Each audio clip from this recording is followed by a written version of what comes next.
Hey, good Sunday evening, everybody. What's up, Newell? Mr. Stingray himself. I'm here. You are here, ready to sting us with your Stingray. Stand up, why don't you just let us get a good view of what the image on the t-shirt is. Pretty nifty.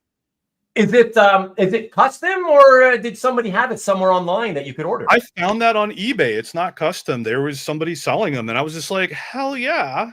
Wow. That's really cool. Okay. Very, very cool. But potentially unlicensed, one of those bootleg type people that... Potentially, but if that's what I got to do to get a Stingray shirt, fuck yeah, for sure. Don't get me wrong. No, I do the same thing. Whatever. As long as you're not the one printing up 5,000 trying to sell them, you know, that's never, all good, never. Right? So, let me jump in real quick. I guess I'll say hello to everybody because the comments are coming in fast and furious, and I don't want to get too far behind. And then I'll do my promos. Hopefully, my fan base doesn't overwhelm your stream. Your fan base apparently it's starting to kind of overwhelm the chat. Let's see. Let us see what's happening. Southern Comic Geek, by the way, he popped in 17 minutes beforehand and said, "Oh, here, check it out. I'll be back at 8 Central, which is 9 o'clock Eastern, when we start showing art. Thank you." Oh, wow. Jason doesn't care to hear what I have to say. He doesn't. Yeah, exactly. He only cares. That's why that's the thing. Some guys only care about looking at art. They don't care what we want to talk about. They don't care about shooting the shit with friends, you know? And I keep telling everybody that's what I like best. I like the hangout part more than the looking at art part. You all have art. I could be looking at art right now, but we're hanging out. Exactly. See, Newell gets it, guys. Newell gets it. This is a claim show. Yeah, you can claim everything Stingray. This is what Newell told me. So yeah, but he gets the price. Wait, Corey, I only accept bourbon as payment. Look at that. TJ already heard. Okay, I wasn't gonna say anything. Yes, I did know because Tom told me. But you've let go of the secret. So I guess I'll announce it out loud that the auction that was done by Jeff and Tom, or Tom and Jeff, on Nick's show on Friday, raised around $5,000. So really, really awesome. That'll go to the family of Officer Roscoe. Oh, awesome. Or Roscoe. I'm not sure how he pronounces the name. And that's fantastic. Yeah. So give yourselves, everybody who participated, a pat on the back, guys. Thank you. Very well done. Good job.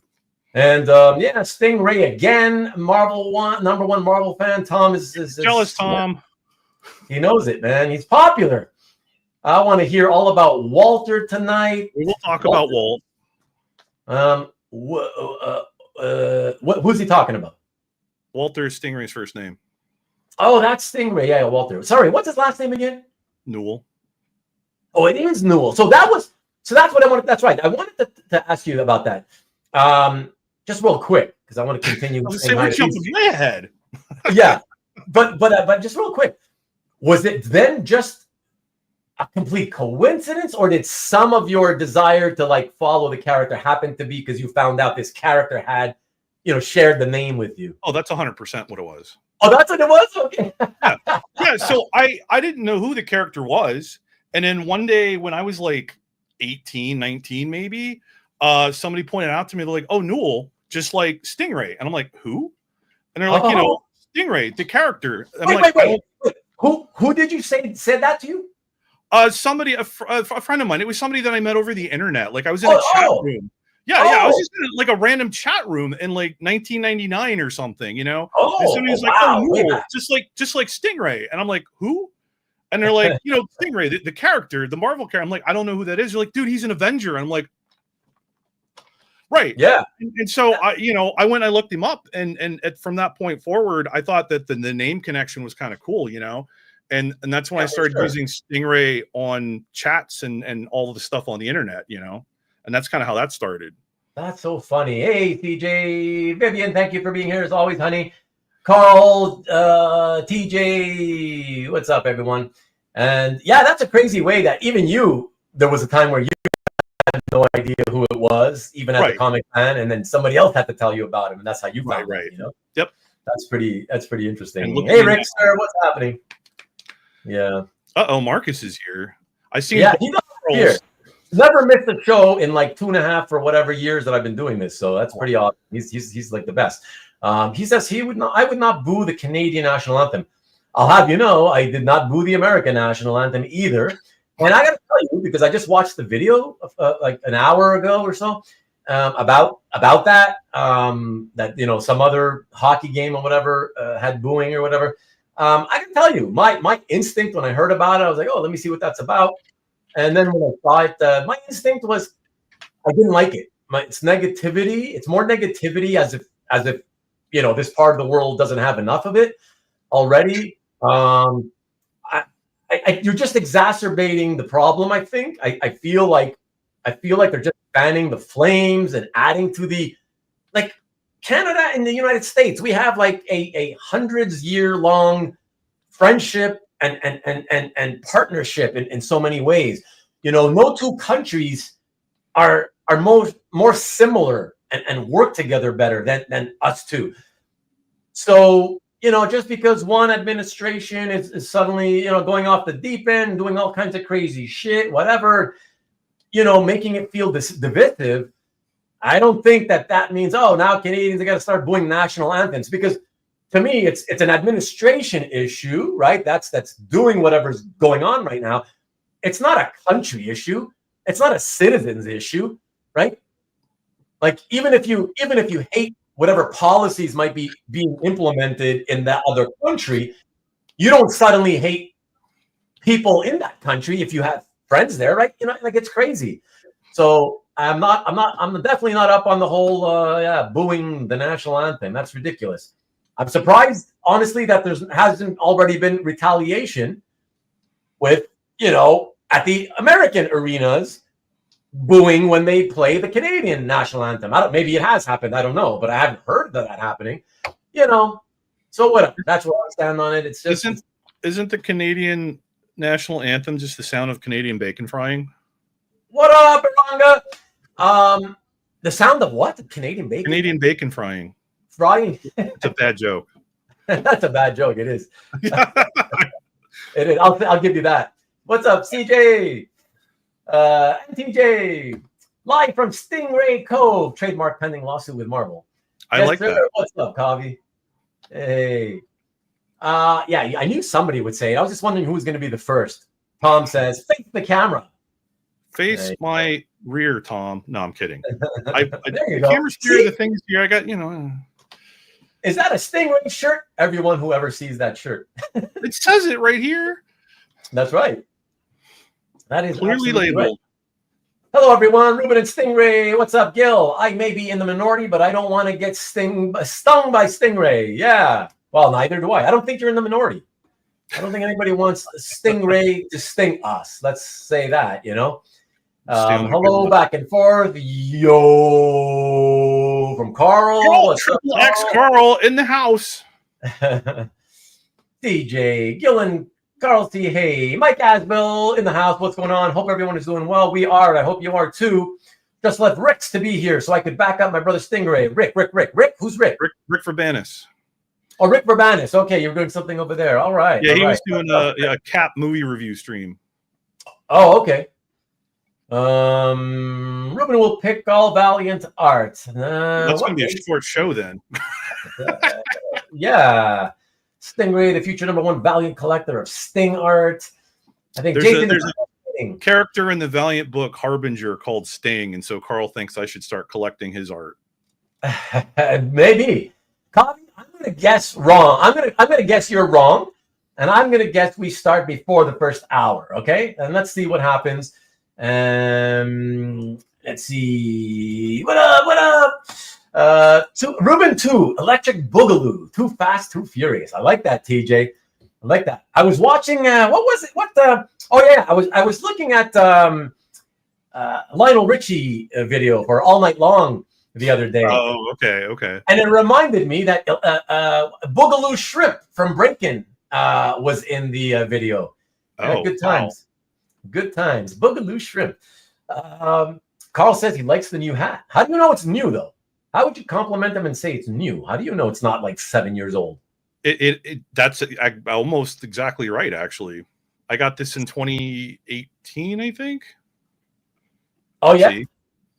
Yeah. Shit. I was on a work trip out in San Diego and just kind of checking out the area. And my coworker and I happened to walk past an actual haberdashery.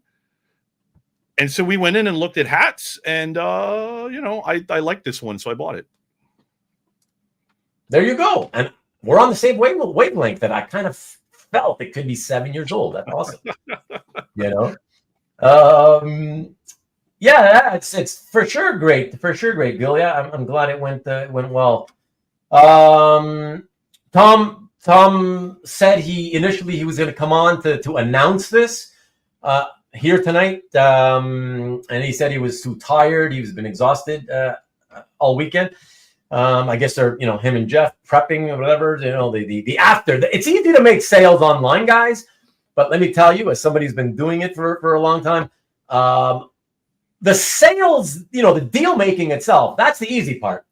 Once once the sale is over and you got to start, putting together, okay, all the names of the people. Okay, what did this person? The real work starts. Yeah. What did they order? What did he order? Okay, send out the invoice, or however you do the payments. Let's make sure this person's paid.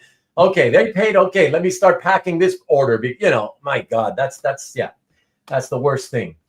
So let that be a little bit of a warning to anybody out there who has fancy ideas of potentially, getting into selling art. Ruben's mind is blown. About what? Howdy. Good to see you, Hart. TJ, the spoiler. Yeah, he spoiled it. What are you gonna do? So Tom couldn't come on, but anyway, since TJ spoiled it anyways, now you guys know they raised almost 5K, so that's good. Maki Poo Poo, what's happening, buddy? Honestly thought Stingray used Newell as his second fake internet handle as a nod to the comic. Nope. That's his real name. That's my real dumb name. Real given name. First given name right there, spelled that way on your birth certificate, right? Yep. That's awesome, man. That is very, very cool. Sup. Ruben watched the NBA dunk contest instead. I did not. I haven't even been watching that hockey stuff that's going on. I haven't missed a show yet. Only the first 4. Really? You came in that early, Tom? I wouldn't. I gotta admit, I know that it was early, but I wouldn't have guessed. That early. Only the first 4. Wow, that's pretty awesome, man. Thank you as always. Tom is pretty hardcore. What's that, Newell? Tom is pretty hardcore. He is, yeah, absolutely. There's a few of these guys that are really hardcore. So Ruben's so positive he doesn't even like blueberry cereal. No, I don't really get what that means, but I will tell you, Mike, that I love blueberry cereal. Count Chocula, Frankenberry, Blueberry, but particularly Blueberry. When I was a kid, I preferred chocolate everything, and Blueberry was my least favorite. Now, the strawberry one, the Frankenberry, is my least favorite. I don't know. Somehow, you get older and you kind of lose the taste for things, and you acquire new tastes. What about Fruit Brute? I never tried that one. That I never saw that one come here. Yeah. And I don't know about you guys in the United States, but like here, the only times I see those cereals are, first of all, it's only usually in Walmart, and only then right around Halloween, never the rest of the year. Yeah, mostly Halloween. Yeah. But I think it's even for you guys. Yeah. Oh, I think I've seen it. I think it's more commonly a variety of like grocery stores and whatever, but yeah, definitely usually at Halloween. That's interesting. So why do they even bother? Like that's not going to contribute much to their bottom line if they have like a line of 4 different cereals that they only put out for a couple of months a year. Like, yeah, but you know what? There are people that go out and buy like a dozen boxes. They stock up and eat it throughout the year. I mean, people are collectors, right? They're crazy. Newell, come on. There's a huge friggin' difference from having a cereal on the shelves 12 months out of the year, 365 days, than just like a couple of months. You're not wrong, but I don't know. Yeah. I'm not a cereal salesperson. I can't tell you. That is nuts. Hey, Corey, I was just thinking, if we have to join forces, we should annex you. So you guys become another province, and then you guys can get the free healthcare. I'm in for that. Right? And then you guys get free healthcare. Do we have to learn French? Yeah, and well, you got to stay out of Quebec if you don't want to have to learn French. But and then we share the military. I mean, nothing really changes with the military. It's funny because Trump is he keeps saying in the interviews, of course that's why they should become the 51st state, because then you won't have tariffs. And I'm thinking, yeah, but we never have tariffs. It's only because of you right now that you're talking tariffs. We never have tariffs anyways. And he goes, and now then you'll be protected. And I'm like, but our relationship of hundreds of years long, it has been such that we have always been protected. We know that if anybody were to physically attack us, which it would never happen because of the geographic how we're located, we always knew that the American military would come in to say, no, that ain't happening. So we technically already have you guys as a military. So that's the thing. So that's why I'm saying it makes no sense for us to join you. He's not giving us any good reason to. That makes sense. So you guys, we annex you, and you guys become more like us, and then you guys benefit from the stuff that we have. I think that's better. But, I'm not a politician. What the hell do I know? Someone give Ruben a Xanax. What is that anyway, Xanax? Is that for calming down? Is that for calming people down? I think that's like a side effect or something. Okay. Give peace a chance. Yes. Well, exactly. Would like to. Not to get political, but this tariff thing that has more to do with NAFTA not being allowed to appear to give Canada preferred trade over Mexico. I don't know. Canada won't invade because we haven't relinquished the Stanley Cup for decades. Don't give in to bullies. Hey, that's true. April, but that's it. Just for Stingray and the WCW legend Sting. We'll see. Hobby. Has Sting the wrestler ever been in a comic? I don't know. There were wrestling comics back in the late 80s, so it's possible. Okay. Yeah. Late 80s, early 90s, I think it was, Okay. Rickster, that's exactly. I've had this one before. It's like so it's like a skeleton painted to look like he's tearing my shirt open and stepping out of my body. Yeah. And then there's an extra kind of, I don't know if you can see this properly, but yeah. So that's cool. I love skulls and skeletons. So okay. Stingray should start, especially in original art. I love when art has skeletons and skulls. Okay. So we start collecting Beta Ray Newell. Beta Ray Bill, is his name Newell? What do you mean by that, CJ? Yeah, that one confused me too. Yeah. Is Stingray ready for a Stingray quiz? Sorry, Marcus, no quiz tonight, my friend. John Brown, what's happening? Good evening to you. Good to see you. Thought you'd done a quiz, or maybe you do one. Tom tried. We didn't have enough time, though. He meant well, though. Hey, my buddy Steve. Ruben, I agree. The U.S. is a great country with very many good people. I would want to beat them every time in hockey, though. Of course, Saturday was painful. Why is it Canada often loses in international hockey in Montreal? I don't know. I don't know. What can I tell you? I don't know. But yes, we like I said, my whole life, it's always been about, I wish we could be all one country. When you're a kid, you don't know, obviously, the legal, political, financial ramifications or whatever. But, I have so many friends. I have way more friends in the United States than I do here in Canada. So let's just hope things get better. That's all I can say there about that. Monkberry Moon Delight. No idea what you're talking about. Oh, Comic Boston came back. Yes, we know. I know. I said hello to you. I left a message to say hello to you, Cab. Hey, Cab. I can't catch this live, but look forward to learning more about Newell Stingray's origin story, among other things, on Rewind. Awesome. Why are you chatting about cereals? Come on, Cab. You're really asking on my channel why we're talking about cereals? Why are we chatting about anything? That's the topic that you decide to question out of all the things we've brought up in the past? Oh my gosh. Hope you're all great. Seasonal like seafood. I have too many guns. I like crunch berries. Ooh la la. They got lots of guns too. We don't really have a lot of guns actually. The monster cereals are a holiday tradition. Yeah, I don't know why. Why not just make money all year round? It makes no sense to me. Crunch berries count as fruit, so it's a healthy cereal. Yeah, I'm sure. Canada keeps the moose. We got a lot of moose. Start calling pastrami smoked meat. It's not the same thing, CJ. We've talked about this. Smoked meat is awesome, and it looks similar to pastrami, but it's not. It's very far from pastrami. Trust me. Eat it, and you'll see. I'd like to hunt those caribou up there. I don't know. I think you're allowed if you come and you do the right paperwork or something. I think you're allowed. I live in a big city, so I don't really know how the laws for like going out in the sticks to hunt. I don't know how that works. There's no hunting in Montreal. So, nice geopolitical strategy session. Thank you. I'm trying to be friendly to everybody. You know, let's be honest, Kavi. You know, there's plenty of people here tonight from politically both sides of the aisle, from different countries, not just America and and Canada.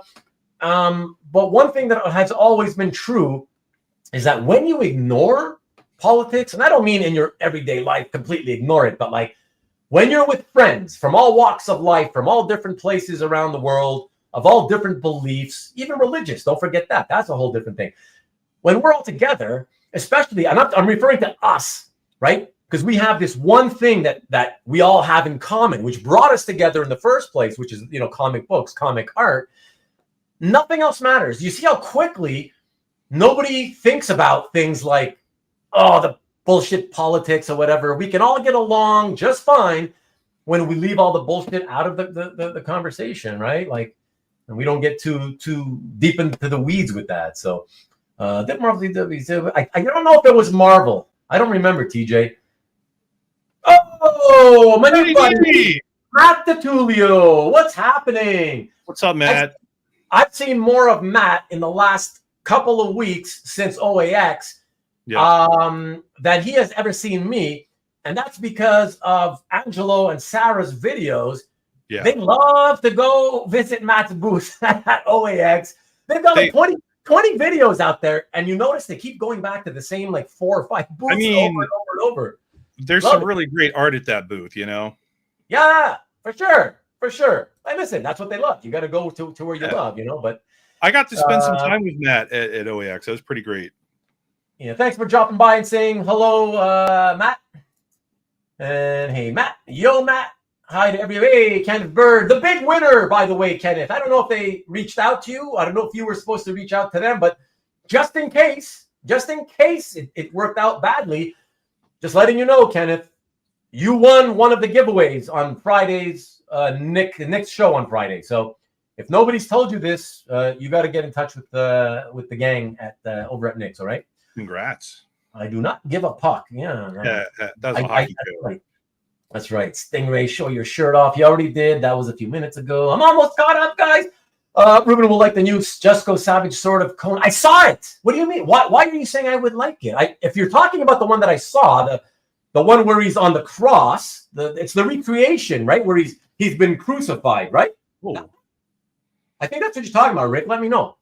Because does that have skulls on it? Shit, I don't remember. Because that's a classic. The original is a classic, and what I just remember about it is the fact that he's crucified like Jesus Christ. That's what makes it so shocking. I don't really. If there's skulls on it, I gotta say I can't remember them.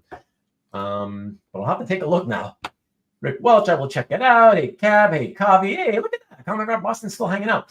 Hi to Ruben. Hey, and I hope you're having a wonderful day and night with all your family members and friends. Thank you, Kenneth. I appreciate it. We had a wonderful day staying indoors because we have Snowmageddon here. It is insanity outside. Yeah. So that's it. We even it's so bad that I had my wife and I, Vivian and I took an appointment at the car dealership for tomorrow morning. We were supposed to, our lease finally came to an end. We're going to buy the car, and we were going to go tomorrow morning to, pay the car and sign off on the paperwork. And we're going to cancel it because my car is buried in so much snow that it's just, and not only that, even if it wasn't buried, the situation out here is so bad that like there's nowhere to park. So if you leave your spot, you're going to come back and have nowhere to put your car. It's that bad. So there you go. So we're going to put that off, and we'll have to do the car thing another time. Hi, Hart. Hey, what's up, Hart? Hart, when you change your name to Mr. 25. Great Macomb piece. That is very true. That was nice. All the Macomb pieces I've been seeing lately are awesome. They're usually, those pieces he does are always so nice. Do a decent cab. All right. Matt Spooth is home base. And nice one, Corey. Hey, Ken. Doing some Stingray origin research. Everybody seems to have to. I always loved, finding out so much about older, more obscure characters. But that's why I loved Marvel Universe, the 1983 series. I mean, I was around when that came out, so I bought it monthly. Oh, I loved reading that just to find out, just to see all these pinups of these cool characters, and then reading about their origins and what powers they had. I already knew Stingray before I saw Marvel Universe because, I would be at my local shop when I started collecting and reading in 1982, and I'd be looking through the bins, so I'd see occasional Submariner appearances with, look at this Stingray guy. That's how I discovered him, Newell? And it's like, oh, look at this cool. What a cool looking underwater character, Yeah. And, that's how I discovered him early on, But we will start. Don't worry. From the corners of the universe come the powers. What? United as the anti-movement squad. I appreciate that. Yes, some nice skull ambiance. Okay, I will check it out again. I guess I'm just too taken by the crucifixion, Everyone was going to buy the Mr. Plow. What? No. But my car got that's another story. I didn't want to get into that. The car got smashed, as I told you guys, by the snowplow clearing the sidewalk. You guys won't believe it. I don't know if I told you. The estimate, we took pictures. It looked like all the damage was focused on one panel, just one panel on one side. And we took pictures. We sent it into the insurance. They sent it to their body shop that they have special relationships with. Body shop gave them the estimate, and they accepted the estimate for $7,500. I'm like, what kind of a scam do they have going in this insurance agency? I understand why the body shop would do that, right? They're going to get a very expensive job to fix. But I can't figure out how the insurance wins on that. How did they make... And then the more I thought about it today, I was talking with my friend today, and we both at the same time thought, oh, I think I know. It's one of those things where the obvious answer is right in your face. Kickbacks. And I know it sounds, it's come on, kickbacks. They don't do that. It's the only thing I can think of that makes any sense at all. Otherwise, how does the insurance company win? They don't. They got to pay out $7,500. Even jacking up my insurance premium, it'll take forever for them to make back $7,500. So yeah, it's a scam, whatever. I don't know. So that's that. Very snowy here. I'm about Matt. Where are you? Where everybody knows? Where that's in upstate New York. Upstate. Oh yeah. So he's snowy too there. Hey, what's up? G'day, David. 4 inches of rain turned into 1 inch of snow. Wow. Newell live from Hydra Base. Kavi calls it the Stingray Cove, so I think we're going to go with that. Okay. First exposure. David Barr says, "Good day to you, all the way from Australia, by the way." Oh, nice. Yeah, very, very international. Getting hobby. My first exposure to Stingray was Marvel 2-in-1. Oh, number 64. Yeah, that's another great appearance. Yeah. It's a great George Perez cover, and that's the one where they gave Stingray his logo, which is the only time that I'm aware of that they ever used the logo. Oh, cool. Really? You mean like on a cover? Yeah. Oh, yeah, because they had images of him and Thing side by side, and the Thing had a Thing logo, and then the Stingray had the Stingray logo. Okay. Very cool. Matt says he's specifically in Buffalo. Holy shit. Yeah. Buffalo, like as bad as Montreal is, Buffalo. I've never been to Buffalo, but I know how much snow they get in Buffalo. That's even worse. Like, wow. That's crazy. Yes, there we go.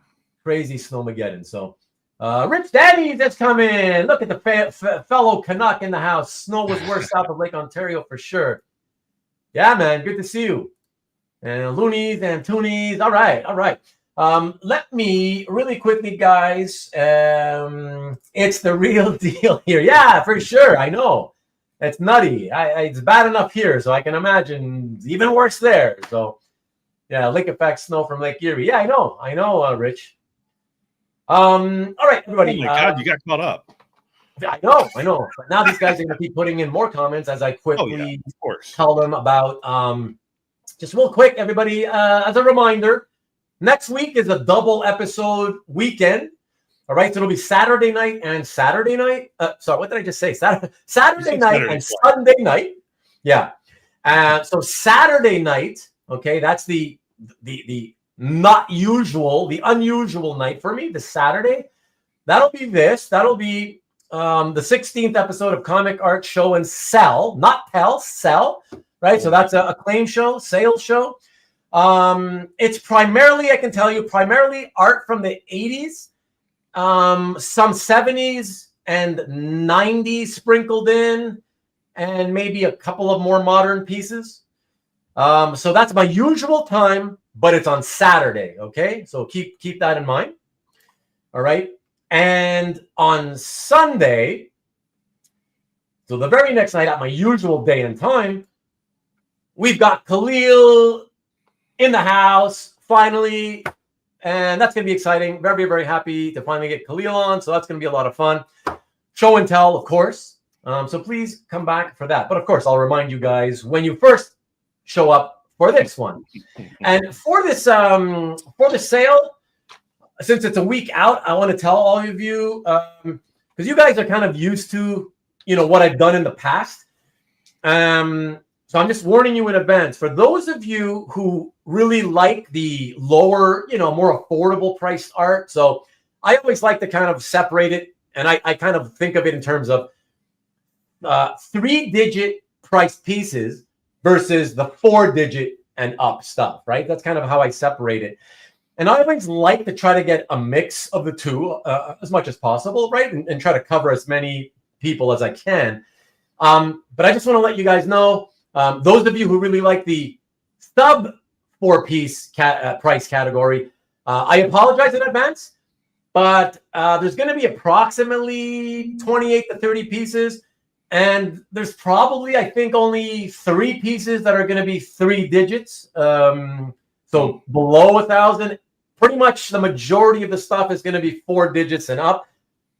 Don't get mad. I didn't do it on purpose. I didn't do it on purpose. This is the beginning of my quest to start sort of selling off, and shrinking the collection. Partially, yes, because I need to raise some income taxes, but also it's about, downsizing the collection. And so I picked this stuff only based on, what would people like to see, that kind of thing. And so as I pulled it all out and I had my, 28 to 30 pieces, I then was like, okay, now let me get an idea of how many are, 3-figure prices, 3-digit prices, and how many are 1,000 and up, so I can tell everybody. And that's how I found out. I was like, oh shit, there's almost nothing that's like really low end. So again, sorry for those of you who like to buy. Marcus says he's priced out, so that's terrible. What can I say? Yeah.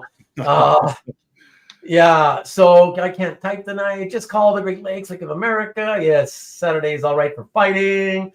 Okay, busy weekend. Yes, sir. Yeah, it's busy. It's gonna be a busy week because I've got to do all the work for 2 shows. It's very graphic intensive, and especially the sales show, pulling out the art, and it's very intensive week. So you're priced out. What can I tell you, Marcus? I know you're just pretending you're poor, but everybody knows you're very, very wealthy. Sketch cards are $2K now. Well, Marcus has a whole team of writers that he has to pay to do all the comments on CAF. Right. Or to pay the people who leave the comments for him. Yeah, he's got like a whole staff for that. David, partially, yes. So I have the money, but as I've explained in the past, I have, investment accounts, and then I have my regular accounts, which is, where I do all my art collecting from. And I don't mix the two unless absolutely necessary, like an emergency or whatever. That's the only way to be good with your money. But this was kind of an emergency. I didn't have the free cash flow available for the car, so I did have to take from the investment account. And so, but I want to replace that or whatever. So yeah, so part of the money is I'm going to raise for the car, for income taxes, and and then hopefully I'm going to continue to sell. Hopefully to just start getting the collection downsized. So, cream rises to the top. Ghost commenters, yeah. I mean, that's what I'm saying. Like maybe, right? Like I said last week, who knows? Like he might have figured out some kind of weird algorithmic program software that allows the AI to come in, create the all those songs and all the comments and just post them for him. Well, you can tell that some of those are definitely ChatGPT. Because you got to say, and I'm sure, I know people have told me, so I know, Marcus, you just got to run the numbers, right? Like when you see how many comments Marcus has left in a year, and you just do a couple of calculations, you kind of realize like he needs to be doing this full time in order to do that many comments. You know what I mean? Like, it's like 6 or 7 dozen comments per day. Like what? Maybe Marcus is the AI. But that's right, TJ. You know me, baby.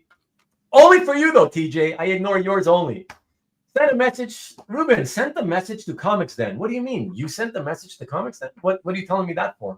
So, what's your point? What's your point, CJ? We've been developing AI. Yeah, exactly. Okay, let me also quickly, we're going to get into this with Newell. But let me quickly tell you that so another so this time Transformer 17 hold on here, let me get this. Transformers 17 review by Carl. And so I will just quickly pop that in here. There you go with that one. And then Carl, by the way, Carl, I'm still waiting. I haven't seen the check come in for all these promos I'm doing for you. The check still, I haven't seen a single check yet. You promised. And then for his other video, 2 videos this week, he's back to his usual 2 videos a week. And that is here. All right. And then here, hold on a second. So I can't believe how many, it's just outrageous. The CAF best of the 2024. How many total categories it's been split up into? It's out of control. But Mike, our buddy, nsnart.com, has put out another, I believe it's 6 or 7 mini videos, only between 4 and 6 minutes each, so well worth your time, showing you his picks, his 5 favorite picks for each category. So a lot of fun, and they're very easy and quick to look at. And he's got a lot of great picks, I have to admit. I agreed with a lot of them. So this is his video that takes you directly to the page that has all his most recent videos. So you can see the most recent 7 or 8 of them right there. Yeah, exactly. There you go. There you go, Mike. Thank you. 13 total categories. That's insanity. So yeah, a lot of fun catching those brief little videos he's done. And you get to see art. If you haven't watched, you get to see some really cool art that you may not have noticed otherwise. So that's fun. And look at that. Kavi even agrees. Yeah, he's checked them out. Great vids and picks. Exactly. And Carl also been enjoying Mike's videos. Exactly. And okay, so I believe, let me see, I believe that's it. Okay. But Carl, you gotta start unboxing. You gotta start doing more original art, because like I want to stay focused as an original art primary channel. I gotta stay focused. I wanting to like promote original art. So if you do more comic stuff, see if you can do it like where you mix in original art. The way you've done these comic reviews by showing the original art whenever you can, you know? Yeah, those are fun.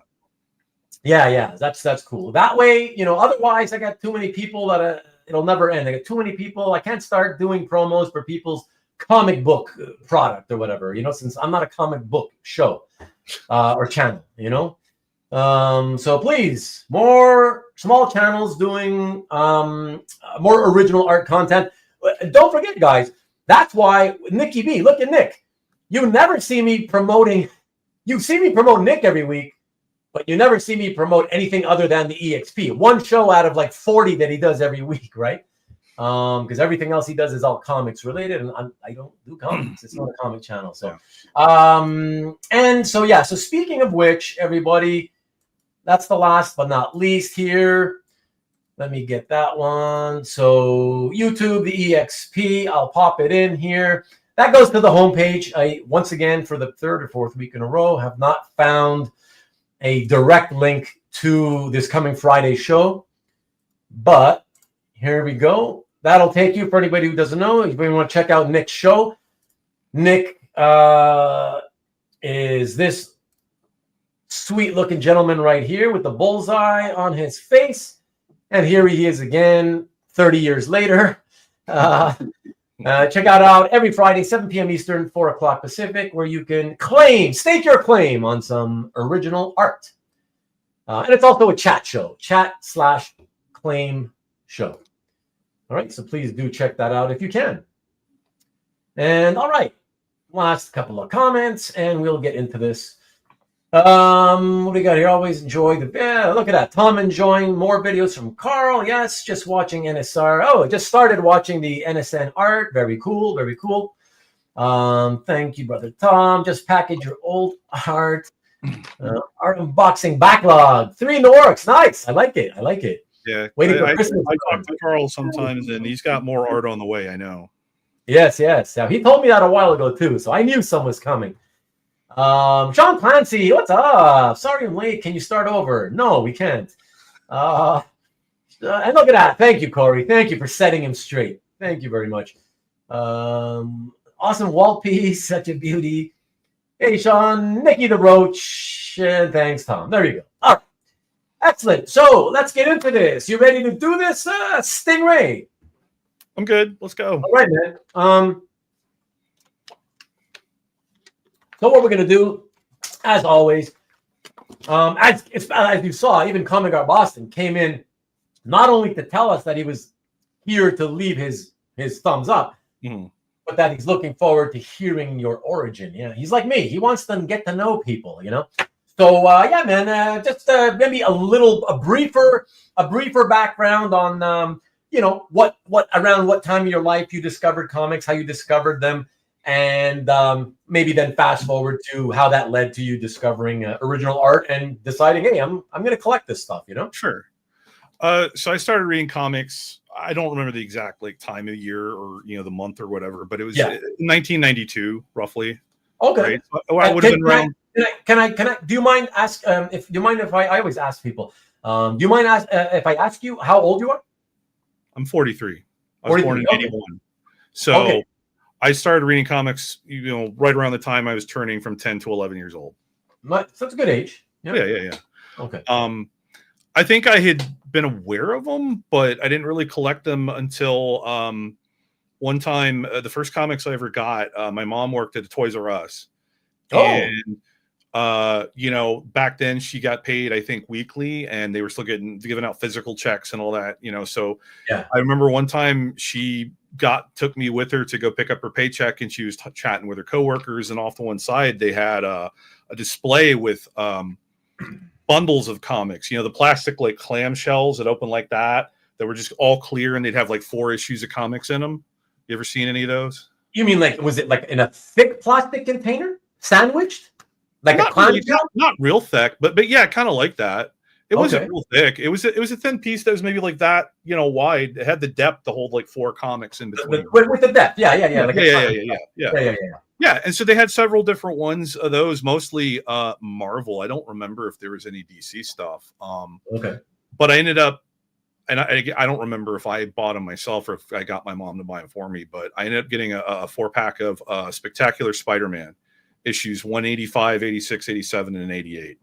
Wow, that's rare, right? Like, because I remember the I don't know if you remember them, but the most common way of packaging comics was in the bags. They put them in these plastic bags. Sure. Like 3 comics to a bag or whatever in toy stores, And typically they were different comics. So it's this may be the first time that I've heard anybody say they found packages that had like 4 consecutive issues of the same title. That's awesome. Yeah, and so it's weird because I kind of remember seeing them from that time period, like in other toy stores too. Like when KB Toys was big, we had one in the mall in the area, and I remember seeing very similar like packaged bundles of comics like that, And it's weird because around the same time, I remember seeing ones that were similar, but they were in like cardboard boxes like that. But it was 4 issues. Like I remember there was one. It was the whole 4 issues of a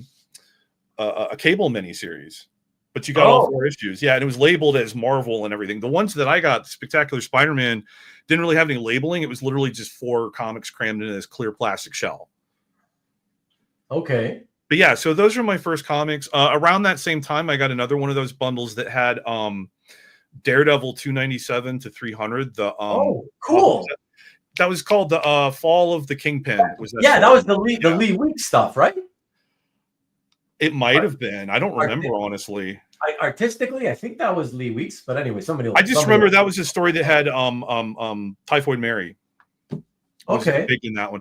And as at like 10 or 11 years old or whatever, I read that one. I didn't care for it at the time. It was a little too dark, I think. And I haven't gone back to read it since then. So maybe it's a good story. I just don't really remember because at that age, it just wasn't for you. Yeah. Right. Whereas like the Spider-Man books that I got, the first one especially was really funny, and I liked the humor of it, So I enjoyed that a lot. But tell me though, Newell.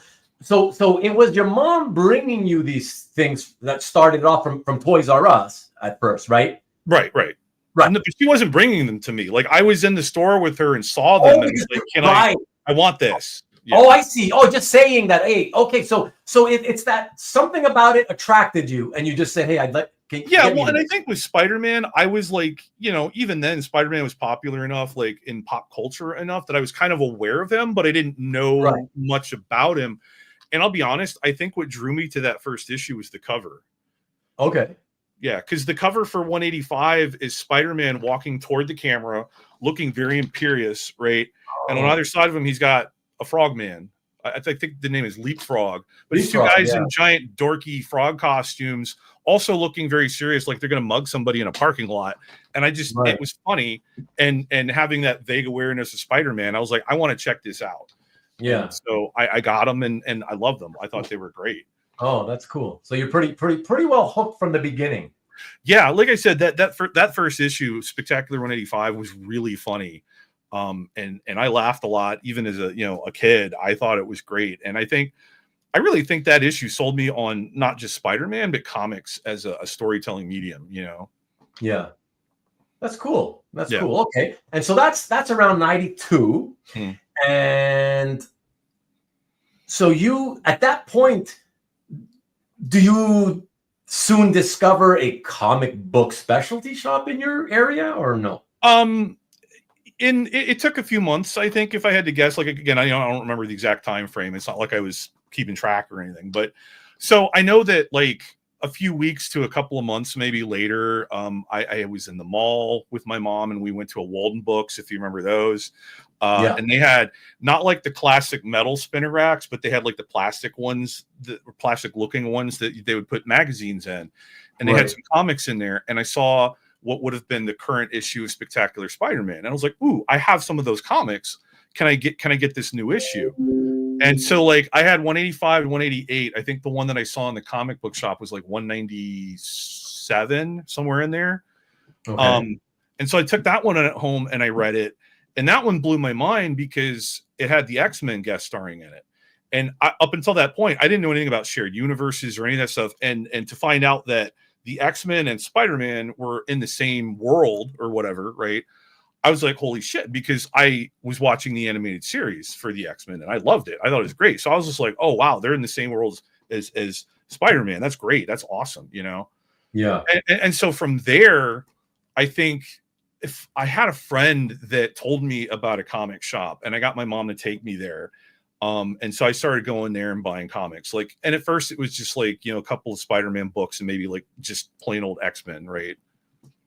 And that's, you know, I started very like small corner of the Marvel universe at first. Right. And then I think around it was what, in 1993 they did the one with the holograms on the covers, the crossover. Fatal Attractions. Oh, they did that. Yeah. Because that's the one where, you know, Magneto has the acolytes and he's on the moon, you know, Asteroid M and all that. And the adamantium metal Wolverine's body, all that stuff. That was that one. That one exposed me to like the broader X-Men comics, right? Excalibur, X-Force, Cable, Wolverine, whatever. So after that, I was reading at least adjectiveless X-Men and Wolverine. And, you know, like I think I was reading Spectacular and Amazing at that point, you know. So that kind of broadened my horizons a little, but I was still mostly like Spider-Man, X-Men, you know, at first. Okay, yeah.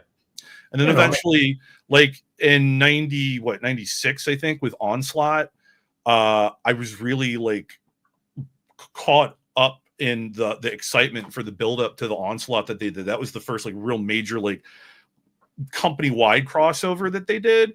And so, you know, they did a lot of the lead-in issues that tied in, but it was before the major series, right? So there's like a couple of issues of Avengers, a couple of issues of Fantastic Four. There's like one issue of the Hulk or whatever that were all lead-ins to Onslaught. And I had never read a lot of those books before. And so I picked up these Onslaught tie-ins, and that was the first time I read Hulk or Avengers or some of those books. Right. And it was crazy because like the two tie-in issues for Avengers were wild to me because like at that time you had Teen Tony, you had Bug Wasp. They had just come off of the Crossing, which is like one of the most reviled stories in Avengers history, you know. And so it was just wacky shit, and I had no idea what was going on, but I just was, you know, wanted to see how they were getting involved in Onslaught. And then Onslaught happened, and that led into Heroes Reborn, right? And I thought that was really cool because that was the first time Marvel had ever rebooted any of their series with new #1 issues. And so I read those and getting to get in on at the beginning of Avengers, Fantastic Four, Iron Man, and Cap, right? For those reboots, I thought was really cool. And I really enjoyed reading those. And then when they came back during Heroes Return a year later, at that point, I continued reading those books once they, you know, reintegrated into the mainstream Marvel. Okay. And at that point, you know, I was reading all of those books, a few X-Men. I was reading Thunderbolts, which came out of Onslaught. You know, so I started, you know, I kind of expanded what I was reading a little bit here and there, you know, and it kind of kept going like that over time. And then, you know, by like the early 2000s, I was reading a couple of Image books. I was reading some Vertigo stuff. Like that's when I read Preacher and Trades like right after within like a year after it finished, you know? Oh, okay. Yeah. Cool. Yeah. And so I was going to say though, how old would you have been at that point? Reading The Preacher. So early 2000s, like around, you know, so like right around maybe 20. Early 20s, yeah. Yeah. Okay, that's cool. Yeah, so I mean, maybe it was better or okay that I waited to read it, you know? Yeah, I would say so, for sure. Yeah. And, okay, so at any point along the way, I'm curious, did you... I mean, this whole fascination with Stingray, because, okay, so should we officially make it like an official, state why you're fascinated with Stingray and let's put it out there. Sure. So the whole thing is the name connection, right? His secret identity, his civilian name is Dr. Walter Newell. My first name is Newell. It's not my second fake name on the internet like Aranga thought. But you know, and as I stated earlier, somebody pointed that out to me. Somebody on the internet, you know, I had found an Avengers chat room or something like that on the internet. It was just a bunch of people, you know, hanging out in an old school IRC chat. And this, by the way, you say goes back to the 90s. Like I think it was probably around 99, give or take, maybe even 98. So yeah, it was old school internet, right? Yeah, for sure. But somebody, it was the first time I'd ever gone into a chat room, right? And I didn't know about nicknames or screen names or whatever. Oh, I see. Okay. And so my name was just Newell. And so I step in and somebody says, Newell, that's just like Stingray. I'm like, huh?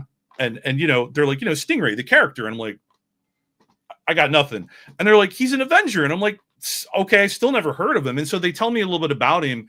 And I looked into him, and I just thought that the name connection was kind of cool because, as we were talking earlier, like it's not a super common name, right? First or last name. And I don't know to this day, I don't know of any other comic characters that have that name as a first or last name. Right. So, at the time, I just thought that was a really cool little connection with the character. And I, at that point, started using Stingray as my call sign on the internet, whether it's a gamer tag or, emails, like it's still today, it's my nickname in the YouTube chats, so. Yeah. That's and then cool, using, and then using comic art. It's a good connection, and it makes sense. Your reasoning makes sense, right? Because you shared that name. That's perfect. What better reason would you have to pick, like your on-screen persona or whatever, right? Exactly. Yeah. And then, I started just Google searching and finding comic art that I could use as my avatar for places that had it. So like my Gmail, as you probably noticed, has a Stingray, in the little logo. Right. That's how it is on my, my YouTube, my PlayStation Plus, my Xbox gamer tag, all of that stuff, Yeah.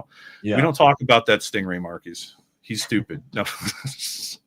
But so that's the connection there. And then it wasn't until hold on. Because what I wanted to ask is we know why you've been Stingray now for decades, literally over 20 years. Yeah, that's pretty cool.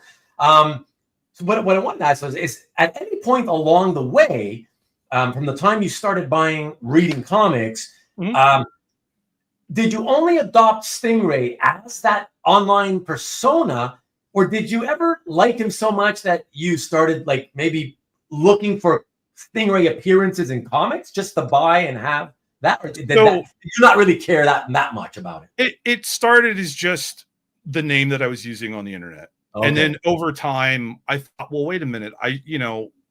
He's been in comics. I should look into it, and eventually I started looking into like what appearances he had, somewhere along the way, I bought his first appearance, I actually have like multiple copies of it now. Really? I have, yeah. Cause I forgot that I had him, or one year, last year, I think I went to Heroes Con and Roy Thomas was there, and he was the writer of the first appearance of Stingray. I wanted him to sign my book, and I left him at home, so I just bought another copy at Heroes and had him sign that one. Yeah. But and so over time, I've gone back and bought back issues and looked up the older some of the he's got a lot of weird, like obscure appearances that it's like I don't even know why he's in there, but he's there. So I've picked those up here and there so I could read them and say that I have them as the Stingray guy, Yeah. But that kind of came later and over time, Yeah. I mean I listen. The reality is I would not have. I was in my head. I was guessing as I asked you the question. I was guessing probably not. I was thinking, like you said, probably just a name thing. It's a kind of a cool way to pick an online name. And that's it, So right. But it's interesting that ultimately, many years later, after you discovered art, or actually you're going to get into that right now and tell us how you jumped and discovered comic art, because that's one of the things I want to know is I've been wondering, did the jump into comic art have a connection to Stingray, or was it just basic, other comic art that you got into and then thought, I'll start a Stingray commission collection or whatever? So why don't you fast forward and let us know how you discovered art and got into that. The Stingray art thing came later. I just started collecting comic art first. Oh, okay. Yeah. So in 2014 was the first time that I traveled to go to a comic book convention. And that year I went to Heroes Con. I went to Wizard World up in Richmond, which is like a 2-hour drive for me. And then I ended up going to New York Comic Con that year too. Which is funny because that's the only time I've ever been to New York Comic Con. But that happened that year. And like looking into the conventions, like with Heroes Con, you know, I saw that there's a bunch of artists that were going to be there that whose work I really liked. For example, one of the big ones for me was Francesco Francavilla, whose work I've really been a fan of for, you know, a long time. And he was going to be there, and I saw him on social media saying he would be doing commissions at the show. You know, get here early if you want one to get on the list, and blah blah blah. Which, you know, I'd never really done a whole lot of stuff. I've never really commissioned anything like that before. You know, so I made sure when I got to Heroes Con that year, I when they opened the doors, I got downstairs. I beeline straight for Francavilla's table. I met him. I said, hey, you know, I'd like to get a commission. Got on the list.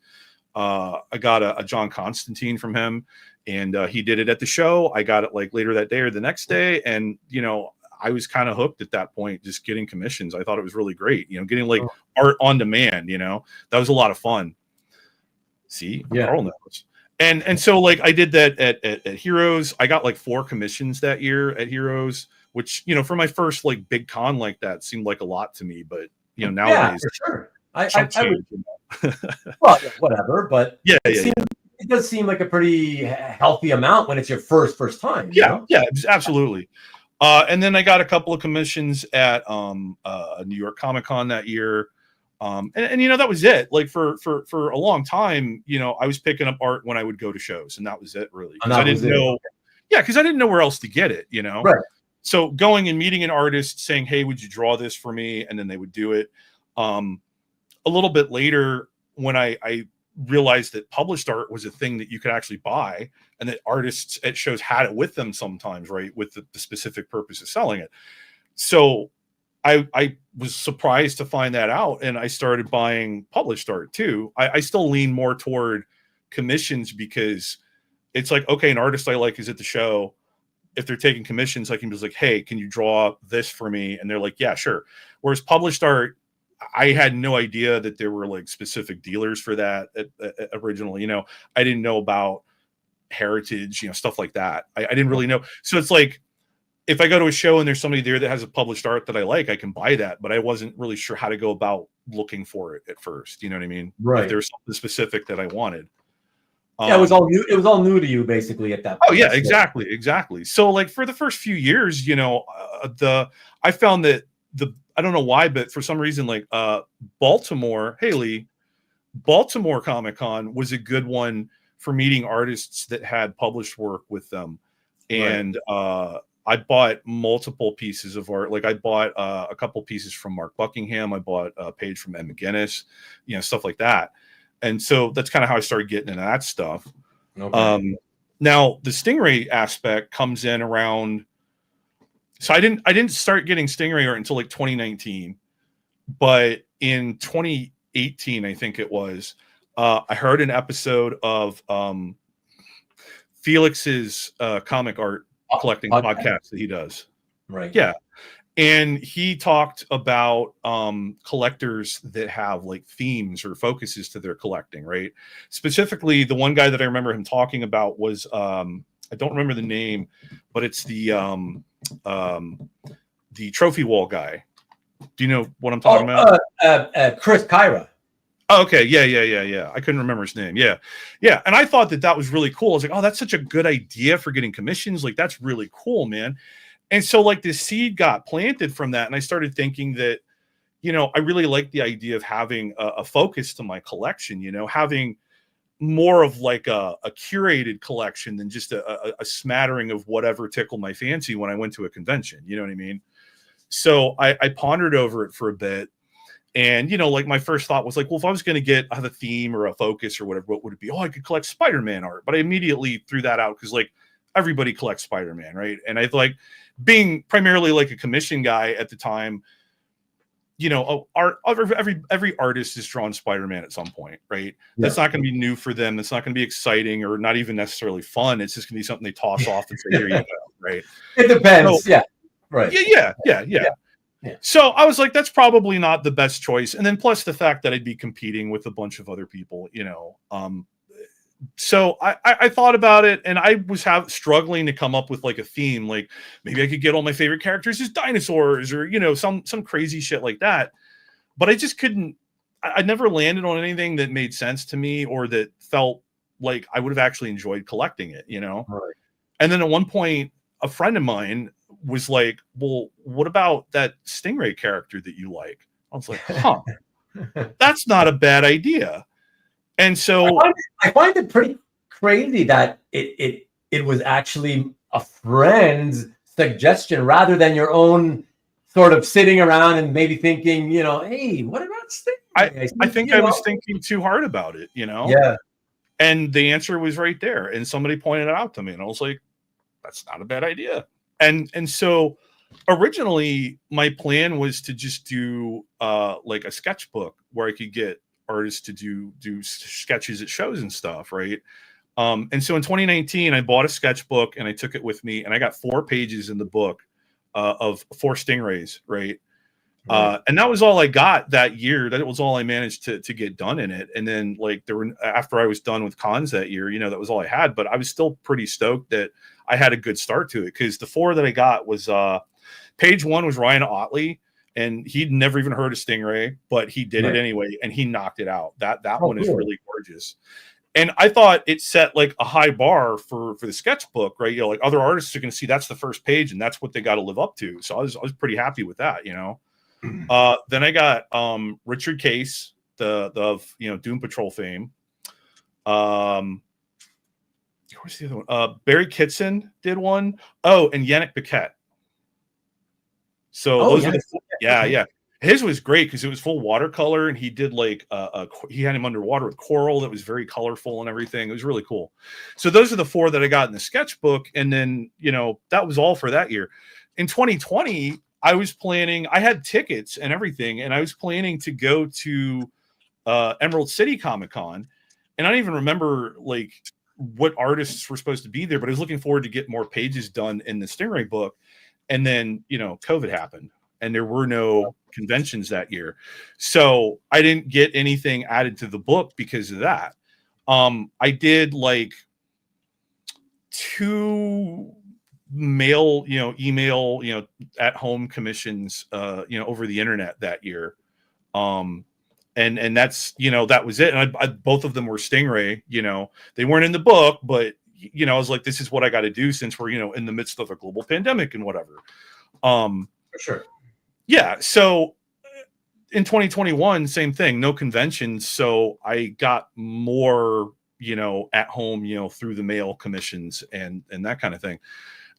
2022, conventions started coming back, but I wasn't quite ready to go back to conventions myself, with being around that many people, just coming off of COVID, I was a little bit like, I don't know. So I didn't go to any conventions that year. No more art, no more opportunity to get something in the book. I did more, at home commissions. And then in 2023, I finally went back to Heroes Con for the first time since COVID, and I left the book at home. I forgot, Yeah. And so, you just forgot it. You forgot it when you left. Literally forgot it. Yep. Oh my gosh! Wow. Yep.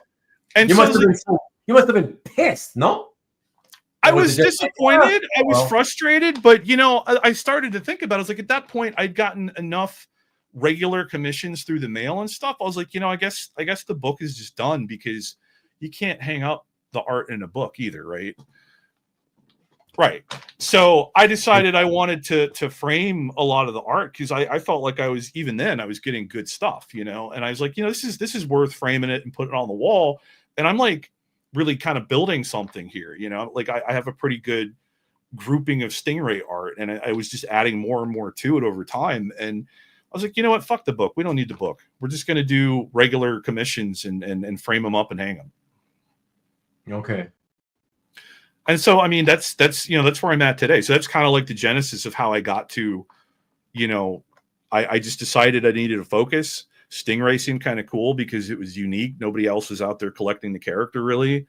And, it started off as a sketchbook, and then COVID fucked that up. So, I just went into regular commissions, and here we are. Yeah. And so, out of like, No, let me put it this way.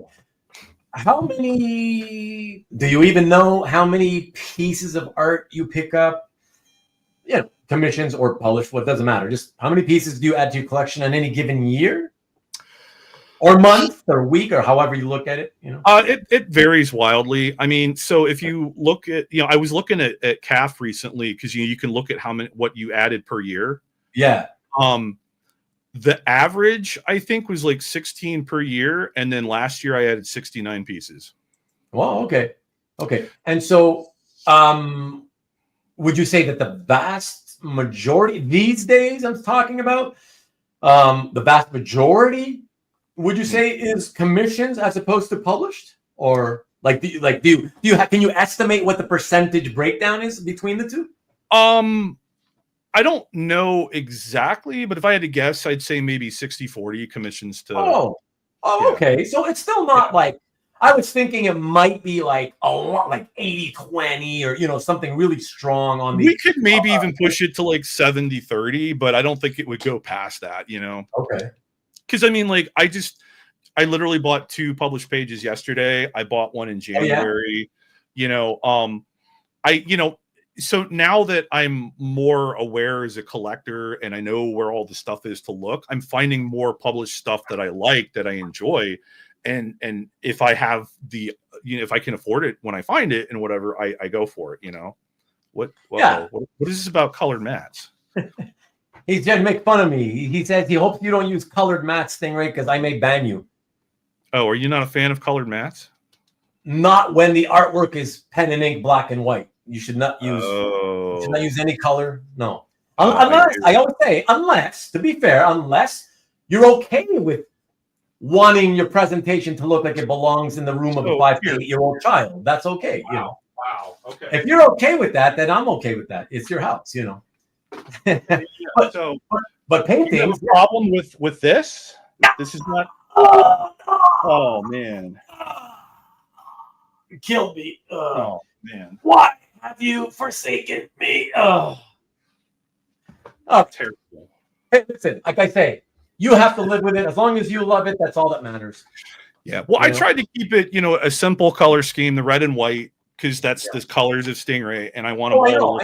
I know that's why people add the color, because they always they always try to pick up. Oh, okay, well, his primary color is red. I'll put a little red undermat, or if it's blue, it's green. Whatever. I understand the thinking behind it. I just find it's You're just not about it. It distracts too much, is what I say. Like I want the focus. The focus should stay on the art, not on colored mat. See, and my thinking is that that especially the way that I have it done there, it's just like a 1/4 inch of red around it, right? It draws the eye in, and then you're looking at the art, right? That's what gets you there. That's how I think about it. Maybe I'm wrong. I don't know. Like I said, to each their own. As long as you're happy, you got to be happy. You have the art, right? So as long as you're happy with it, do it however you want. That's all I'm saying. Right. But they like to bust my chops because I'm very adamant that it looks better. It looks more adult this way, and it looks more childlike that way. That's it. I'm adamant about that, and so these guys like to bust my chops about it every time, and try to get me in trouble with every time I have a new guest on for the first time. Okay. Fair enough. But let me see. What are you guys talking about? 69. I mean, obviously, I know why you're bringing it up because you're all dirty pigs. I said the magic number.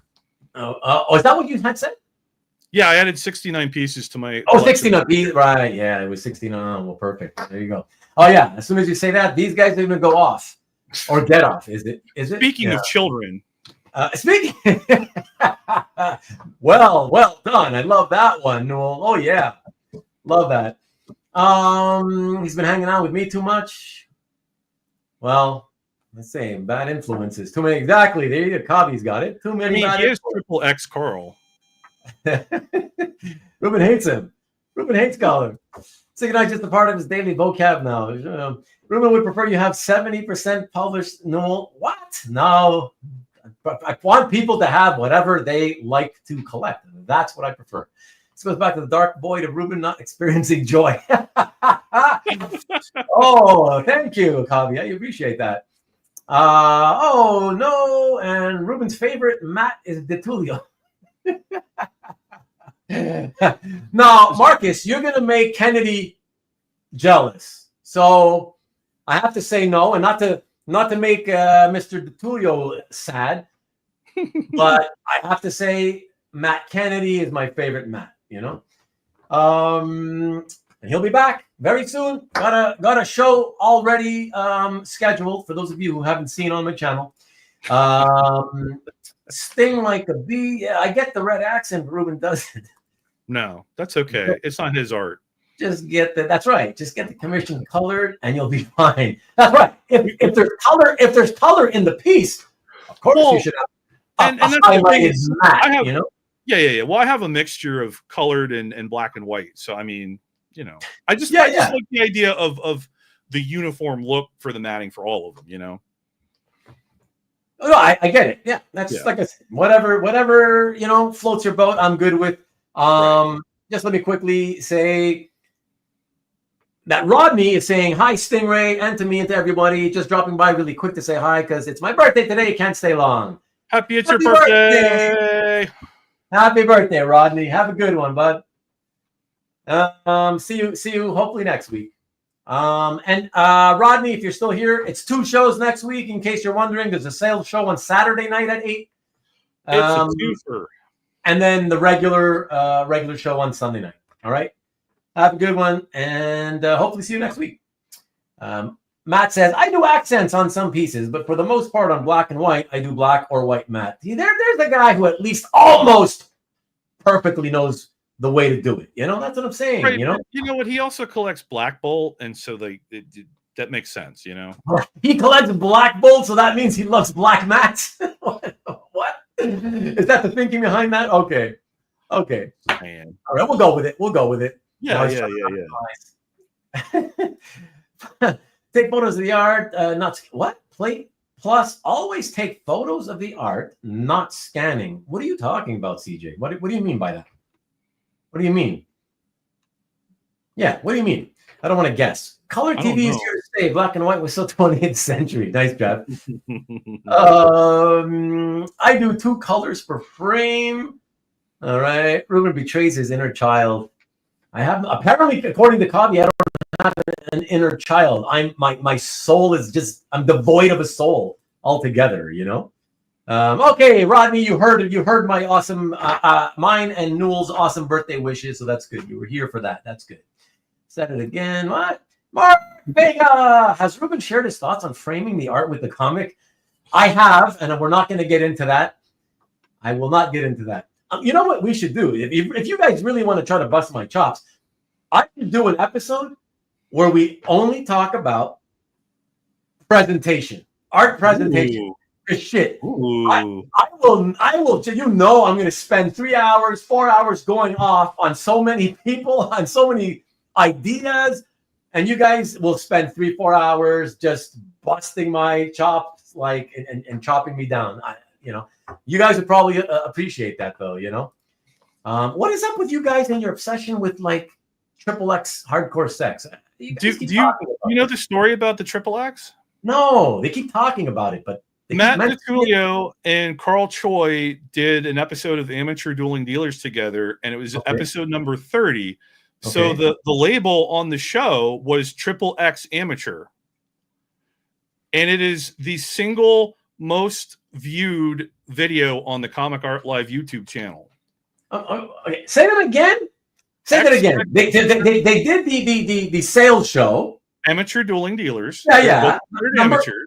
Number 30. Episode number 30, which in Roman numerals is expressed as XXX. XXX. Oh, right. Okay. So it was XXX Amateurs. Right. And the video went crazy, and it was the number 1 most viewed video on that channel. Right. That explains why everybody last week were saying things like, like to get more views, put XXX in your title. It's a good way to do it. Now, the funny part is it's the most viewed video on that channel, but also you can see the watch time. The watch time is the shortest. Oh, the watch time for the episode. The average watch. Because everybody, because all the horny guys are coming in like, what the hell is this? Bye. You got it. Yep. There you go. Exactly. What you really hope is that some of those horny guys weren't like all these motherfuckers wasted my time. I'm going to complain to YouTube. And then, maybe they take down that video or something, Nah. Yeah. Look at Cobby. Quote unquote, friends, don't let friends get colored mats on black and white art. Ruben the Collector 2025 AD t-shirt coming soon. I should. I should, Cobby. But I don't want to spend the money. Kennedy isn't here. I know he's not here, but he stole my favorite mat, Never frame. Look at that. See, we got to look at that. I didn't say anything. And we already have Tom busting out an opinion. Never frame the comic with the art.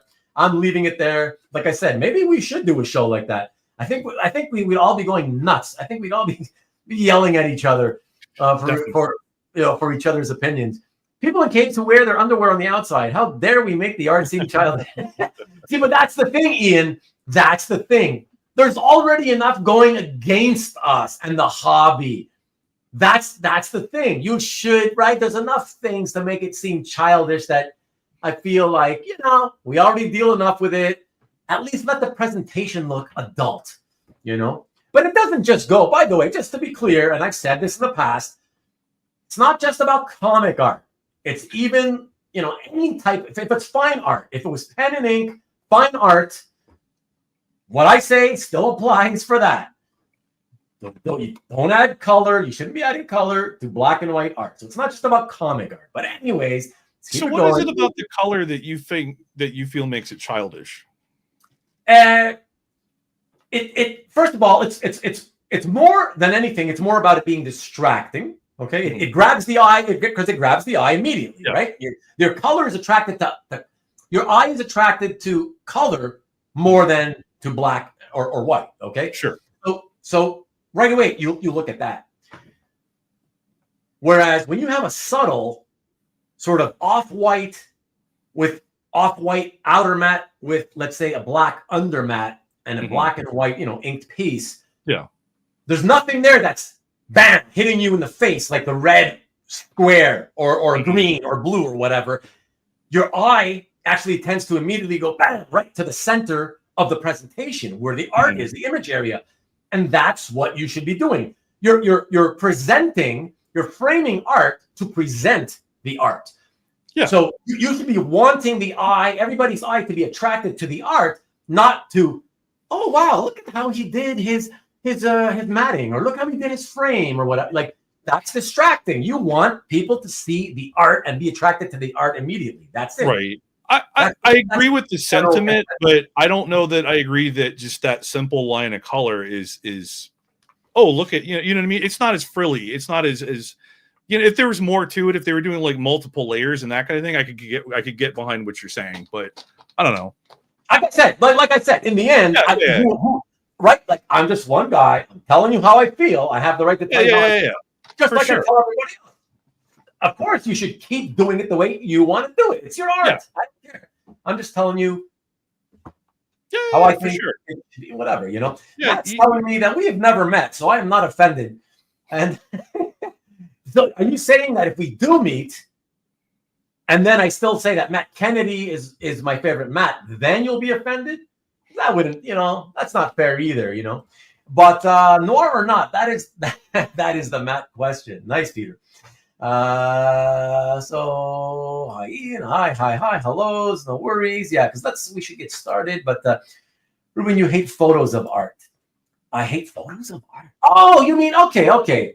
He's talking about, because I'm saying, when you're going to display online, people who like to share their art online, I've always been a big proponent. If you're going to share your art, because it goes to say that you're probably proud of your art, your collection. Yeah. So if you're proud of something and you want to show it off for other people to see, of course, I believe you should show it off in the best way possible. Sure. That means scanning, making a good, proper scan of your art, showing that. Some people prefer or are too lazy to scan, or just don't want to spend the money on a scanner, and they use photographs.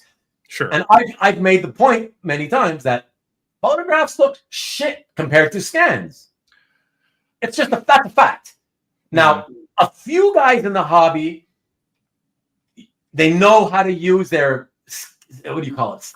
Cam scanner app or whatever, some app they use on their phone or whatever. to make it look better, whatever. And they know how to use it well enough that, okay, it looks pretty good. Still not good as a proper scanner will do, but still pretty good. But the majority of photo users they don't put enough effort into it. They don't look right. So for me, I scan it up to 11 by 17 because that's what my scanner will handle. If it's bigger than that, I will take a photo, but I photograph it with my DSLR and I put it through Photoshop to get the levels and the colors right. You know what I mean, before I post it. Yeah. But anyways, that's what he's just busting my chest. Yeah. He's not the guest here. He doesn't matter. Yeah, exactly. keep it quiet now. But simmer down. Rodney, who was still here a few minutes back, says, if I can make it back in a bit today, I will. Love Newell's pieces. Look at that. He's been liking and commenting on some of my stuff lately. Oh, good Appreciate it. That's awesome. Yeah. Oh, look at that. Pat Scott's back. What's up, Pat? Art presentation would be great. Next week's episode. Art. Would be great. I think you said that right as I said, hey, maybe we should do an episode of presentation. But what's art? An art. I think that's just a typo. An art presentation episode. I think it would be great. Okay, interesting. Hey, you might have to do that. I don't know. Might have to do that. I will tie dye a mattress for you. Somebody new. Hey, I'm learning English currently. Could you teach me how the panel flow? I wish I had time to teach you how panels flow, 99. But this is not the time or place for that. I'm very sorry. But hello. Happy to see you. Hey, Coffee, Triple X. We've talked about this a few times in the chat. Yeah, greedy. Hey, what's up, Rich? Numerals. Vin Diesel, Ice Cube, Triple X. That's a different Triple X. Yes. They were supposed to have the fabled Marcus nudes for sale. Nobody wants that. Hey, Marcus Vin. My nude feet pics are out there. Rich, Kavi. That presentation show would be an opinion-only show. Well, certainly it will. I never said my word is the law of the land. A woman's touch is needed. For what? A woman's touch is always needed. Especially in our hobby. We got none. Needs more cowbell. I was just watching that yesterday, Rick, as coincidence would have it. It never ceases to give me a good laugh.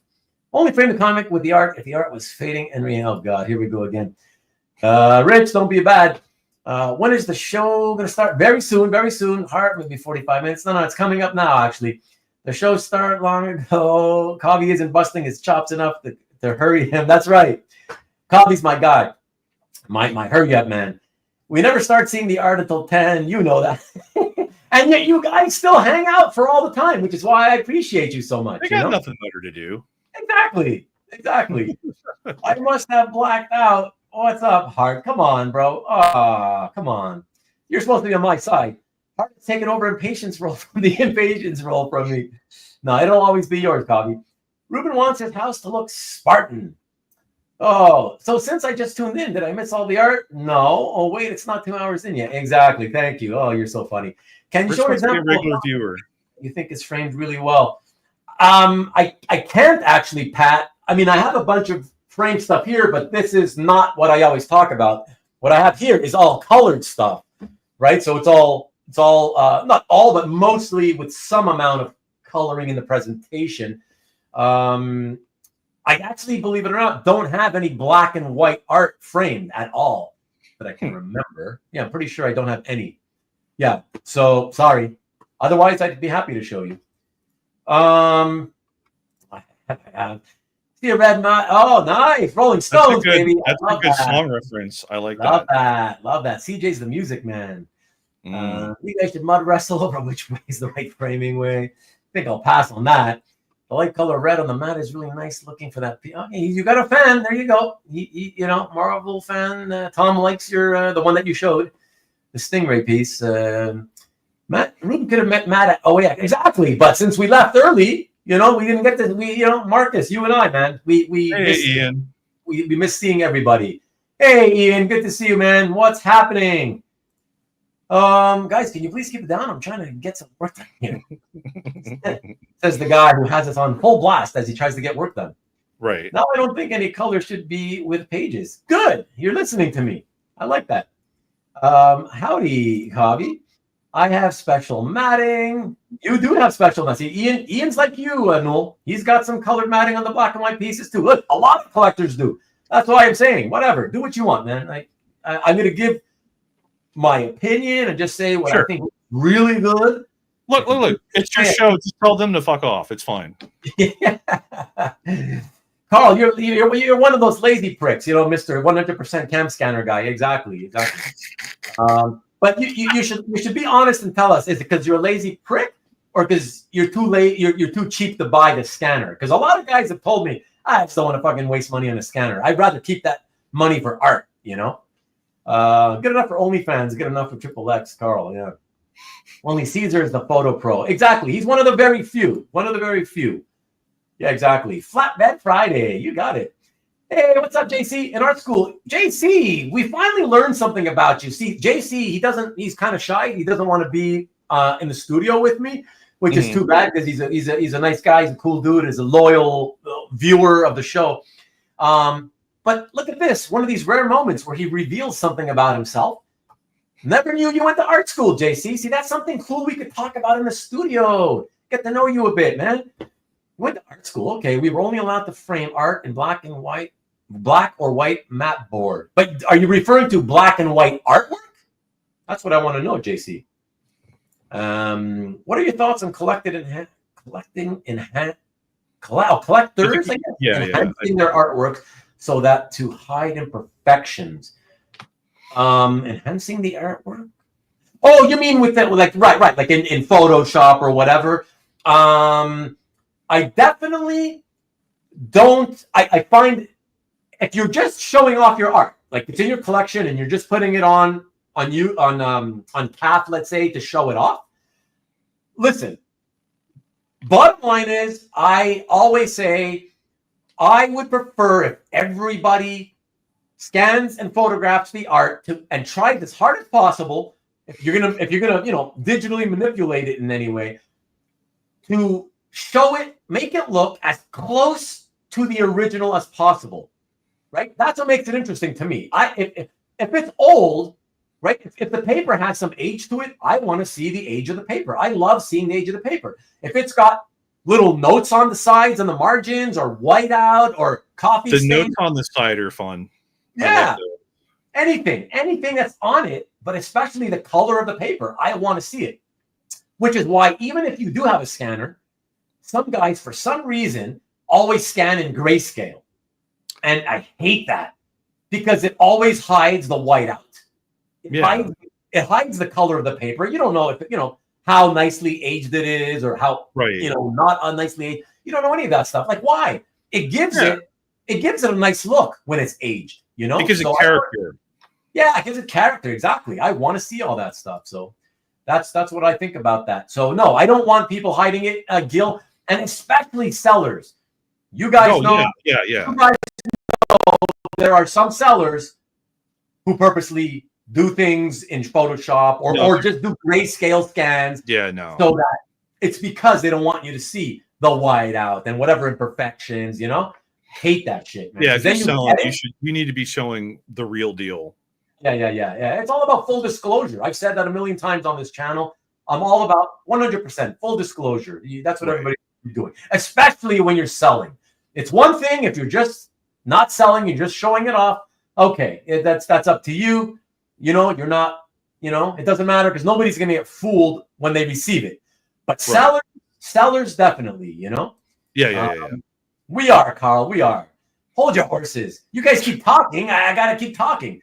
Judging from each of your wall colors, I thought you were both in the same room for a minute there. That's what I think CJ or somebody said earlier. Well, I think Lee said or it. Lee?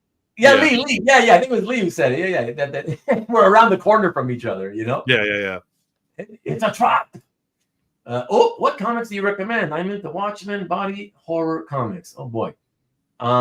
I don't really read comics a lot, 99.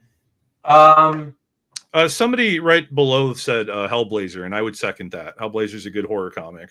Oh, yeah. Okay. For horror. Yeah. Thank you, Hart. Thank you for helping out. There you go. There you go. Check that out. Check that out. 99. Check it out. Hey, Mr. Dan Evan. What's up? And get him, Carl. Don't let him talk like that.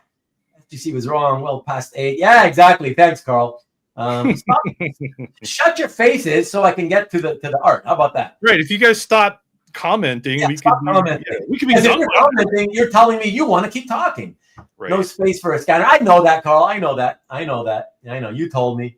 There you go. There you go. Thank you. See, we got a helpful crew here. Thank you, Hart. By the time I buy one scanner tech, we'll surpass it. Right. You're welcome. There you go. Very friendly. Harrison Ford loves art and red mats. Oh boy, damn, I fell asleep just now. Sure. Show the warts and all. Exactly. Can't stitch on my scanner on my new Mac versus my old Microsoft. Sucks. Show all blemishes when selling. No problems. Exactly. Newell, what is that hat on the top of the shelf in the background? That one? Yeah. That is, it's just a felt hat. I don't know if there's a name for it, but it came from Germany. Tom says it's a LARPer hat. No, I don't LARP. Okay. But, it's just a felt hat from Germany. We can okay. Just Newell, just so you know, JC hit us with an answer about what he was saying in art school. Mm-hmm. He says it did not even matter the medium, color or black and white art. The principle, which is what I've been trying to teach, it's the principle of it, is the principle of presentation is that the mat should not impose on the art. So most favored black because it would make the art stand out. Yeah. But not in the art stands out, not the mat itself, not the presentation. That's exactly my point, is that the art, you want the art standing out, not the presentation. My response to that would be, I didn't go to art school. Fair enough. Because yeah. He did, and I have to admit, I did. So whatever. But we fancy in here now. Okay, I see. Not really. I did it for a year and I left. The art nerds ganging up on me. Jeez. I used to own the same. Maki Pupu says, "Wow, one of the 7 dwarfs. That's what it looks like to me, like or a garden gnome. Yeah. No, the garden gnome.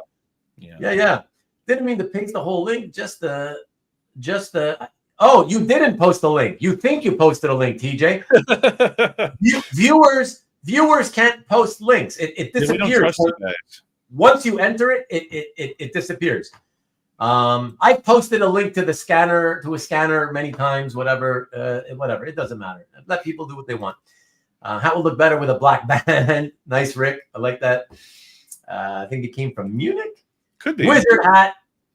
Bill hat. For a moment, thought that was a Harry Potter hat. A lot of guesses here. I also went to art school installing their air conditioning. Does my opinion count? Everybody's opinion. Sure. I listen to everybody's opinion here. I value everybody giving their opinion here.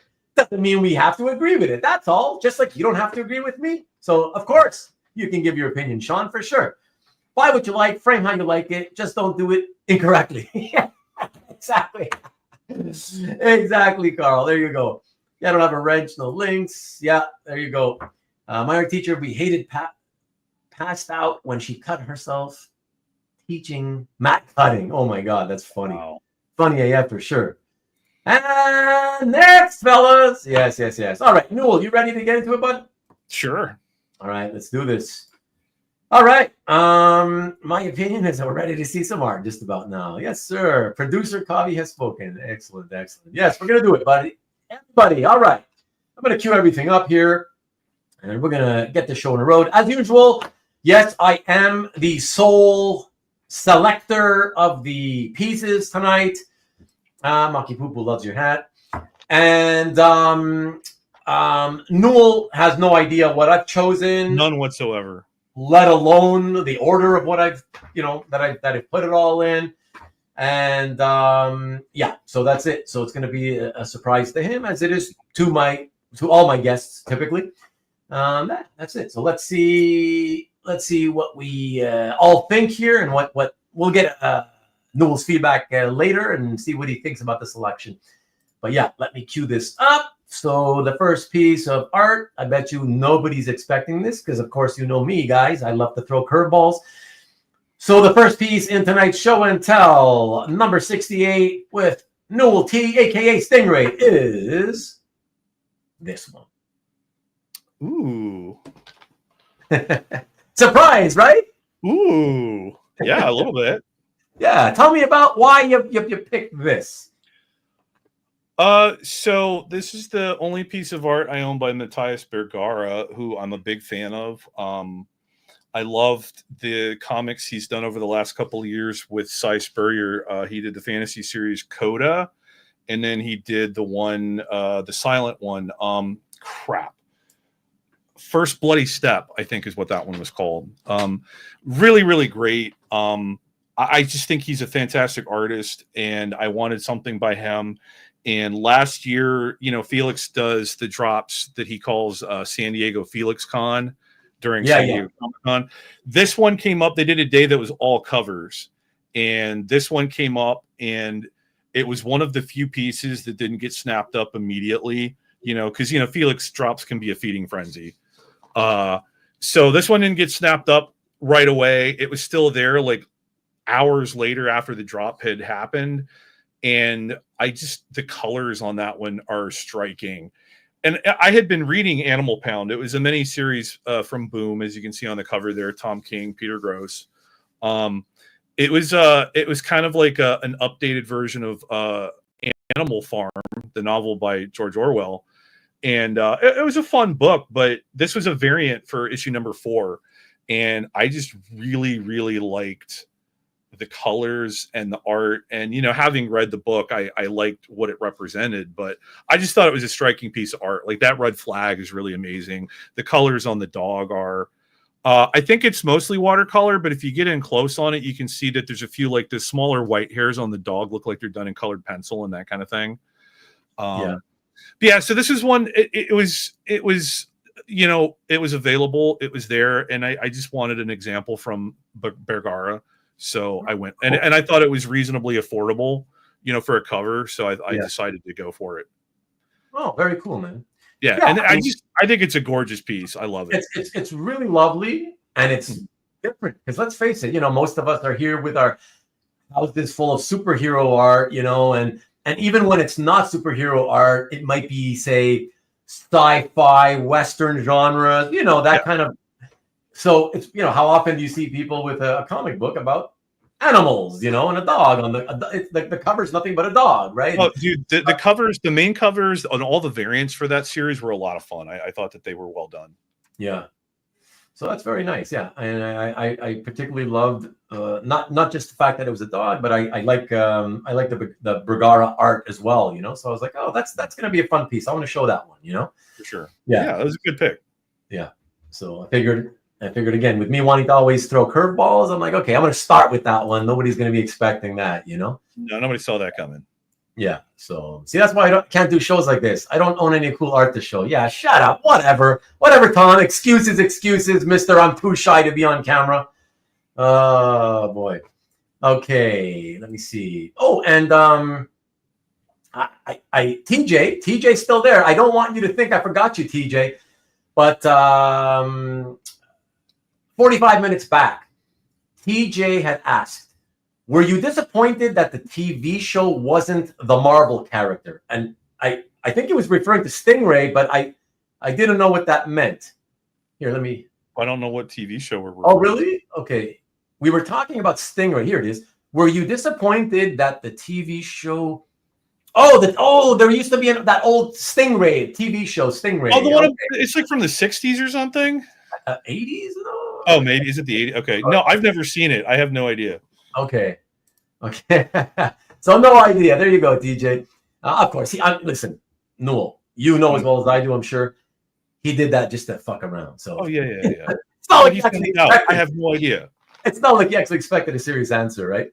And real quick, Marcus had also asked, who are the Mount Rushmore of Stingray artists? Do you even have any? Because honestly, I was like, is that like people that have drawn him in the past, or people I would like to?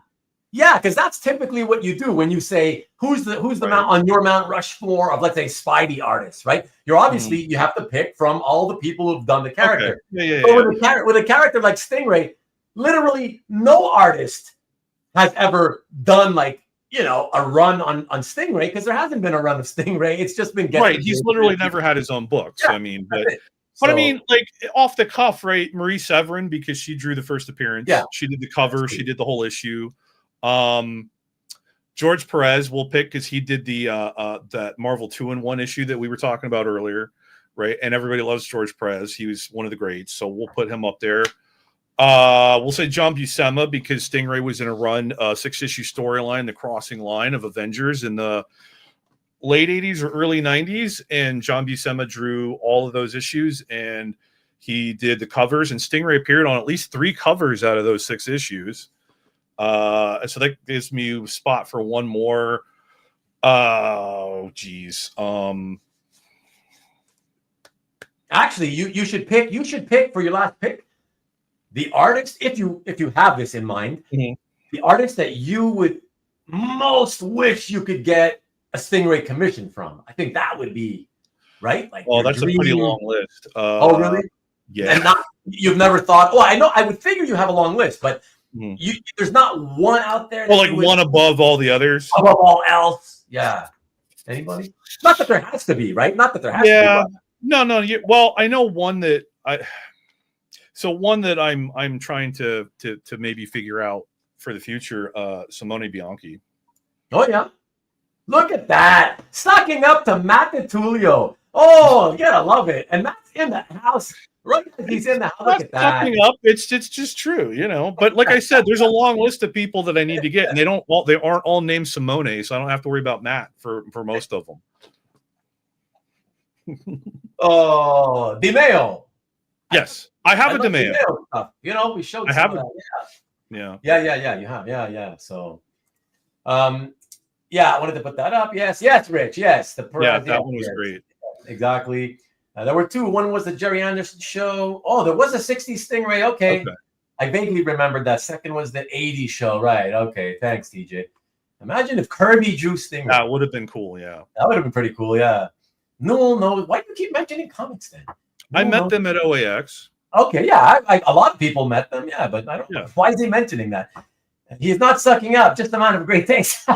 See, Matt knows what he's talking about. Oh, hey, I'm just busting balls. You know that. A Kirby Stingray would have been awesome. Yeah, for sure. All right, let's get back into the art, everybody.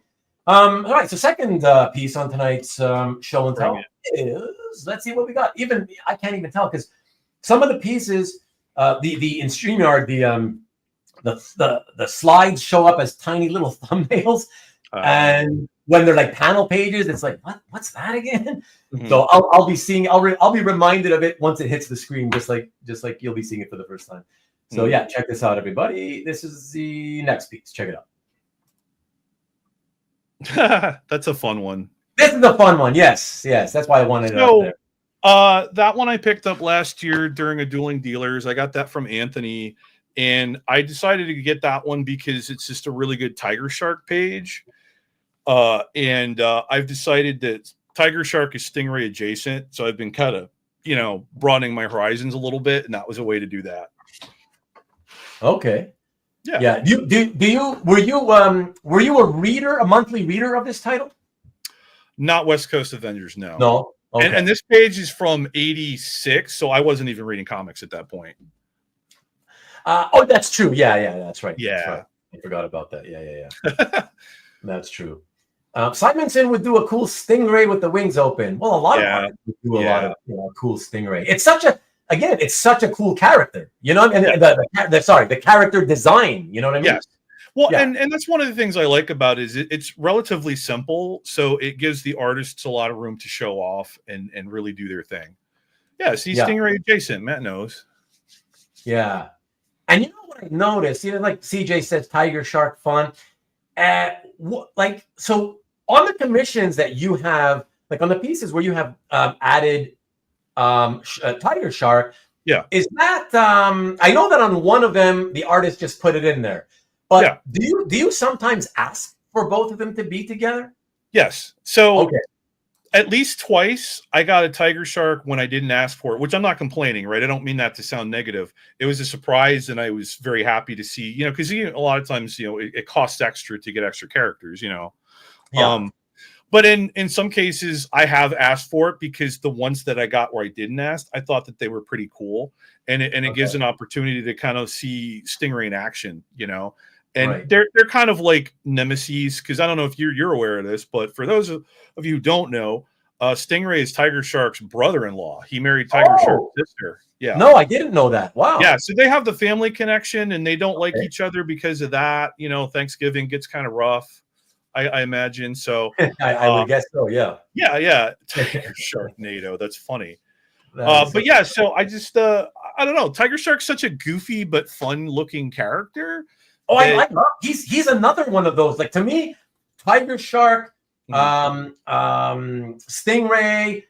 because they've appeared together, whatever. Yeah, they were kind of on my list of, like, those sort of third tier characters that they may not be in terms of their actual character. The reading them may not be fantastic or whatever, but just on a visual level. Yeah, for sure. I've always loved Tiger Shark and Stingray. I just think they're just cool looking characters, So I like to see them guest star in comics just for the visuals. I don't care about whether they add a lot to the story. I like seeing them for the visuals, Absolutely. And I like Tiger Shark because sometimes he's a dude, sometimes he's a shark dude. You never know what you're gonna get. The turkey is always soggy on Thanksgiving. No. They use the salt water to brine it. It's a totally legit technique. Oh, Sal Buscema did a decent job on Stingray in Subby 31. I don't know if I've read that one. I'll have to look into it because I do love Sal Buscema. Yeah, me too. All right, fantastic. So we have the adjacent page. All right, let's get on to the third piece, everyone, and see what we got here. Check it out. Oh, this is a recent pickup. Yeah, and speaking of Hellblazer, Mr. 99, if you're still there, this is an example from that series. Yeah, I mean, so not the original series, but still. Yeah. So this one, this is from the Hellblazer Dead in America series. This is from the final issue, number 11. This literally just came out like in, I think, December. I read it because I'm a Hellblazer fan. I was reading the series. It's a great series, written by Cy Spurrier. Art by Aaron Campbell here, and this one is fantastic because that page, the way that Sandman is kind of in the ethereal white, and the way that they kept that on the final colored page on the right there, I think is fantastic. The way that he colored the apples in the tree, I don't know why he thought that was it needed to be done. They could have just obviously done that with the rest of the coloring, but he did it. And I think it just makes the page look so cool and unique for a panel page, right? And then you get the really scuffed up kind of almost zombie like Constantine there with the Sandman, and then you've got that big tall panel on the left, which with the mountainous Swamp Thing in the background. And Aaron Campbell said that he's not sure, but he thinks that this might be the first time that Constantine, Sandman, and Swamp Thing have all appeared on the same page together at the same time. And I'm not going to doubt him. I thought it was a cool page, and I decided I needed to pick it up. And because I really like the series, I really like Campbell's art, and this was just such a cool page. It was hard to pass it up, so I went for it. And I actually got to, because it was on a sales show with Bill, I actually got to pick it up from him at OAX, so that was pretty cool. Oh, that's cool. Yeah. So that's nice. And you said you've enjoyed you reading the series? Oh yeah, I read issue number 11 like less than a month before this I bought this page. Like, oh really? It was great. Yeah. Oh, that's so cool. Yeah, so that's part of like I don't know, recency bias or whatever. I saw that, I was like, ooh, I recognize that. I just read that. That's awesome, and I bought it. Oh, cool. Yeah, a lot of fans here. Hellblazer, love it. Tom said, great page. Need to read the series once it's in a trade. Yeah, nice I think Rodney got one too, if I remember correctly. Really? Yeah, I think I'm waiting for him to post it so I can remember which one. He's told me. I just don't remember. Oh, interesting. Okay. Yeah. And by the way, yeah, because I was under the impression when it started that it was supposed to be a Black Label miniseries. Is it not a miniseries? No, it is. 11 was the last issue. Oh wow! What a weird number. Wow, 11. I mean, 12. 12 we get maxi series, whatever. I think that it was originally like either 8 or 10, and they gave them an extra issue or something to close it out or whatever. I'm not. It's DC has been a mess with those, beyond the mainstream titles. Yeah. So I don't know. Yeah. But I was just Campbell and Spurrier had done a previous 12-issue series that I thought was really great. So I was glad that they got to do a follow-up, Okay. Their Hellblazer was really great. So I just getting good Hellblazer made me happy, Yeah, that reminds me. Not to steal your thunder here, and it's your show and tell, but that reminds me. I have this available at some point to sell. That was one of the. That's a Constantine sideways profile smoking. Oh, I see it now. It took me a second. Okay, yeah. Who's that? Who's the artist on that? That's Mike Perkins. Oh wow. Yeah, and actually, dude, the skulls and the smoke. That's fantastic. Here, I'm gonna show you the published one as well, so you just sort of make it out better. Check it out here. Oh wow, that must have been a variant. I didn't see that. Yeah, it was a variant. Yeah. Okay. Yeah, it was definitely a variant. Wow. Yeah, let me get rid of this, and let me. That's cool. Rid of this. Yeah. So when Mike had done that one, I was like, oh, okay, cool. I think he's the one who had told me, oh yeah, it's just a brief miniseries, but he loves Hellblazer. Nice. He loves the character of Constantine. Oh yeah. So yeah. That's awesome. I'm happy to hear that, from several of you that this particular Hellblazer series has been good, so yeah, it's really, really good. Yeah. So very cool. Okay. Let me catch up a couple of comments here. This one goes to 11. This one goes to 11. It says DC editorial. Yeah, exactly. I didn't pay. So there you go. There you picked it up. That's right. Yeah. Okay, cool. Bye to everyone who is here tonight, and hope everyone has a wonderful day and night with all your family members and friends, and the best of luck with all your family members and friends. Thank you, Kenneth Bird. Appreciate it. Have a great night. See you on next channel. Friday, probably. And look at that. Paul Period. We'll call it, because he's not Paulie P, Mr. Paul Pappas. This is another Paul. And he goes, written anyways, with Paul Period. We'll know him as Paul Period. Very nice Hellblazer page. What's up, Paul? Good to see you again. Marcus, isn't that Chamber? Who's Chamber? What's Chamber? Chamber, like from Generation X? I just know the Chamber of Commerce. Chamber was the guy that didn't have the lower jaw in Generation X and would wear a scarf and just had like the energy emanating out of the hole. Oh, okay.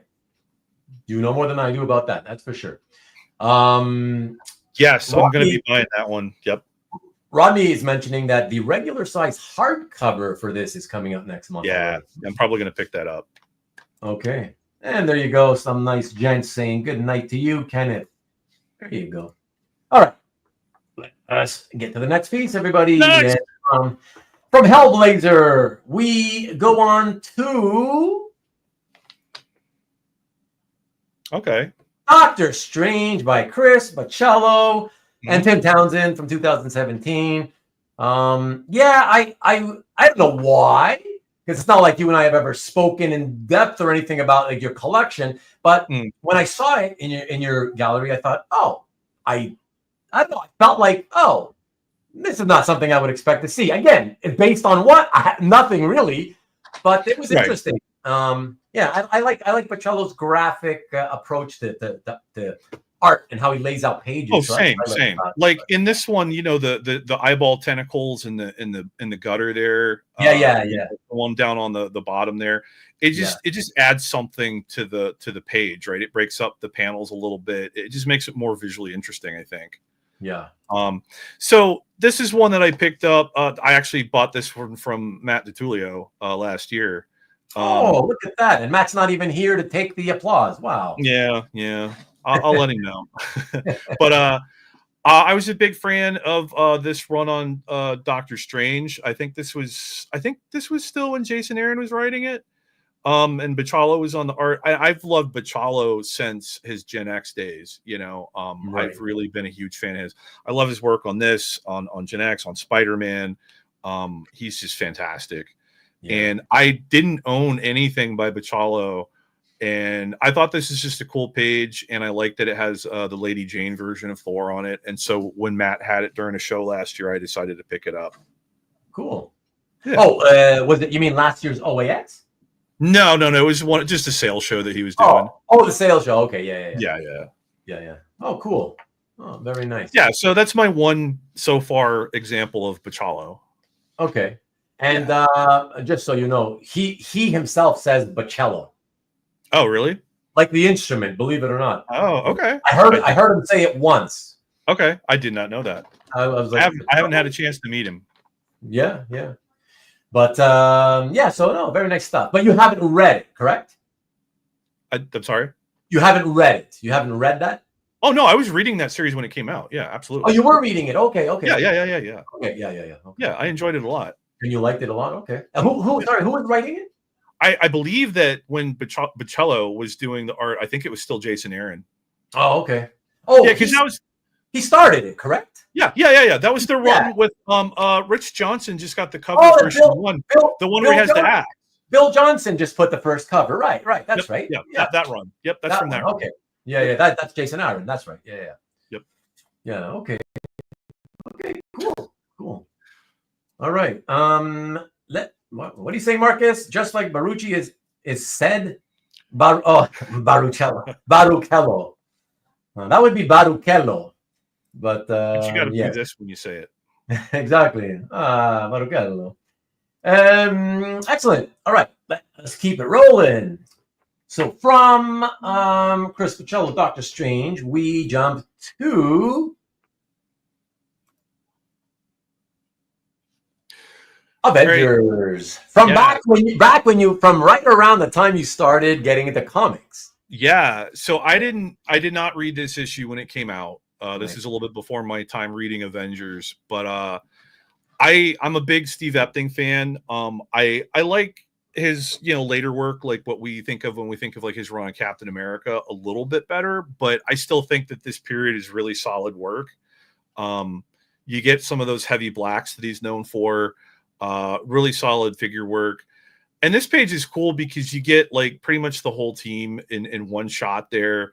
But honestly, what kind of made this page fun to me, beyond just being a good team page, is that panel there with Lockjaw trying to get the bone. I just that made me smile, and I thought that was pretty great, and I decided I wanted to have this page in my collection. That was the actual selling point for you, right? That was the tipping point. I looked at this and I was like, good page. That made it. Yeah, that made it. I need to have this one. Yeah. No, that's very cool. That's very cool. Yeah, sure. Yeah, and I so I agree. I will say this was early in Epting's career. He was already an incredibly solid penciler. Yes. Now, obviously, when you look at this era, you're not seeing the Epting that we all know and love, from, let's say, 2003 onwards, basically. This is you're basically seeing Tom Palmer's, heavy inking style. But, he's a great inker. So it's fine, obviously. And he was helping out Epting at the time because, Epting still had, like any new artist, he had certain issues. And so, of course, having a very experienced inker helps. But even though you don't see the Epting style in this that we all know and love, you can still see that everything else, the basics of illustration, the foundations are all there. He still already knew. Even that early in his career, he already understood anatomy really well. He knew camera placement really well. You know what I mean? All the foundations of drawing, he had them already down pat in the early 90s. Oh yeah, everything was on point. Yeah. Yeah. So it's really fantastic stuff, you know? Yeah. So a lot of fun. And yeah, I mean, obviously, if you're a big Epting fan and you want like quintessential Epting, then listen, you just look for something from, again, the early 2000s onwards, and there's plenty of stuff to choose from, you know, and get an example of, you know, the style he's actually known for. Corey. Corey's leaving? Corey always has to leave. Night all. Watch the rest tomorrow. Thank you. Leave me a comment if you can. And don't forget to hit the like on the way out if you haven't done so, Corey. Thank you. Smash that like button. And we say night, Corey. And oh, yeah, I always forget. I never really say it. Everybody, if you're watching, there's a few dozen of you here watching tonight. I don't know how many likes there are, but if you're watching and you haven't done so already, can you? You don't have to subscribe if you're not subscribed. But right down here somewhere, there's a thumbs up icon. If you could just click that, that's the like. That's the same thing as liking it. If you can just do that, I'd appreciate it. That would be very nice of you. Thank you so much. Thank you, Kavi. 38. Oh, nice. 38 out of 38 so far. Fantastic. That's great. I love having the 100% ratio. So that's awesome. So thank you, everybody. Okay, fantastic. You. Yeah, well, they appreciate you being here, Newell. They're here to see you. They're here to see you, my friend. Yeah, they don't want to see me. They just put up with me because they're used to you. Yeah, I got to be here, so you know they know that. Okay. All right. So yes, from Avengers, Steve Epting, Tom Palmer, Avengers, we go to another of Marvel's super groups on a fun-looking page, and I'm curious to see the thinking about why you would pick this page up. So let us know. Check it out. So this one, I think I bought this the second time I met Mark Buckingham at Baltimore Comic-Con. He's just a super nice guy, kind of almost, you know, stereotypical, proper but very friendly British guy. And I've been a fan of his going way back. Like, you know, I love his work on Fables. I loved his run in the early 2000s that he did on Peter Parker's Spectacular Spider-Man. Just he's a really great artist whose work I've just enjoyed for a long time. Yeah, he's great. And so this page is from the run that he did with Mark Waid. This was during the what they generally refer to, like on the omnibus, it's called the Mark Waid, Mike Wieringo run. But, you know, Ringo was the main artist, but they had a couple of other guys come in and do a couple of issues so that, you know, Ringo could keep doing it, I think, and it could be on time, right? And this was, I can't remember if it was a 1 or a 2-part story, but they did this issue in there, and I just, you know, I met Buckingham at Baltimore, and I was flipping through his portfolios, and he had a couple of pages from this particular issue, and I just really like this one. I like the goofy shit-eating grin on Mr. Fantastic's face and the look that the Thing gives him in the bottom right panel there. Yeah, exactly. Because you never see, that's the opposite. It's never Reed who got the shit-eating grin, right? He's always the serious guy, right? Right. Yeah. So Exactly. Funny. So I like the acting here, the facial expressions. I thought it was a great page, and I just, you know, I picked this one up, and you know, you can see he even inscribed it to me there. Yes, right at the bottom. So that was cool. That's fun. Yeah, and you got it right from him. Yeah, and I had the omnibus of this run with me too that year, and he signed it and did a little Human Torch sketch in it for me. So that was cool.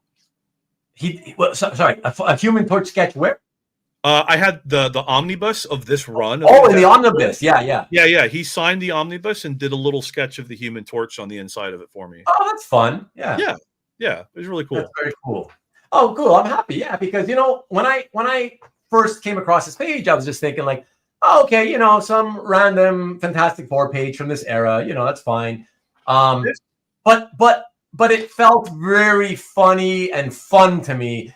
And that's what I really like a lot about these days is looking at stuff that just screams fun.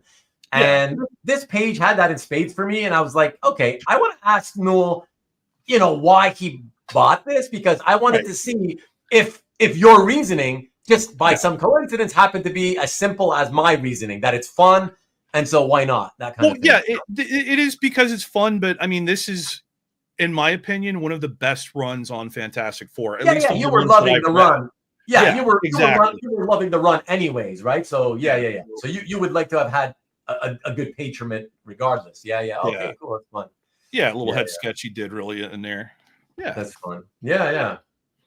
So that's great. Yeah, it's always fun to have if it's one of your favorite runs on any title, to have some art from it, and if it's especially cool fun page, right? So yeah, I'd love to get a Mike Waringo page, but those are a little bit harder to come by. Are they though? I mean, not that I've done a lot of like strict looking specifically for that, but I just don't see them around that much. You know what I mean? I get you. Yeah. No, that's true. I will say that I it's not something that I typically remember seeing a lot of flowing through the hobby.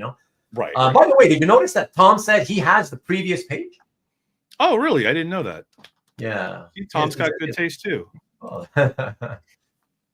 Sometimes I'll give it to him. Sometimes, apparently. Sometimes. When he's not going on about Jack of Hearts. Yeah. Actually, that's not fair of me, because I've always loved the Jack of Hearts. I'm not again, not that I love the character, because I know nothing about him, but I love the character design. Right? No, he's a fun character. I think my first experience with him was during Avengers Disassembled. That story where he just showed up randomly and blew up. Well, I didn't read that one actually. Oh yeah, that was weird. That was the first time Bendis wrote an Avengers story. Oh, really? Okay. And he blew up? Yeah, he comes in from space because they put out the call. It was all part, like, basically all of the worst possible things that could happen to the Avengers all started happening at the same time, and that was just a part of it. He just showed up from space and took out Avengers Mansion. Oh, interesting. Okay. Is that the same storyline with the Wanda saying no more mutants, or is that different? That's like No More Mutants was the House of M. Oh, that's House of M, right. Right, so, but that was kind of like a follow-up to the Avengers Disassembled story, right? Oh, like that came after. Yes. So Avengers Disassembled kind of led into the House of M. Yeah. Because all of the bad shit that happens in Avengers Disassembled is a result of Wanda going crazy and her hex powers going off. Yes, Marcus, it was Finch. I remember Finch on Disassembled, yeah. Yeah. Oh, and you know who appeared in that story just as a background character, but he was there? Stingray. He's in the crowd, drawn by David Finch. Is he? Mm-hmm. And at least 2 or 3 pages. Sorry to hear that, Matt. 3 feet of snow. Nice. Oh my God. You know what? My wife and daughter, they for a long time, they've like, can we get a dog? Can we get a dog? I put my foot down. I'm like, no pets, especially dogs. Not that I don't love animals. I love animals. Why? Because I know me, and I know that I hate the winter so much. I will not go out in winter if I can, unless I have to. And I don't want to treat my dogs that way. I know a dog has to be treated properly. You have to walk them a couple of times a day, whatever, and let them stay out for a while and tire themselves out. And, I wouldn't take them out. If it's too cold, I wouldn't take them out. Raining, I'm not taking you out. And that's not fair to the dog. So for that reason alone, I don't have a pet, That's funny. Yeah. Sorry for the segue. And Tom says, was sad. Yeah. House of M. Yeah. Urban renewal. Says Peter. What does that mean? I thought it was the Bahaman. That was who let the dogs out, right? Oh, Jesus. All right. Let's get back on track, everybody. And so from Avengers, we went to Fantastic Four. And Fantastic Four. Okay, so what do we have here? I can't even tell what that next one is. All right, well, we're going to find out together. Let's check out the next piece, everybody. Here it is. All right. This is I love Craig Hamilton. Dude, me too. This page is so good. So this one I won on a Heritage Weekly auction in January. Okay. Yeah. Oh, this last month, you mean? Yes, last month. Okay. Yeah. So I got this one. This one showed up like 3 days after I got back from OAX. So I was very happy to get this one. So I had never read Starman. I had heard a lot about it. I heard that it was a really great book, a lot of fun, really great storytelling, good art. Like everything I've ever heard about it was complimentary. So when DC originally, they had published it at some point in 6 hardcover volumes, but those went out of print and they were on the secondary market and they were super expensive. I almost looked into buying some, but I didn't. And then eventually, like, I don't know, 3 or 4 years ago, DC they republished all of Starman in 2 very thick paperback volumes, the ones they call compendiums. So wow. Okay. Yeah. And so I bought those, and they're much more affordable, much cheaper. And I bought those and I sat them on the shelf and they sat there for like, I don't know, 2-3 years, something like that. Oh, and that's welcome to my world, please. Oh, yeah. So around, I don't know, like October of last year, I think, I was like, you know what? I'm not reading anything right now. I need something else to read. I'm going to sit down and read Starman.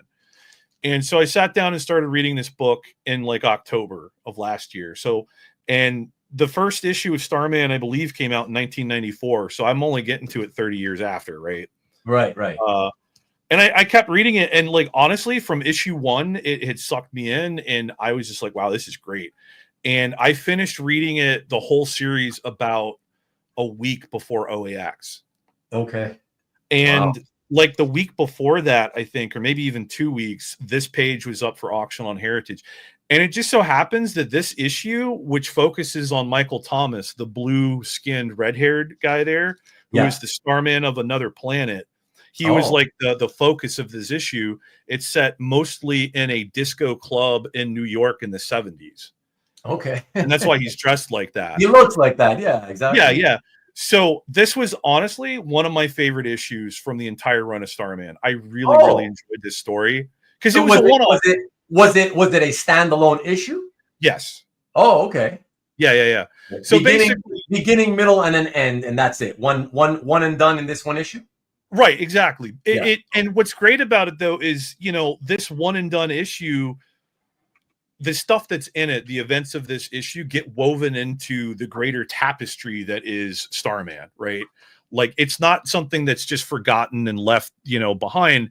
It gets woven into the rest of the story, and in a really great way, which is James Robinson did that a lot, where he'd have like an issue in the middle of a bunch of other stuff that's going on that really didn't seem like it had a lot to do with the main story.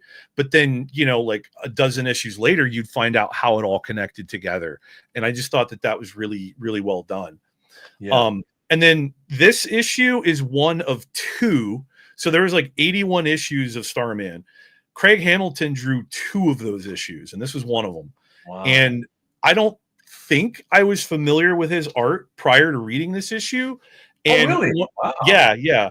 And so one of the reasons that this issue really stood out to me is because of the Craig Hamilton art. It's so beautiful. Yeah. And so like when this page was at auction, I was like, oh my God, I like just read this and this is gorgeous. And I knew I had to have it. And it's the end page for that story, which is pretty cool. You get Michael Thomas, Jack, and the Shade, which I think this is the only page that has Jack or the Shade on it in the whole issue, because it was a flashback story. Right. I mean, look at it, man. Look at the level of detail in like the Shade's office, the bookcases, the way he does the shadows in the upper right corner. Like you can see a little bit of like how there's the shadows that are shaped like the plant. You get the white on black lines and the black and white lines that just kind of connect up to each other. The lighting on the candle on the Shade's table, all of the things on the desk, even like, Jack eating the pizza and reading the journal, with his goggles hanging over the corner of the chair, the rod leaning behind it, the jacket just hung up there. The rain on the window, the way that he drew that in there is just it looks very realistic, but still in this very like inky, very detailed line work style that he has. I like that you point that out, because I always love background details, and I said the same thing as I was looking at it when I was doing the selection. selecting for the pages, and I picked this one out. I was like, oh, that's fantastic. It looks like he sells what he's doing. So it's not just rain, it's demonstrating that it's a downpour, because that's that's what a window looks like when it's a downpour, not just rain. You know what I mean? Exactly. Exactly. It's gushing. It's so amazing. I love it. And one of the things that I like about this page too, it's kind of hard to see at this size, but if you were able to zoom in on it, the pizza box. Unfortunately. But if people go to my calf gallery, use everybody. Use. Don't forget. Use the link. They're right underneath this image. In the description, you're gonna see a direct link to Newell's gallery. So But in the bottom right corner there's the pizza box on the floor. Yeah. And the title, the name of the pizza place that it's from is Bernie's Monster Pizza. And then on the side of the box, right on the floor, it's on like Wrightson Avenue or something like that. Oh, cool. Yeah. I thought that was such a cool little detail to work in there. Yeah. That's badass, man, for sure. So this is a super recent pickup, but man, this is a page that I really, really enjoy from a series that I just read, but I love it. It like, honestly, it's probably one of the best comics I've ever read. Oh, wow. Fantastic. Right. And then this issue was a particular standout for me. So I'm a Starman fan now. You know, I'm a convert. That's cool. That's cool. You've read now the 81 issues? Yes. Yeah. Okay. And so the compendiums also have, one shots and other little mini series that were part of it. So it's like just over 100 issues total. Oh, and I've read the whole thing now. Oh, wow. Yeah. One of your favorite series reads of all time, you would say? Yeah, absolutely. It's fantastic. I would recommend it to anybody. And the funny thing is, like, most of my life I've been, there's always that Marvel versus DC question, right? I've always been heavily leaning toward Marvel. And I read a little bit of DC here and there. I'm not one of those people who's like, oh, boo you, DC, right? Like I tend to prefer Marvel. Yeah. DC, it depends. There's some stuff I've read that I really liked. There's some stuff I've read I've not liked so much, So I wasn't sure how I was going to feel about this one. And it's funny because it's a series that is heavily steeped in DC history, right? So Jack Knight is the primary character, and he is Starman, but he is the son of the original Starman, Ted Knight, who was a Golden Age character. Yeah. And that's an actual published DC character. It's not like they made him up for this series. Yeah, right. And he throughout the series, Jack gets to meet pretty much everybody that was on the JSA from the 40s and 50s. He meets that includes the Sandman, the guy with the gas mask and the gas gun, right? Yeah, he's awesome. I love Sandman. Yeah, I'm blanking on the character's name, but you know what I'm talking about. He had his own series, And just as a kind of a side note, I also read Sandman Mystery Theater for the first time last year. So it was kind of cool seeing that character cross over into this series, in the modern day. So that was pretty cool. See you, TJ. Night, TJ. Have a good one. Wesley Dodds. That's it. Thank you, NSN Art. Thank you, Carl. So Wesley Dodds shows up in the book. The rest of the JSA. There's an issue with Superman. There's an issue where they are traveling in space and they end up back in time at Krypton and they get to meet Superman's father. So it is a heavy duty DC laden story, and that might scare some people off if they're Marvelites or whatever, but it was so well done and the art was so great throughout, and the story was just such an interesting, compelling story that I was hooked and I loved it. And honestly, it kind of makes me want to go look into reading some more older DC stuff that I may have missed. Cool. That's always kind of the fun thing, right? If you want to delve into the universe of a publisher who you haven't ever really read that much, right? It's to give you a chance to do that, right? If you're interested. And like I could go back and read some JSA to get some of the old Starman and the Sandman and all those guys. I could go back and read some Adam Strange now because he was there's one storyline that he was really big into. Read the Jeff Johns JSA series from whenever it started in the early 2000s or whenever it started. I started reading it a few years ago, and they were coming out with trades, right? Collecting it from scratch. Mind you, then I got screwed. Somehow I missed the fourth one. It sold out very quickly, and they haven't reprinted it yet, so I'm kind of stuck. Okay. I can't jump to the fifth one, even though I bought the fifth one. pain in the ass. We're missing number 4 now, but really great read. You know? Yeah, and I think there's another JSA series that's coming out now by Jeff Lemire. I think. Yes, that's correct. Yeah, okay, I don't know anything about it, but yeah, you're right. Yeah, you're yeah. right. But so I mean, there's a lot of additional material I could go read. I didn't know it, but this Starman series was actually technically volume 2. The previous series was about a completely separate character named Starman that ran for a bit in the early 90s. Right. But he shows up in the book. Because you know, every character that's ever been Starman is in that series, and so the themes of like legacy and that kind of thing are really big in that book. So it's really good. Highest recommendation. Yeah, in the past, you know, when we've kind of gone off tangent and different tangents, you know, and segued into the discussions of comics and you know what I'd been reading or whatever. A lot of these guys here tonight were, you know, we talked about things of like from that Vertigo era, what I call the 90s DC era, right? And a lot of these guys here were like saying, oh, yeah, Starman is really, really good or whatever. Yeah, and now I know why, Yeah. So it's cool that you found out. You took the time to try it and you found out, right? So yeah. And it was definitely worth it. Part of me wishes I had read it earlier, but you know, whatever.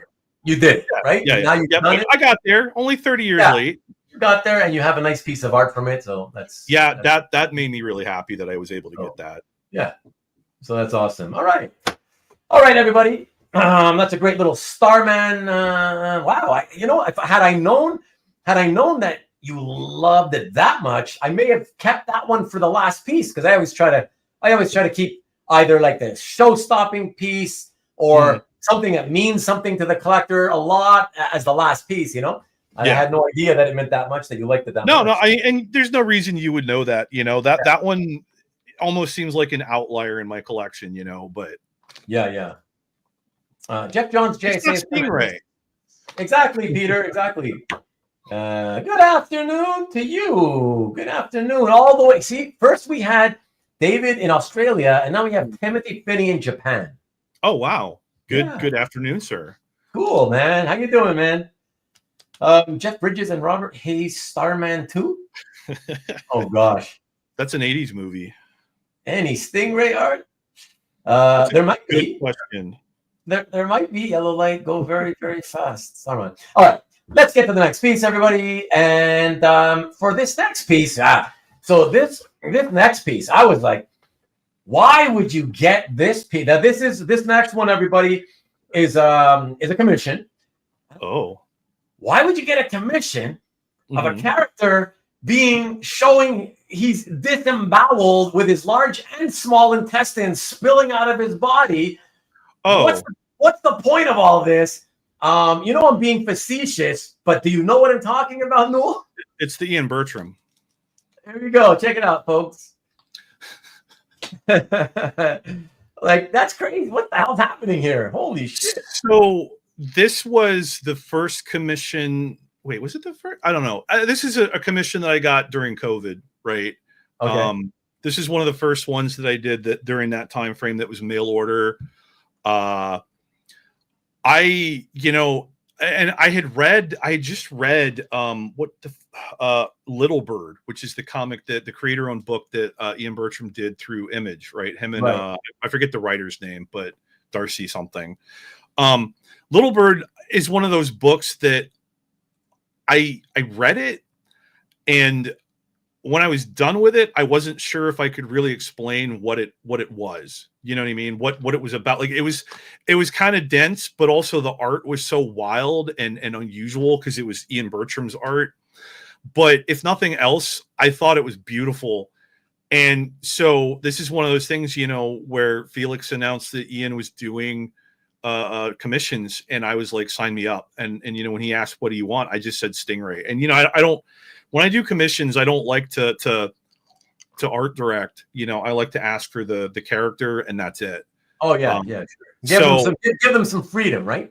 Right. And so like, you know, I had an idea that I was gonna get a lot of innards and viscera, but I never know what the finished product is going to look like. And when this came in the mail, man, I was just like, oh, wow, this is insane. I mean, it's recognizable as Stingray, but at the same time, it's just so like creepy and weird. And like, there's so much going on here. And just, yeah. Yeah. I love it. I think it's it's one of the most unique Stingray pieces that I have, and it's just like really amazing. It encourages you to stare at it and just kind of like almost follow all of the tubes, you know, to see where they go. Yeah, exactly. I mean, that's what I was kind of trying. I was being facetious when I said, you know, he's disemboweled and he's got his intestines, because I know that Bertram, you know, this is his style. Everything I see from him has these weird, crazy, long, whatever they are, flying around, you know, around the figure or whatever. But yeah, then I did start kind of looking closely to see if, hey, maybe is that potentially his insides, or you know, I don't know, but I was trying to follow this stuff, you know.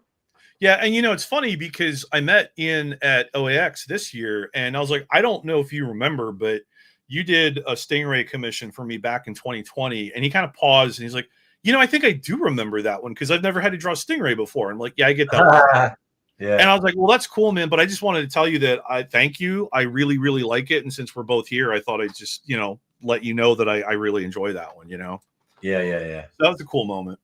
Yeah. That's fun. Exactly. A nice little memory to have of your piece, right? So, yeah. So, no, very cool. Very cool. And dude, he had some of the Little Bird, the sequel. He had some of the pages there, and they're all oversized, like 18 by 24 or something like that. They're huge.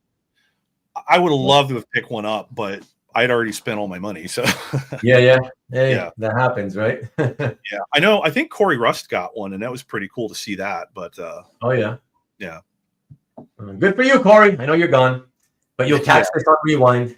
This is how I know. This is how I know whether you're lying or telling the truth when you say you'll catch the rest on Rewind, Corey. That's true.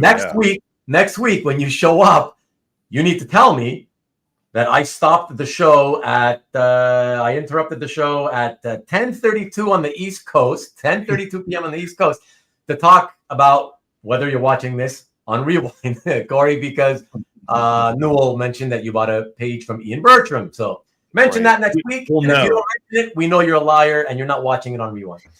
Okay. Let me see. That's where the Sting is made. Maybe. Is that right?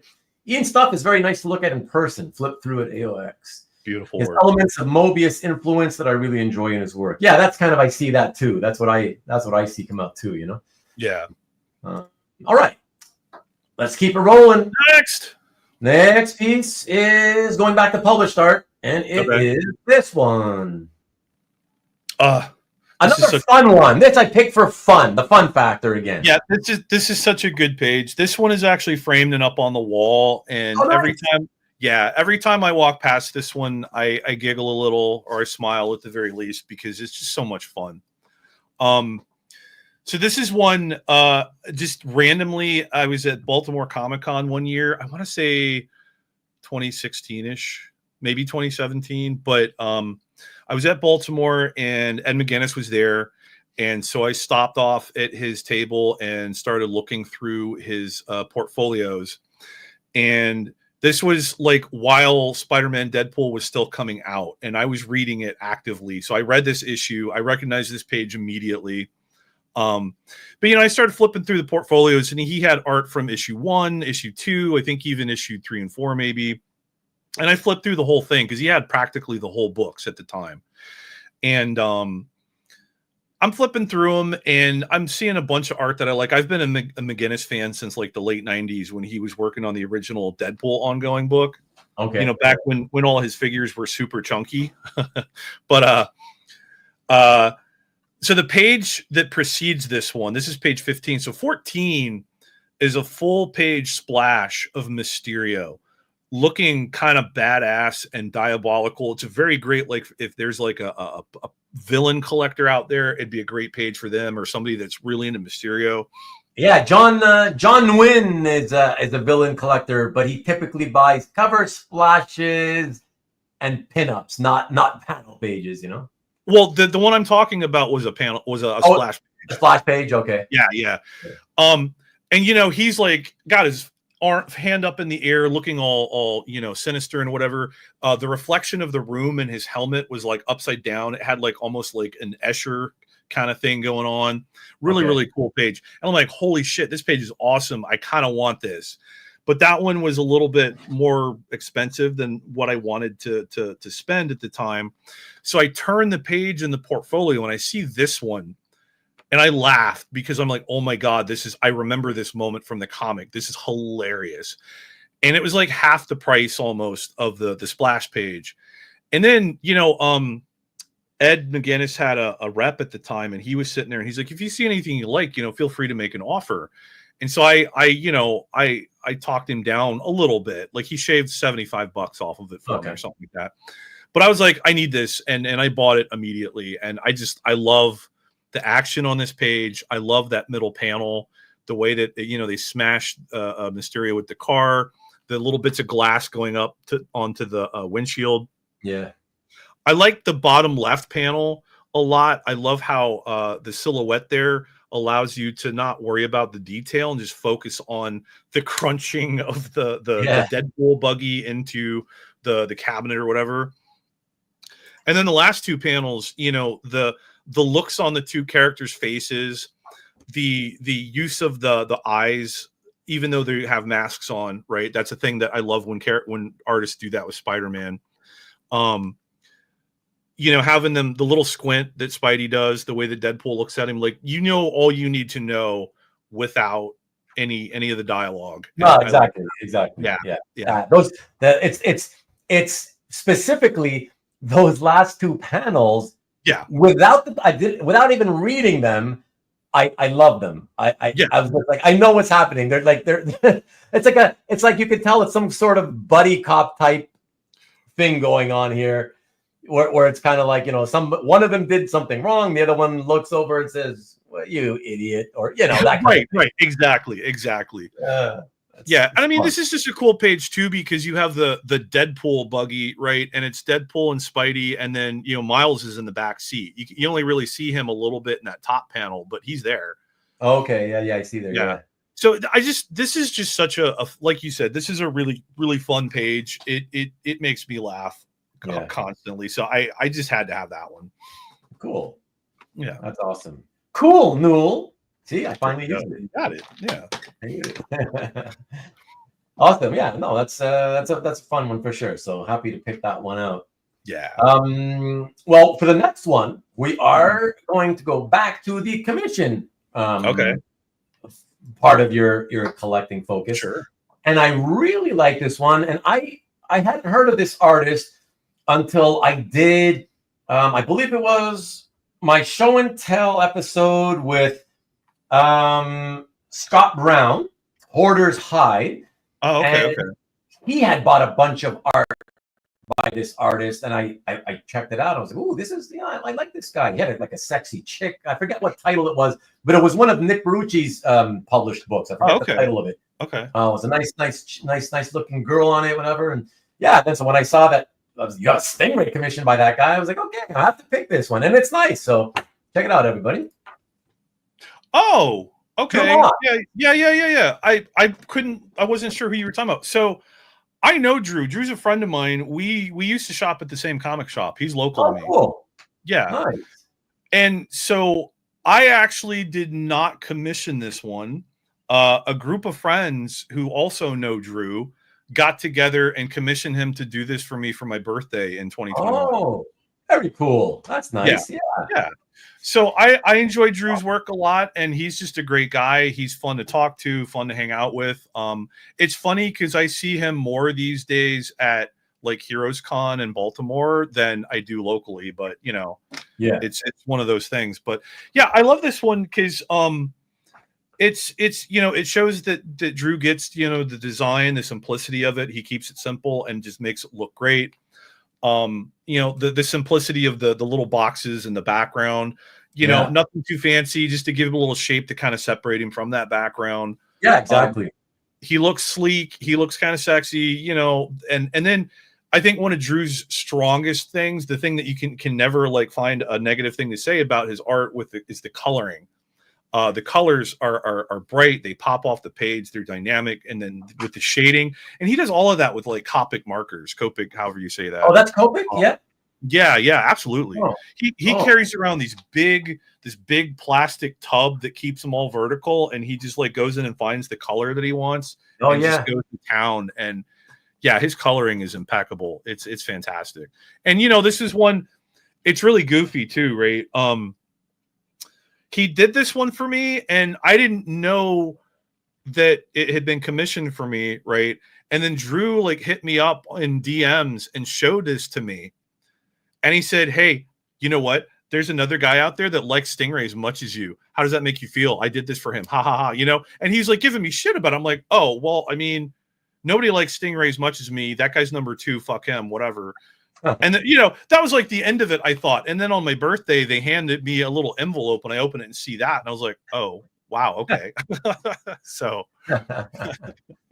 that's funny. Yeah, and, it's pretty Tom says a very Canadian feeling. I gotta say, why? I gotta say, when I saw the piece, I also got visions of Alpha Flight's Guardian or Vindicator. Oh yeah, okay, yeah. I guess if I take my glasses off, the sunburst on the chest could be a maple leaf. Yeah, exactly. Yeah, it's got a kind of that kind of thing going on. But it's really beautiful. I have to say, it's the first time. Like I said, I only was familiar of Moss's work through the pages that I had selected out of Scotty's collection for his show and tell. So your piece here, it's the first time I saw him do anything in color. So it was like really. Oh yeah, dude. His color work is fantastic. I don't know if he's still doing it, but I know he was doing the art for the Thundercats book through Dynamite. Oh, is he the one who was doing the Thundercats art? Yeah, because Declan Shalvey was writing it, and he was working with Drew on the art. Yeah. Okay. Yeah. Well, very, very nice. I really like. I mean, like, if I'm thinking, if I'm a commission collector, and all I ask for is one single character, full body, no background commission of this character, and he turns that in, I'm like, whoa, I'd be going back to that person every single time. You know what I mean? That's like, wow. And I also love guys who use colored and textured looking paper. Yeah. Right? Not just your typical white sheet from a sketchbook or whatever. Right. That paper is nice, man. So that it just gives it a nice. No, it gives it a little extra, little oomph. Yeah, it really zhuzhes it up a little bit. Yeah, definitely adds something to it, So excellent. Sure. All right, from the Drew Moss Stingray commission, we're going to go back to some published art, everybody. I believe it's to a very, very beloved artist, one of my favorite artists, if I'm not mistaken. That's really one of my all-time favorite art, published art. I think it is. Okay, I'm looking at it. I'm like, God, it's so damn small. I can't tell if this is the page I'm thinking of. Well, let's check it out. Let's see. Here we go. Oh, yeah. Yes. John Buscema, Tom Palmer. Yeah. Avengers 289. Yeah. Yep. Yeah. So this one was another heritage win. I picked it up last year. It was the week of San Diego Comic-Con. So I feel like there's a chance that people weren't as focused on the auctions that night because they were at San Diego. And maybe I got lucky. That happens a lot. Yeah. I got this one, a little bit cheaper than a lot of Buscema Palmer pages go for. But, being able to add a Buscema page to my collection was a very cool thing to be able to do. And obviously this one having Stingray on it, is a big plus for me. So, yeah. Buscema did other pages that have Stingray, but this is the first one that I've seen that came up so that I could get it, Yeah. And it's cool that it has Machine Man on it because he's another character that's kind of, second, third tier that I don't think is super popular. He might be in a similar category to Stingray. I know Carl Choi likes Machine Man, but he's a fun character. And to see the two of them on a page together like that, I thought was pretty cool. My favorite part of the page, believe it or not, is what's that? The Machine Man headshot in the last panel because he for some reason looks very terrifying. Yeah. I can't remember. I read this when it came out, but it's been like 38 years or whatever. I can't remember what was going on here, but yeah, that's whatever's going on. He looks scary there. It just looks really cool. Good night, Peter. Oh, is Peter Rowe leaving? Yeah. Oh, here we go. Good night. Good night, Peter. Have a good one. Enjoy your week. Have a good week. Yeah. So this one just, when it came up, there you go. There's Carl chiming in. Yeah, but when this one came up on Heritage, I was like, okay, I got to get that one. I can't let that one slide through. Yeah, no, that's cool. Yeah, I mean, you got your John B. It's not only you get your Stingray published start, but by John Buscema, one of the all-time greats, right? So yep, absolutely. Yeah. That's really cool. Tom says, I love Machine Man as well. Haven't got hold of anything yet, though, published. See, that's the problem, though, is Tom loves a little bit of everything. That's right. But yeah, very, very nice. All right. From John Buscema, we are heading back into, I believe, the, again, non-published commissions. Okay. And I'm looking and I'm like, what the hell is that? Who's that one again? I'm going to find out in a second. So let's all take a look together. Here we go. Oh, this one. Oh, the Albuquerque one. Yes. Yeah. I was like, oh my God, it's so, oh my God. It's so beautiful. First of all, that hand is exquisite. Right? That's an exquisitely drawn hand. Marcus is going to make some off-the-cuff comment about how much I love hands, whatever. But yeah, I just, they're so hard to draw well. It's just beautiful. And the musculature, the anatomy, altogether, it's a beautifully drawn figure. Oh, God. And the technique. It's just beautiful. Yeah, sorry. Go ahead. Take it over. No. I enjoyed hearing you talk about it because everything you said, I agree with 100%. Fantastic. Yeah, it's, and I wish I could say that had more of a story for this one, but this is one where Albuquerque was represented by Cadence once upon a time. And, I got an email from Cadence saying, hey, Rafael, Albuquerque's commission list is open. I have been a fan of his work for a while. I was like, oh, shit. And, the pricing on it was way lower than I would have expected for the quality work that he puts out. So I was like, I was on it, and I was like, I immediately signed up for one. And, several months later, this came in the mail, and I was like, wow. So it's so painterly. And, like you said, everything you said, like the anatomy, the pose, everything, even it's weird because the background is really simple, just dappling of the watercolor or the wash, I guess, whatever it is he did there, the gray tones, but it gives it a background. It gives it a little bit of separation and it just makes it look cool.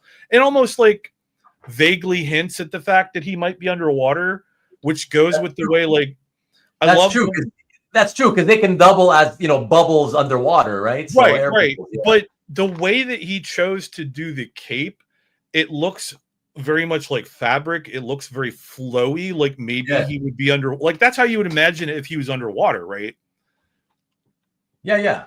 So getting that kind of hint at the water without just slapping blue paint on there or something, I thought was pretty cool. And I just, this one is really, really, really well rendered, as we like to say, right? And then the other thing, the last thing, and this is a thing that I really enjoy it when artists at least hint at the facial features under the mask. The mask isn't a flat plane. And so he did that here, and I appreciate that about this. So exactly. I think we can sort of say it as when the artist, with characters whose costumes cover their faces, but they have the ability to still show expressions, all the various facial expressions, even though it's covered completely, right? Absolutely. Just by showing shadow, right? A little bit of shadow and stuff that forms is a little tiny bit. Part of the mouth, Yes, absolutely. Yeah. It's such a little thing to add in, but it adds so much depth to the character, Oh yeah, absolutely. I mean, it makes the face, the head more three-dimensional too, right? It brings it to life more. So absolutely. And I agree absolutely 100% with what you say. Not only with the Drew Moss's piece, but with this Albuquerque piece.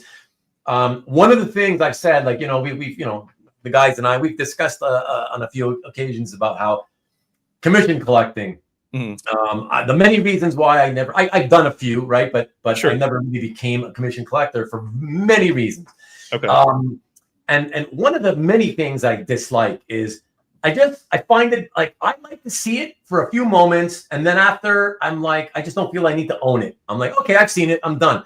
Mm-hmm. But that happens most often with single character, no background commission. Sure. You know, and these two pieces, I find fall into that category of single character, no background commissions. But when you ask for one of those commissions, and like you say, if the artist adds just a little hint of something in the background, it doesn't even have to be some solid form of anything, right? Like you say, on the Drew Moss piece, rectangles, outlined rectangles. On this one, it's whatever that bubbly looking stuff is, whatever. Just a little something so that it doesn't look like the character is just floating in the negative zone, right? You don't want them looking like it's floating in a void. That's what I hate. I hate a blank sheet of paper and the character looks like it's just floating there with no content. No, I totally agree with that. Yeah, you know, it's just like, ugh, and so it just leaves me cold. But just add a little something, like you say. It doesn't take much. Yeah, man, it's amazing. So those are two fantastic choices. But that one, I'm glad you picked that one. That's one that I feel like doesn't get a lot of love, but it's beautiful. It's really so well done. Yeah, fantastic. Yeah. Oh, I think it's if I had to rate all your Stingray collection, again, I never thought of it this way. I didn't look at it long enough to think of it this way. But if you just told me right now, just to give you a sense of how much I love the Albuquerque, I could probably make the argument that could be one of your top 2, 3, maybe even the best one. Like it's that good of a figure, and he's so good. Yeah. Okay. So it's fantastic. So I'm so happy to be able to show that one. Yeah. And I'm glad that you're happy that I showed that one. So absolutely. Yeah. Okay. So from Stingray commission, we're gonna go back again to published, sticking with Marvel, and a classic era of this title that I really enjoyed reading. Check this one out. I was wondering if, since you did John, if you're going to get to Sal. Yeah, for sure. Yeah. So this one was purely a nostalgia buy, right? Because, like, as I mentioned at the beginning, my first comic was Spectacular 185. So this is just a few issues later. And, you know, like, Sal Buscema was the first comic book artist I came across. He was the first Spider-Man artist. And I love his Spider-Man. I love his work. And the Puma is such a fun character. He's a really cool looking character. Again, like, you know, that's kind of a theme maybe. He's another one of those characters. He's not a great character, like, in terms of who the character is or the story, but he's so cool to look at, you know? And I mean, this is a page that came up on a Dueling Dealers, I think. And I was just like, bye. Right. Yeah. Because again, I haven't gone out of my way to look for a lot of Buscema Spider-Man pages. But when this one just came up and was presented in front of me, I was just like, yeah, I need this. So yeah. Purely nostalgia driven, but man, it's good. No, for sure. You know, but I mean, the like you said there when you were telling us about your background, how you discovered comics. I mean, that makes sense to have that. You know what I mean? Like a 4-pack of Spidey. You know, like how could you not get something like that? You had to get some Sal Spidey at some point for sure. You know, if you didn't have that in your collection, I mean, I think something's wrong. Come on, how can you not? Like, you know? Honestly, there's like a 2 or 3 page sequence from the 185, that the first comic I ever read, that if I could ever find, I would have to figure out a way to make it happen, you know? Oh yeah. Look what Matt says. He almost bought that page. Almost is you know, yeah. Almost might as well be 500 miles away, you know. Close, but no cigar, right? Right. Yeah. It's a good page, you know. Yeah, it's fun. Yeah, nice images. You got nice Spidey images. It's a classic Sal at a good peak in his career. You know. Oh yeah. Yeah. And See, now he says I saved him. Yeah. That says you saved him. You've saved me a few times the same way, man. It's the give and take. All right. So let me see what we got coming up here. Oh yeah. Okay. So we're gonna once again flip back to commission land. Okay. And this, I know these. I'll see who guesses. These guys are gonna guess it, but they're gonna guess it. We'll see who guesses it first. Okay. This is by it's a Stingray commission. Of course. It's by the artist who I've said on multiple occasions, I just love his commission work way more than his published stuff. So let's see who's the first person to guess it, because I know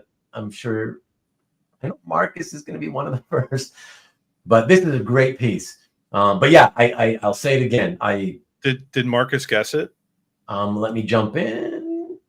Let me see. So Ron Friends Puma page be nice. I was one when it came out. Super nostalgic. Jesus, how fucking young are you, Matt? That's exactly 10 years younger than me. Is he? Yeah. He's Holy shit! He's what? He's 33. Holy shit! Oh my god, he could be my son. Oh my god, you literally could be my son, Matt. Oh my god, he's a young buck. That is insane to think about. Oh my god, I'm so old. Okay, no clue, but Germany both are popular. In Germany, both are popular. Marcus, don't go too far. Watch it. There you go. Marcus was the first one. There you go. Oh, okay. Yeah. So you're not as big of a fan of his published work, right? I just find when I can look at the published work and it's like, yeah, whatever, it's all right. I'm into it. Yeah. But every time I seem to see somebody pop out some commission, and that's like whether it's one of those little ones or one of the bigger ones, it doesn't matter. With the commissions, I find he's so much more, I don't know, creative. It just seems like he loves doing pinups more than he loves to tell stories. I don't know. I find it much more just overall high quality. For me, I really enjoy his published work. Obviously you're going to have crappy pages that, there's not much going on, establishing shots, whatever, So I kind of maybe see where you're coming from, but like, man, his books are so good, man. The stuff that he does, I think is fantastic, even in the published ones.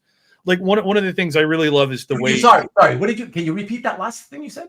I like his published work. Every book that he does, I read, and I just. You're a big fan. Yeah.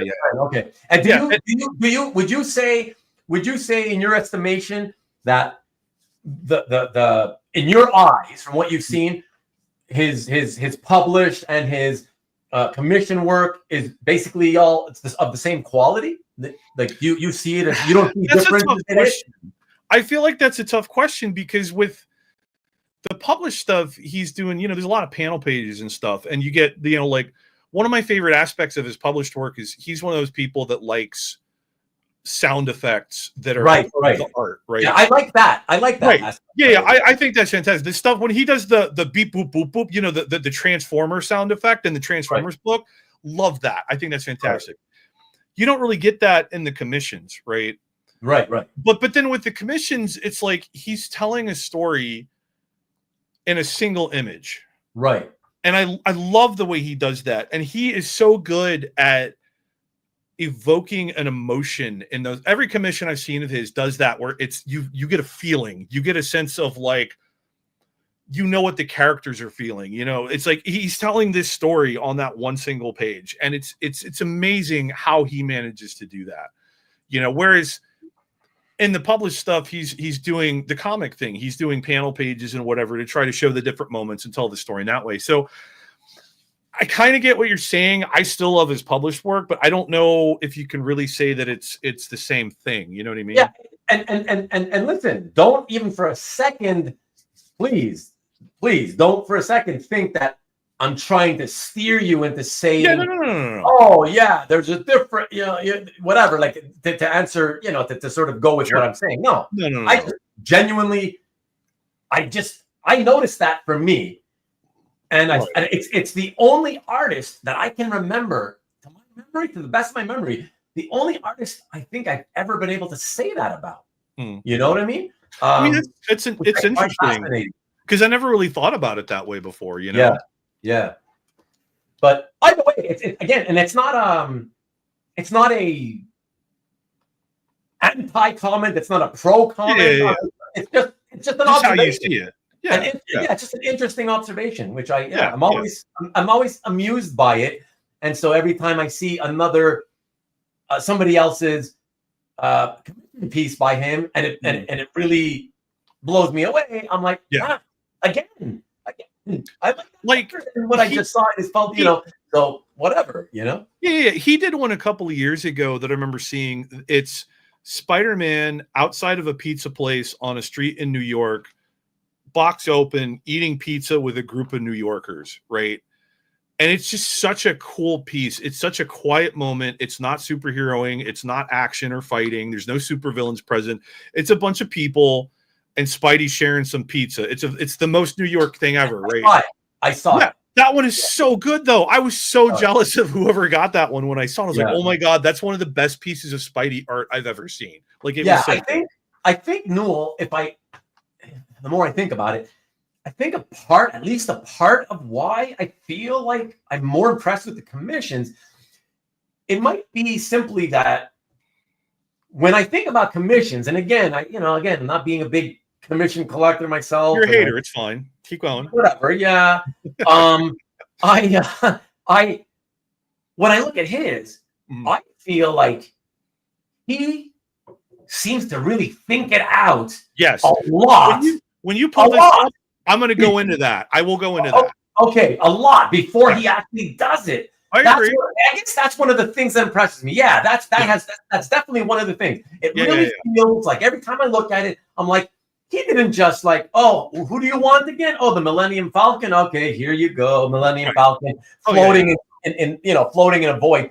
He thinks a lot about the camera angle, the perspective at which he's going to do it, all of it, the surrounding things. Like, So, anyways, let's check it out and let everybody check this out because it's Stingray, and in all honesty, you can forgive probably many of the artists who take on your commissions if they were just kind of like, okay, sure, yeah, I'll do you Stingray, and they're like, oh God, I gotta do this fucking no-name character I never even heard of before, blah blah blah, right? And bang it out. Yeah. But look at this, everybody, check this out. But you know what? That's never happened though. Yeah.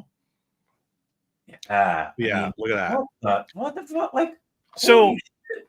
The background on this one, I commissioned this in March of 2020, and you notice the date on it. Dan took on a very large commission list in 2020 because the comic industry more or less shut down. He didn't know when he was going to have comic work again. Him and Felix decided that they needed to do a big commission list to keep him going, keep him busy. And, it turned out that the comic industry wasn't gone for too long and he got back to work. And in the last few years, he's had multiple just really amazing titles, creator-owned stuff that he both wrote and drew.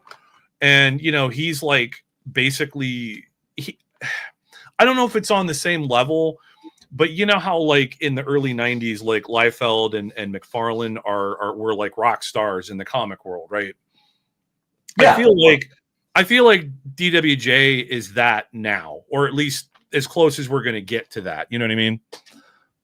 Yeah. And I just want to point out real quick, Newell, if I may, because of course I want to be fair to everybody. So Hart says DWJ is overrated, in my opinion. I know I'll get pushback on the statement, but Hart, I'm glad that you have the stones to say that, even though you're going to be in the minority. That's okay because that's how you see it, and that's okay. And don't let's not forget, guys. I'll put the art back up in a moment. But let's not forget that when we talk about like favorite of anything, right? Like whether it's my favorite band or my favorite song of all time or my favorite guitarist or favorite artist. When we talk about that, don't forget that oftentimes the same names that you see on those lists, they're going to be the same names that are on the most overrated lists. You understand? And it's normal because when anytime, and in this case, let's focus on the artist since that's what we're talking about. Yeah. Anytime an artist gets a ton of attention and hype, okay, they could be the best thing since sliced bread. And even I would think, oh, this is amazing. I love it. And even I would still say, but man, is he overrated? Right? And most people will take that as, oh, what do you mean he's overrated? You just said he's awesome. One has nothing to do with the other. There's a level of like, hey, I can say he's like, oh, I can think this guy's definitely 95 out of 100 as an artist, right? But I can also think that shit, the way you listen to all the hype from everybody in the industry, you would think that the hype is at 200 out of 100. And so in that case, it just seems like, yeah, that's overrated. Like nobody's that good the way that everybody's fawning over certain artists. Right. Like, and I think that's what I'm trying to say. And I think So like for me, it's like Wolverine, right? Wolverine can be a fun character. I've read Wolverine comics that are entertaining and fun, but I think he's an overrated character. I don't know why he has the amount of love and admiration that he has. I just don't get it. But you know, to each their own. Yeah. Exactly. I will say too, I believe it was Hart. Like you think he's overrated. That's fine. I mean, I've met several people that tell me that they're like, I don't get it. I just don't get what the appeal of his work is. And I mean, that's the thing, right? Art is subjective. You know, not everybody's going to love everything, and that's cool. I just happen to be a diehard DWJ fan, and I was just so happy to get this. You know. Yeah. But let's see. So yeah, this one took 4 years to get done, and this is one of those situations where, you know, at the time when I got this, he took a really big list, and Felix told everybody up front, you know, it could take a year before your commission is done. So I was like, all right, no big whoop. Thank you for sharing it ahead of time, right? For letting me know. But you know, when it got to like a year and a half, I was like, all right, where's my commission at? You know? So, and you know, I reached out to Felix and he let me know, cause he does that thing where if it's more than 6 months, he'll give you a full refund if that's what you want. Right. He's very upfront about that. Really great business practice. Like, no, I'd rather have the art. That money's already gone. I don't care about that. I'm just checking in to see, am I still on the list or is it still in the works? You know, what's going on? He's like, oh yeah. No big deal. You're on the list. You're good. Everything's good.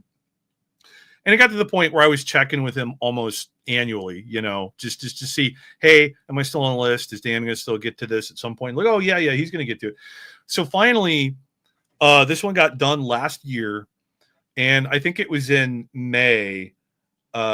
He posted it on Twitter and I saw it. I was like, oh, my God.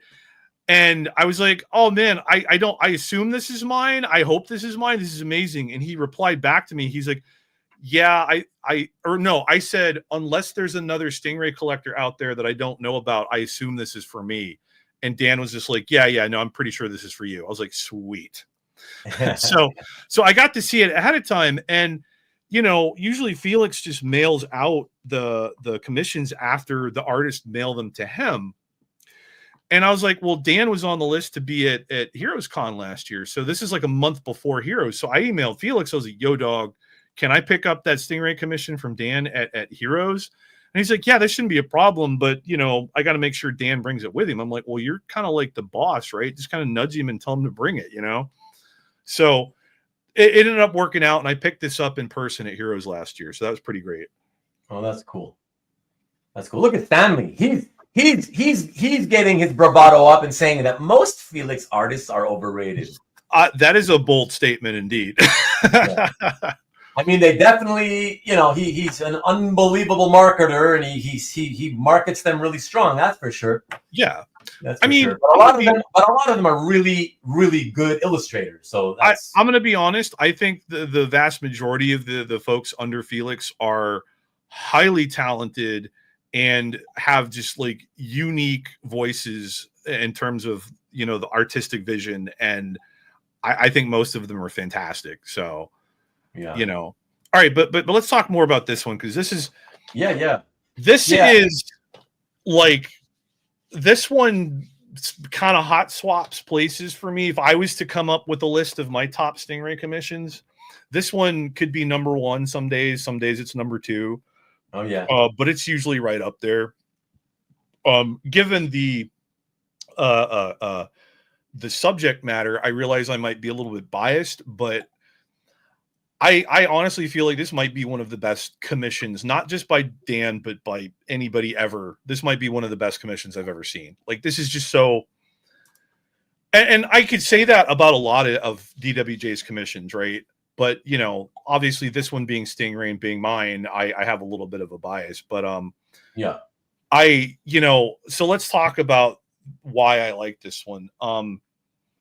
So starting with Stingray, right? This is a Stingray commission, but he's a tiny little portion of the image in the bottom left corner, right? He's just kind of there. Like, this isn't about him. This is about everything else almost. And, a lot of commissions, you were talking about having the figure there without a background or whatever.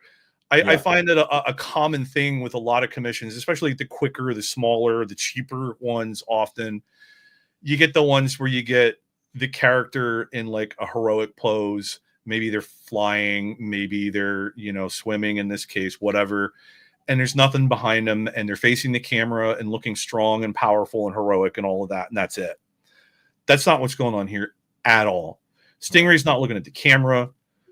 He's facing to the side. We get him in profile. And, like, two of the visual signifiers for Stingray are the sunburst on the chest and the downward facing arrow on the face. Yeah, we can't even really see those here. The best thing you get to give that indicator, you get a little bit of the mask, and then you get the wings or the cape, right? Yeah. And then, so that's a bold choice to start off with, because you're taking the character and making him small and like less than everything else, than any of the other elements in the page. Then you get into, yeah, exactly, Jewish Dragon. See, he gets it. Excellent comment, Ian, for sure. Yes. That's exactly what I'm saying. It's the fact that he has a third-tier character that most people today have never heard of, and he's very tiny, and yet he just produced something fantastic. Like, to me, it's just out of this world. And sorry to interrupt you, Newell, but no, you're good. But I looked at this, and my eyes first hit the giant orca in the middle, but that led me, because of the shape of the body pointing to the snout, and then that's when I saw Stingray there, and the posture with the hands on the snout. Yep. I was immediately thinking, oh man, it's like he's communicating with the orca. Yes, exactly. Yes. Man. So, like, it almost feels like he's telling the whale, everything's going to be all right. I got you. You know what I mean? Like, and I love that. I love that so much, because, Stingray in the comics, in the world of Marvel, is considered to be the world's foremost oceanographer. And so that tells me that he cares about the ocean, and he cares about all of the creatures that live in it. And yeah, exactly what Carl said. You feel the peace there, like you get that he cares about these animals, and he wants to take care of them. And whether he's, hugging the orca or just trying to let him know that everything is going to be okay, like, there's so much emotion here, and there's just so much like feeling of what's going on between him and that giant fucking beast, right? And I love that. You don't get that in a just a standard or a basic commission, right? Yeah, exactly. Yeah, and then so it's just mind blowing how much thought he put into that, and how much work he put in that to give it that, imbue this with that much feeling. And then let's talk about, what you were talking about earlier, the thoughtfulness and the intent, right? Right. If we read from left to right, and so if you start in the bottom left where it's kind of natural, you get Stingray, and you follow the posture and the arms out and the way the head is bowed up to the whale. And if you follow the whale all the way over to the right-hand side, the tail hits that other whale that kind of arcs up. So then you follow that one up to the next whale, which is facing to the left. So you keep your eye going that way, and it hits the flipper on the other whale, which is pointing downward, and then takes you down into the octopus and the rays and the other fish, and gets you down to that octopus there that's kind of like overlapping Stingray's cape, and then you're back at Stingray. And then you can follow his body straight down and get into the seaweed and the coral and the grass and all that, and go back to the right, and then all the way back around again.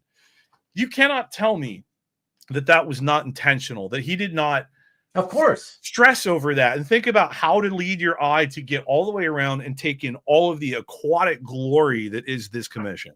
That's what beautifully said, man. I have to face you. Beautifully said, because that's exactly what I believe. Of course, you know, I artists who care about what they're about to do. Yes, that's exactly what they do. They go through all that thought process, you know. See, here's the thing. Here's why I love that piece, and I find it so impressive, even though I won't go around saying, oh my God, I love DWJ. He's like one of my favorite, whatever, right? Like, but I'll give credit where it's due. And that piece, and like I said, like most of his commissions I find are really impressive. That piece, it's all about the thought process. I can see that went into it. Is even though you don't, you know, you can't visualize thought process, but I understand how artists work. And here's the thing. The point that I want to make about it is that I look at that commission, and that is literally leagues, pun unintended. I see what you did there. Pun unintended, but leagues better than what you would have gotten if you had wait. Would you say it's 20,000 leagues better? 20,000 leagues, at least 20,000 leagues better than anything you would have gotten from, say, another 99 artists who you would have approached, and you would have asked, okay, can I like to get, you know, here's some photo ref. Can you do this character? His name's Stingray, and I'd like to pay also for a background of some kind. You know, please give me a full background. Right. Even paying for it, you wouldn't have gotten that. You know, you would have gotten a bunch of commissions. Yeah. A larger image of Stingray, which, you know, nothing wrong. Obviously, usually we want more of the main character we're paying for, right? But you would have gotten the larger Stingray image, probably facing you, and you would have had, on a lot of these commissions, you would have had random sea creatures floating by in the background, right? Yeah. But that's not what's happening here. That's not what's happening here. Here you can tell the sea creatures are not just there because you pay, you know, somebody paid to fill in the background. Yeah. It's all part and parcel of the entire commission, thought out as a whole. A little bit more like that, maybe, is what you're talking about. See, that's really cool. I like that. But yes, you typically, if you say, give me Stingray and maybe give me something, and you know, and that's what you're gonna get. And it's fun, it's cool, but it doesn't make me think about it. It doesn't it doesn't make me feel anything. You know what I mean? Yeah, and I'll say that was another Cadence one. It's the artist's name is Joseph Cooper. I'd never heard of him at the time, but he was doing 11 by 17 full figure, and it was under $200. And I was like, you know what? His style is nice. He's got a little bit of like, you look at like the hands there, you get like a little bit of Kirby-esque thing. Yeah, exactly. Yeah. I mean, I'm super happy with that, but this is kind of, I think, a little bit more what you're talking about there. You know, there's not a lot of like thought-provoking stuff. Right. It's simple. It's like, okay, I'll give him a cool image of the character he wants, and that's it, right? Like, it's like you don't need to think about it too much, right? Exactly. Hart, thank you for that comment. I appreciate it. Yeah, exactly. There you go. You don't have to be a fan, and you can still appreciate the collector's enthusiasm for it. So he appreciates me appreciating my art, and I appreciate that. That's right. Motion of the ocean. Carl thinking of that was a very good comment, Carl. Tonight. The motion of the ocean. No matter what he was thinking, it's all about what you are seeing and thinking. Here you go, CJ. Yes. First Stingray piece. What do you mean? Carl, what's your first Stingray Carl piece? is trying to claim the DWJ. The claim, right. Yeah. This isn't a claim show, Carl. It's look at all these guys. I'm not giving away the shirt either. They're all thinking it's about the motion in the ocean. A bunch of horny guys here. They're thinking too much of that XXX stuff, you know? Yeah. That's all Carl thinks about. And let's see, a league of its own. There you go. It's leagues of women's voters better. Look at that. Timothy's still here with us in Japan.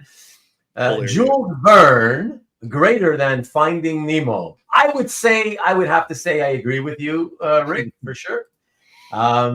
What's typical, Marcus? DWJ really cared about this one. Really nice commission, Newell. Thank you. Yep. Next, fellas. Look at that. Oh, the master Kavi is pushing us forward. It's true. We spent a lot of time on it, but sometimes I can talk about that one all night. Kavi, be quiet. Hush. Yeah. But that's great. We spent a good amount of time, so I'm happy. I just wanted to put it out there because I really love that one, and I wanted you to know why I loved it. And yeah, there you go. Well, I love it too. Yeah. All right, everybody. Thank you so much for that, allowing us to do that. And hey, Antoine, what's up? It's Antoine. And so from there, we hit this next one. We're going back to published page. Awesome. Check it out and see what this one is. Oh yeah. Master Jose Luis Garcia-Lopez. Wow. Yes. Okay. This is another one I'm going to talk at length about. So Kavi, chill out. All right. So this one I bought in 2017 directly from Jose at Heroes Con. I was wandering through Heroes in the back aisles toward the back wall, just seeing if there's anything cool back there that maybe I had missed. And I look over at one point and I see facing the back wall, I think he may have even been directly across from the bathroom. I see an older gentleman sitting at a table, doesn't have a banner or anything, and he's got like one of those like little placards with his name on it. And I get closer to see who it is, and it says Jose Luis Garcia-Lopez. I'm like, holy shit. Because, even being more of a Marvel guy, I knew who Jose was. I knew that he was a master. I knew that he, was somebody that helped kind of define the look of DC characters for a generation, right? They recently put out the hardcover version of the what do you call it, the master, the design book or whatever. I can't think of it. Yeah, the one that just came out recently. Yeah, I bought that. Like, I'm not a DC guy really, but I bought that because as an artifact of art history, I think it's awesome, right? Yeah. Well, it's a fantastic superhero, DC superhero character reference book. It's always loved that reference book. And style guide. Thank you, Marcus. That's the correct term for it. Style guide. And what's interesting, and I didn't know this till I read like the preface of the style guide, it wasn't meant for the comics so much as for licensing for like underoos and toys and things like that. But it still, gives you a lot of insight into what the characters looked like at the time or what the company wanted them to look like. Anyways, so I saw Jose sitting there at merch. I saw Jose sitting there at his table, like in the back end of Heroes that year. And I just went over and he had a portfolio. So I just flipped through it. And it was really cool because he had stuff that looked like it was from the 60s, the 70s, the 80s, the 90s. Like he had, it covered the span of his career, And then I got to this page and I immediately was like, oh shit, because I had read this comic. I love this comic. And I'm going to talk about it a little bit more here in just a sec. But I saw it and I was like, I think I need this page. I had already blown my financial wad for the weekend, but I was like, I think I need this page. And it was one of those things where it's like, well, I could just put it on a credit card, whatever, but I didn't want to do that. So I was like, you know what? I'm going to take a minute. I'm going to do a lap and I'm going to think about it. And I started walking around the convention floor, like thinking, okay, do I really need it? Do I want to have it? Is it that big of a deal? Do I, and then the more I thought about it, I was like, man, I think I want it. I'm going to go back over there and buy it. If somebody bought it in the time it took me to go think about it and come back, I'm going to be so pissed. And that's how I knew like I needed this, right? This isn't a want, this is a need. So now let me get into more detail about why. So number one, the obvious one is it's a page by Jose Luis Garcia-Lopez, right? He's a legend. And so being able to get a very, very nice pencil page from him, I thought was just really, really cool. And, for a lot of people, that would be enough, right? Being able to just get a nice Jose example page, right, for their collection. But it goes further than that. This page is from a comic called Batman 66, The Lost Episode. That comic was an adaptation of a teleplay that was going to be filmed probably for the next season of the show that never ended up happening, right? So of all of the versions of Batman that are out there, I think that the Adam West version is my favorite. I watched a lot of reruns of the Adam West TV show when I was like 11, 12, 13 years old. I thought it was great. It was funny. It was silly, but it was colorful, but it was fun. It was entertaining. And I love that. And even today, like a couple of years ago, they released the whole series on Blu-ray, and I immediately bought that box set so that I could sit down and watch Adam West Batman again. Fucking love that show. So this is my favorite version of Batman, and to be able to get that from Jose is pretty cool, Yeah. Sure. So that's another reason that I like this page, right? So you got two now. The third reason I like it is because it's based on that teleplay, and that teleplay was never produced, but it was written by Harlan Ellison. Harlan Ellison's one of my favorite writers. I love his work. I love reading his books, his short stories, all of that. Yeah. And so I just thought I was so shocked to find out that, like, I knew he did a lot of TV work in like the 60s, but to find out that he had done, an unproduced episode or pair of episodes for the Batman show, I thought that's wild. That's really cool though. And so that's another reason I like this, because it's based on a story written by like one of my favorite writers, and then the last reason that I really just felt like I needed this page as opposed to wanted it was, Adam West passed away in 2017, like maybe 2 weeks before the Heroes Con where I picked this up. So, yeah. So, and I mean, Adam West is one of those guys that entertained me, my entire life up to that point, Right. So buying this was, in a weird way, kind of my way of like memorializing him upon his passing, Right. Yeah. So makes sense.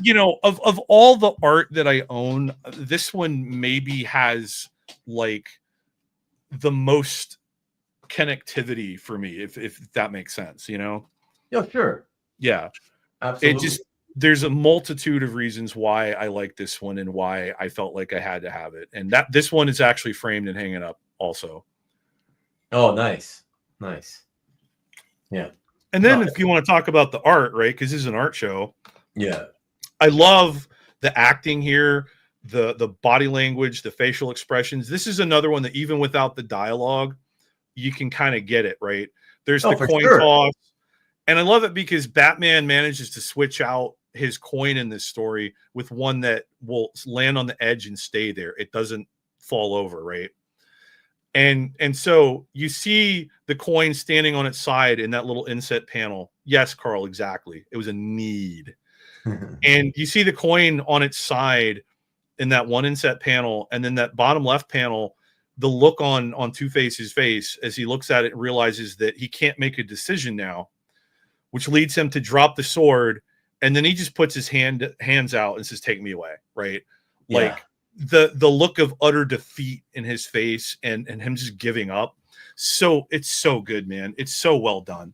Yeah. It's García-López, Yeah, exactly.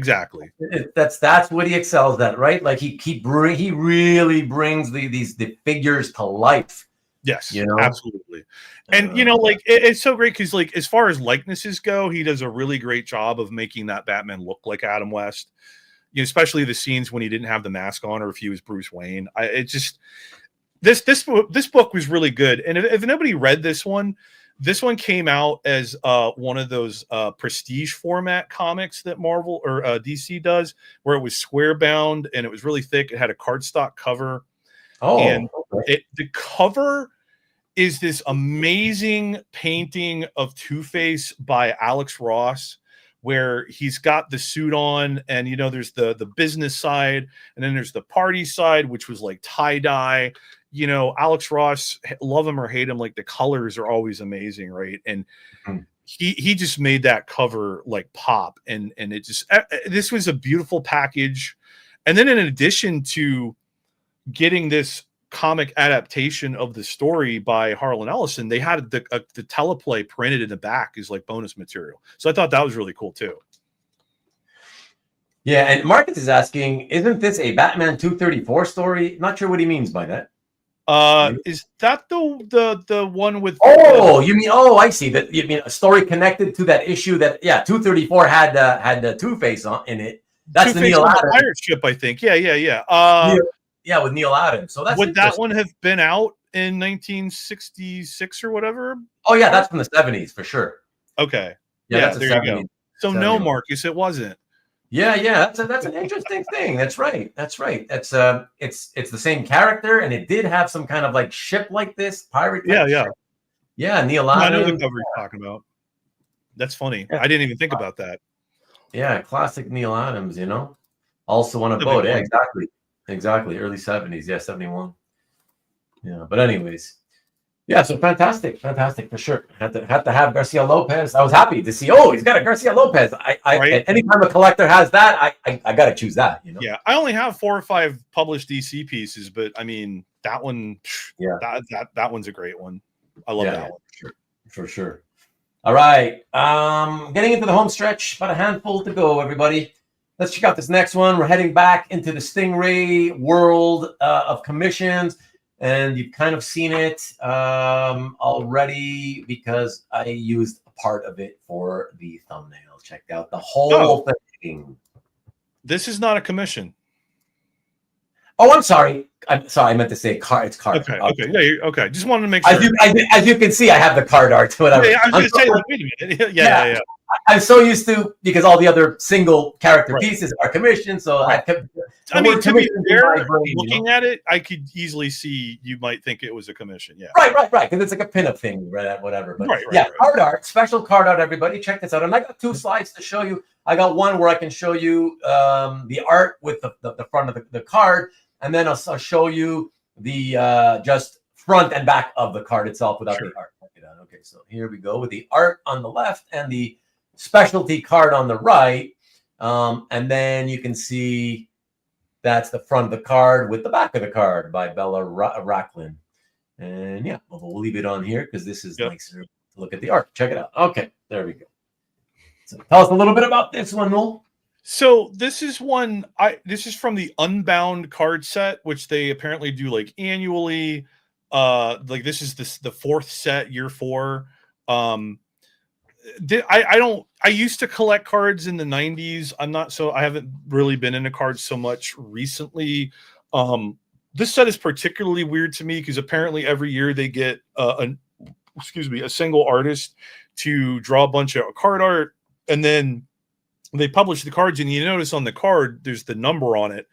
So this card there's only 999 copies of the Stingray card, and this one that you found the reference image for was number 160. So it's not like a traditional card set where they just print, several tens of thousands or whatever, and people can go out and collect them. You get numbered ones. It's a very limited, and I don't know if you could even buy these in packs like physical.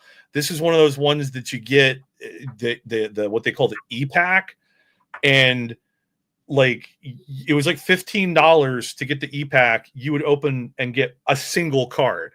Okay. So like I don't even card. Wow. Right. And so like I just thought that was really crazy. I didn't understand like well then why are they limited? Like how do you collect the whole set? And it seems like modern trading card collecting seems to be geared more toward like character collectors. You don't go after a whole set, you go after the cards that have the characters that you like. And that is true statement, Carl, and I'll get to that in just a moment.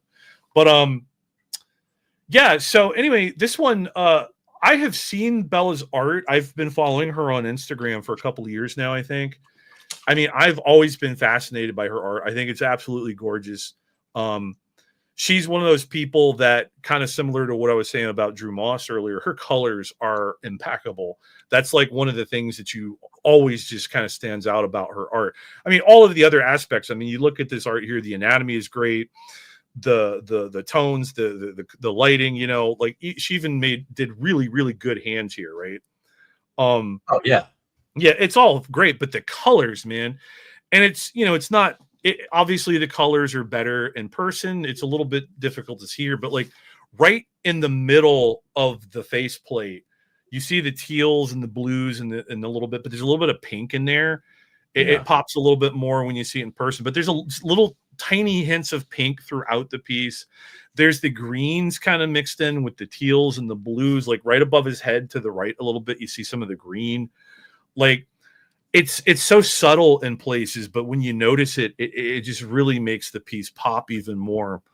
And it's wild, you know, and it's great. And so the thing is, like, I had been following Bella on Instagram pretty fervently, watching to see if she was going to do commissions at some point, because I was going to ask her to do a Stingray for me. And then she did this card. I didn't even know about it.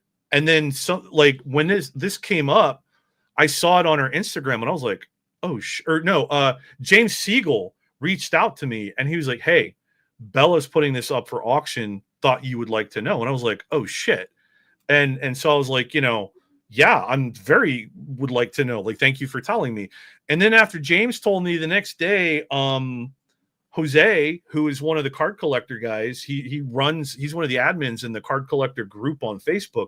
He reached out. He's like, hey, you're the guy that goes by Stingray on like YouTube, right? I was like, yeah. He goes, hey, I just thought, I was told that you might like to know that Bella's going to be selling the card art for this. They're going to do an auction style in the card group on Facebook. And I was like, I didn't know it was going to be in the group, but yeah, I did. Thank you for telling me. Yeah. And then like, the night that it went up for sale or for auction in the group, I had stepped out in the evening to go get food. And when I came back, there was like 8 Facebook notifications waiting for me. And I was like, what the fuck? All 8 of them were people commenting on the post and tagging me to let me know that the Stingray art was up and it was time for me to bid on it. They told me, like, get in here. This is yours. You need to have this. You're the guy that should have this. If you don't get this, we won't let you. Have to change your name. You can't be Stingray on YouTube anymore. I was like, well, goddamn, I guess I have to win it. So, and the funny thing is like I had heard that through the grapevine, right, that there was multiple people that had expressed interest on this piece. I was like, no way, no way, nobody gives a shit but me, you know. But you know, apparently there's other people out there, and yeah, it was and that actually brings me to the question that Tricky Trapster asked. Have you ever met another collector that rivals your passion for Stingray? Not for Stingray, no. God, no. No, I don't think anybody would have bet the answer was going to be yes. You know, no. Yeah, I mean, I've met people that are passionate about other characters, but not Stingray. Because, like Ruben, most people don't know who the character is until they meet me, right? So, you know, but you know, I'm growing the brand. It's part of the program. We're getting there. And Antoine says, what are the dimensions on this piece? This one is A3. A3. What's in inches? Do you know? Roughly 11.5 by 16.5. Oh, okay. So slightly wider, but slightly shorter than 11 by 17. Right. Yeah. Okay. I think technically it's like 11.7 inches, but you know, whatever. Ooh, not the Steve Irwin. True. What? Steve Irwin got stung by a stingray. Stung by the stingray. Yeah. At first, I thought he was talking about the comic book artist Steve Irwin. That's why. Yeah. That was messed up, Matt. I was kind of surprised that one went that high. So what Matt's referring to is I bid on this one. I was the opening bidder. One other person bid it up by like $50. And then, you know, the auction was up for a week. When on the final night, like a couple hours before it finished, I put on another bid. See, there you go. Pat's a big fan now. Stingray Nation. We're growing. Yeah. But so I put in a second bid for another $50 higher, and I won this one. So I only had one other guy bidding against me. Now, when Bella's Black Bolt came up, I had talked to Matt about that a little bit, and I knew he was going for it, and he had several people bidding against him. So he had to pay a little bit more for his Bella than I did, but he got there. Yeah. And if I'm just purely out of curiosity, but I don't want to get, we're public, so I don't want to get personal. But would you be willing to share whether this is something that costs 3 digits or 4 digits? 4 digits. Wow. Yeah. Okay. Shit. So this stuff is man. Even for like a third sort of tier character, it'll still go for a lot if it's nice. And because there's so many people interested in card art, I guess that's a combination of all the above. So I just as a little side note, like card art guys, trading card collectors are crazy in the best possible way, but they are insane with the level of like almost obsessiveness that they get into the collecting. And a lot of those guys collect the original card art. So you can go two directions with that. There's buying the paintings, kind of like what I did, right? For that was used for the card. And then there's like the sketch cards, right? Where you just get like an actual card size card and you get an artist to just like do a sketch on it. And I met a lot of the card guys because, at OAX this year, they did CAX, Card Art Expo within OAX. I got to meet a lot of the card collectors, and those guys do not fuck about. They know what they are about, and they go for it. And some of those guys have some of the most insane, amazing art collections I have seen. Like they're crazy. A lot of it is card art and some of it's not, but they kind of focus in that direction. And so like for me to be able to even get that and not have it disappear into the card community, those guys was kind of a surprise. But like I said, one of the Jose, one of the guys that is like one of the leaders, we'll say, of the card community, he reached out to me and let me know that this was going to be out there among others, but and he said that he'd heard I was the guy, so I had people in my corner. I had people rooting for me. So it was a really great moment to know that, everybody was letting me know and making sure that I was at least aware so that I could try for it, if not outright get it, Yeah, for sure. That's fantastic. I'm glad you got it. Got it. Thank you. Yeah. Oh, is that true? Do you think card art looks amateur? Oh, Antoine, he's referring to an episode of not too long ago. I made a comment about how there's so I've seen so much different card art. I was talking actually the topic was about I was bringing up the fact that a lot of I couldn't believe how a lot of these card art producers. I didn't even know if it was true or not because it was so hard to believe that it could be true. But I was talking about how a lot of people online were claiming that some of the amateur, and when I say by amateur, I mean, guys and gals who don't work on monthly published comics, okay? Yeah. There's non-published artists who do cards and they only get paid $2 a card to draw these cards. And Antoine confirmed that was true and that he was one of those artists who decided to do it just because he wanted to be published, but whatever. Okay. He's just trying to take one out of it, taking the piss out of it. Yeah, and he just said not the printed cards, but the sketch cards. What do you mean? Hold on. I mean, a lot of them are amateur. That's true, Antoine. Let me see. Honestly, I think Stingray and Black Bolt are two characters that have costumes that still stand the test of time. Very true. Never seems stale. Some of the great design in both. Yeah, absolutely. He's talking about the $160. I agree. Most card art. Look, Stanley's the one who's saying most of it looks are amateur. A lot of it is done by amateur artists. So you can't argue that it's not true. So you're saying not the printed cards. Oh, he was speaking to you. So not the printed cards, but the sketch cards. Yeah.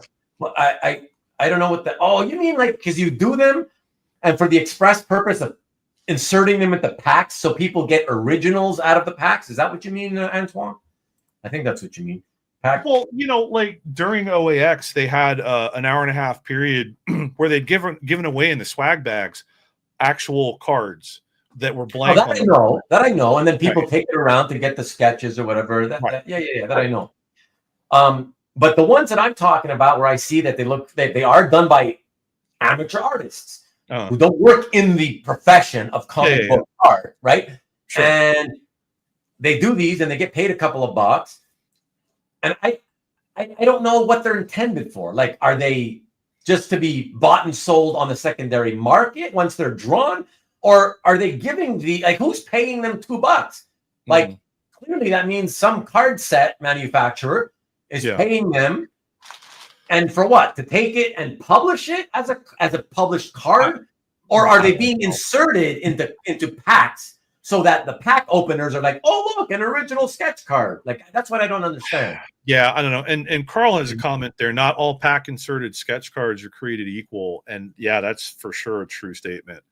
But I mean, like, to your point, you've got some of these guys that are artists that none of us really have heard of before doing sketch cards. And then you've got people like Simone Bianchi.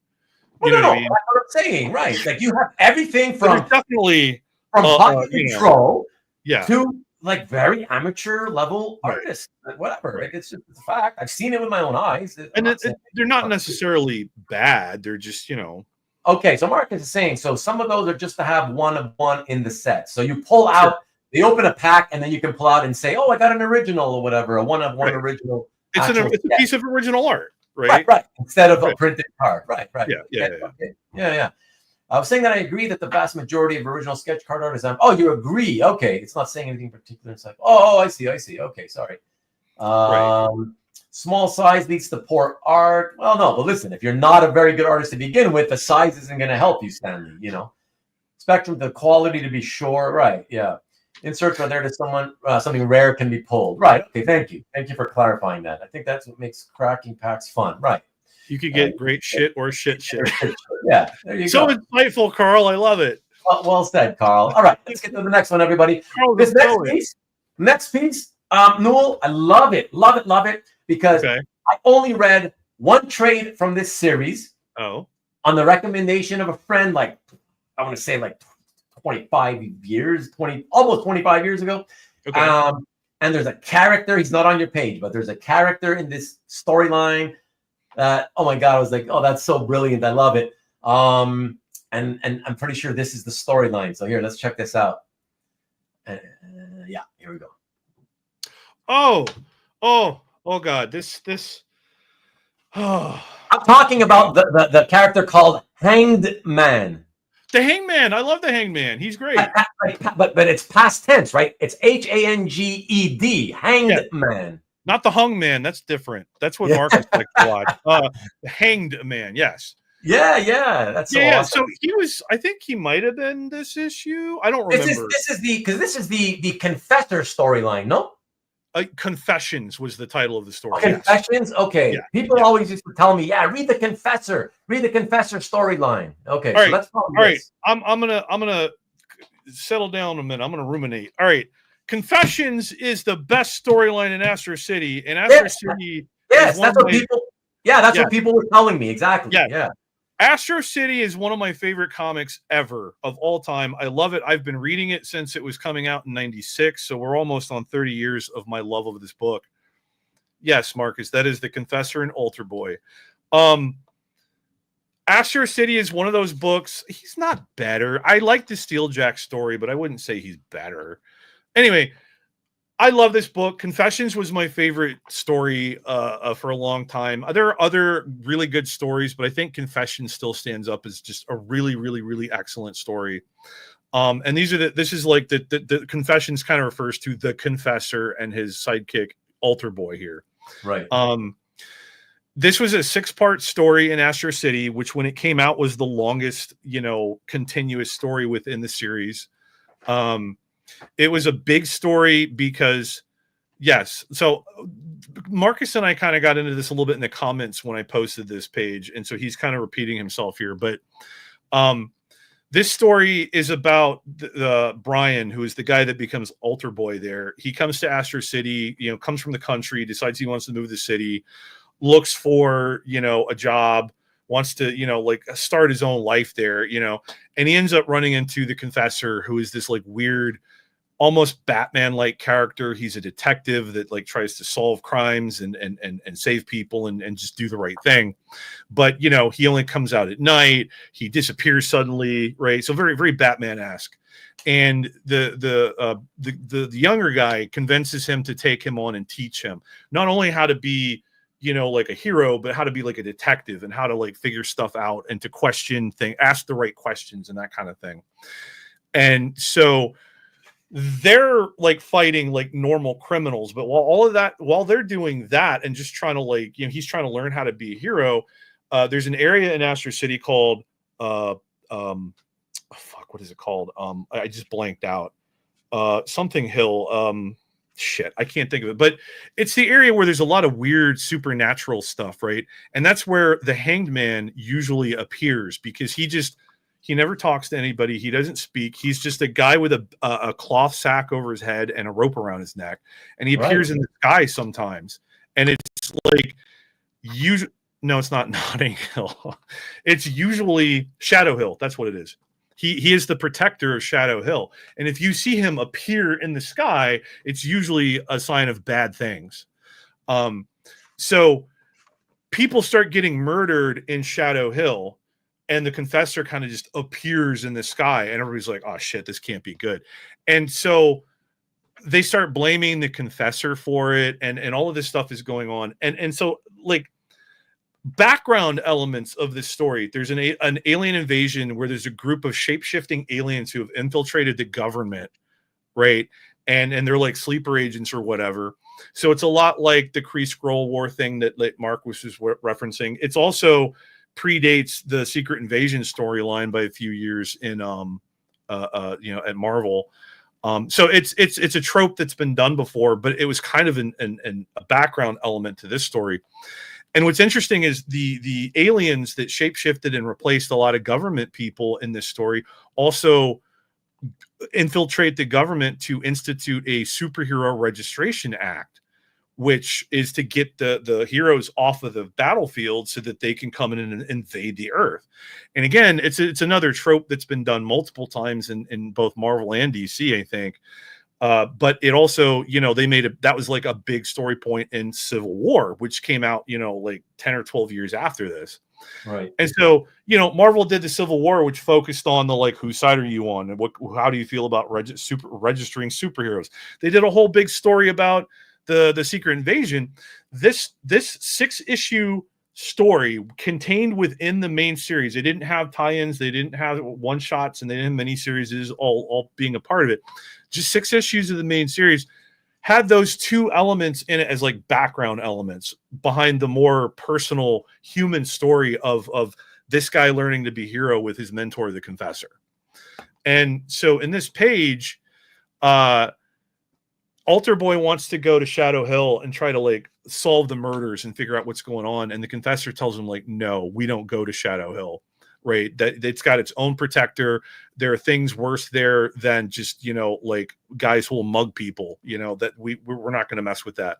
Right. And he's like, wait a minute, is this supposed to be some kind of lesson? Like, what's going on here? Like, and why are you always so weird? Why do you just disappear? Why do you only come out at night? And blah blah blah.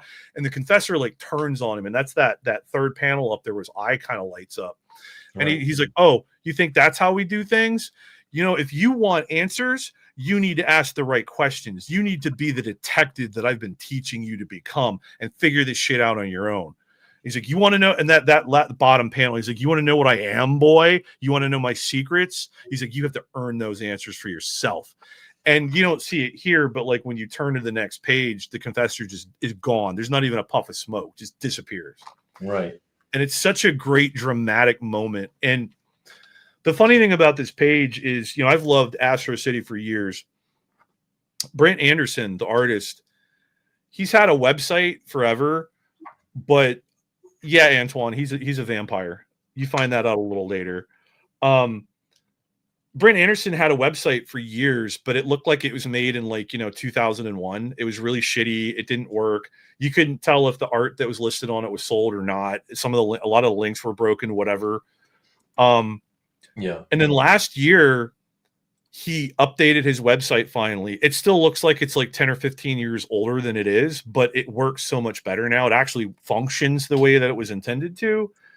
And he updated it, and he put art that he still has up for sale, including this page. And I was like, oh my God. And I snap bought this as soon as I saw it was available, because I couldn't believe that this like almost 30-year-old page, he still had it and it was up for sale from, one of my favorite stories. And I was just like, oh my God.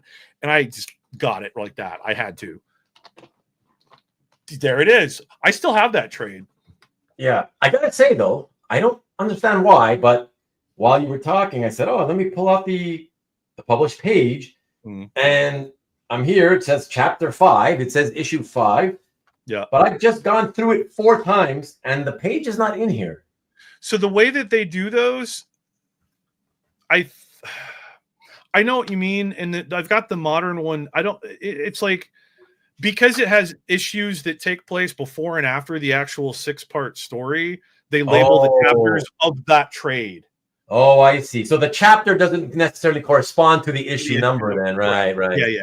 Yeah. Okay. All right. But it's a weird thing, but yeah, so that one was one. I just got that one last year, but man, I was so excited to get that one.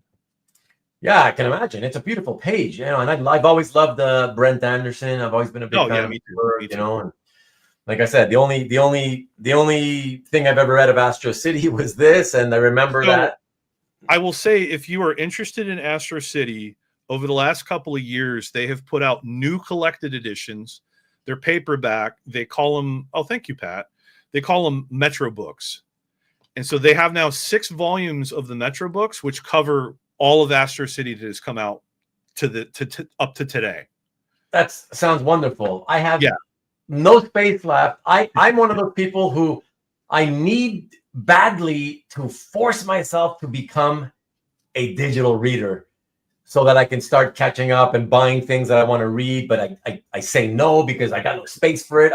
It's one of those things where literally I've got piles of books in stacks everywhere because I have no more space for them, So I do work on a pile system. I understand. Yeah. You see in the big bookcase behind me here, I have another one in my bedroom. I have a smaller bookcase over here and another one over in the corner. I could probably use another one. Like, I get it.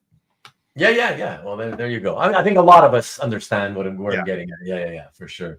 But okay, let's keep it going, everybody. I'm glad you picked that one. I like that page a lot. Oh, I'm glad too. Yeah, for sure. There was no way I was not going to pick that one. Let me see. Antoine says, if I may help, it may help if you buy a dedicated tablet for your digital reading. I mean, that's what it would be for. It would just be for reading. So yeah, that's what I ended up doing. I'm not an Apple guy. I ended up buying an iPad just so I could read digital comics. Oh, okay. Yeah. That's what I need to do. Yeah. Okay. So next piece, everybody. Jumping back into the world of Stingray commissions, and this one is a real beauty. Love this one. I believe it's the final commission for the evening. Let's check it out. Here we go. Oh yeah, that's a good one. Oh man, it's better than good. I agree. So this one I commissioned in 2023. Marco Rudy at the time was with Cadence, and I just did it via the website or whatever, and he did it and finished it and then sent it off to the Cadence guy, and then Cadence imploded, disappeared, whatever happened. So I didn't know that they imploded though until like early 2024, like February, maybe even March of last year. And I started seeing like literally dozens of artists posting, I'm no longer represented by Cadence. If you want commissions or whatever, reach out to me directly. And I was like, oh, fuck. Because I had 2 commissions outstanding from Cadence artists, and this was one of them. And so I was like, well, shit. So one of them, I knew that I knew who the artist was, and I had seen him posted on Facebook or whatever. So I reached out to him, and he still had it. So that one wasn't a big deal. I just had to wait for him to send it to me, and we got that sorted out. This one, I went and looked up Marco Rudy's social media, and I found him on Instagram, and he had posted this in like September of 2023, and we're talking like February of 2024 at this point that I saw it. So I was like, well, fuck, he did it. And so I reached out to him. I emailed him. I'm like, hey, do you still have this? Like, does Cadence have it? Like, what's the story? And he was like, well, no, unfortunately, I handed it over to Cadence directly at a con in last September. So they have it. And I was like, oh, shit. So he's like, yeah, you might want to, reach out to them. And he's like, and I'll reach out too to see if I can find out anything on my end. But unfortunately, they haven't been real responsive. And I was like, yeah, I get that. So I started emailing. He started emailing. I didn't get any responses. Nothing had been going on with it. And then like maybe a month or two later, I just get a random email one day from Marco. And he's like, hey, I just want to let you know, I got all of my art back from Cadence, and that includes your commission. So I have it now. Are you coming in to any shows this year? I could give it to you then. And I was like, well, I'll be at Heroes and Baltimore. And he was like, well, I'll be at both of those shows. I was like, well, let's do Heroes then, because that's sooner. It's still like 3 months away, but you know. And so he's like, yeah, cool, let's do that. And so I ended up meeting Marco at Heroes last year, and he handed this over to me, and goddamn. Yeah, fantastic. I mean, like, wow. Yeah, so this one is, he made such bold choices for this one, right? The perspective on this one, we're lower in the water than Stingray. We're deeper down. Yeah, we're deeper. Yeah. That's what I loved about it, Yeah, and with the sun kind of creating that halo effect behind him, right. Like that is so fucking good, man. That is so fantastic. Yeah. And then the choice to make it a monochrome blue painting, right? Like the red and the white are just the tones, the values that he used in the blues suggests those. They're not actually red and white, right? It's all just shades of blue. And the way that he was able to create the shapes with that, and everything from like Stingray's cape to the body, the musculature, the anatomy, the shapes on the costume, the shape of the waves, the water, the sun rays, the lights, the halo effects, like, oh my God, dude, like I just can't, I can't fathom. I could never, this is why I'm not an artist. It never would have occurred to me to paint a colorful, brightly clad character like that all in blue because of the water. You know what I mean? But when you see it here, it makes so much sense. And it is just so brilliant. And this is why, I had been telling people since last year, if you can get a Marco Rudy commission, get one. And what's awesome is he was at OAX this year, and I know several people who got commissions from him. All of them were fantastic, and every last one of them was super happy with the pieces they got. And I just think that's fantastic. Yeah, it's amazing. Again, every now and then I'll see commissions that I'm like, oh shit, okay, now that's a commission, Yeah. There's a lot of just nice, beautifully well thought out. Again, that's the difference, right? For me, that's the difference is absolutely when I can tell that you thought this thing through, right? It tells me, number one, you care. Yes. Right. When you don't put thought into it, it's because you don't really care. You're taking commissions. You need money. You're taking commissions because you need money for something, whatever. Which I absolutely despise that, but that's what a lot of them do. But when I see stuff like this, it's just wow. Yeah. Dude, Marco, everything, the composition, the color choices, like everything, he puts a lot of effort and thought into it. Yeah, absolutely. I know Alberto got one. I know Tyler got one. There's a couple of other guys got one, and I got to see a few of them in person, and all of them were just. Yeah, I've seen another couple. Mm-hmm. I will say though, and they were nice. Yeah. Yours is still my favorite, but I think you're the big one. Same. Yeah, for sure. All right. Let's keep it moving. I think 3 more pieces, everybody. The third to last piece. Here we go. Check this one out. Back to Marvel. I think we need to slow down a little bit. Yeah, right. Exactly. Right. Yeah. Marvel, and going back to Avengers. Check it out.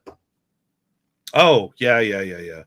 I mean, this one is pretty simple. This one was up on Comic Link in like 2016.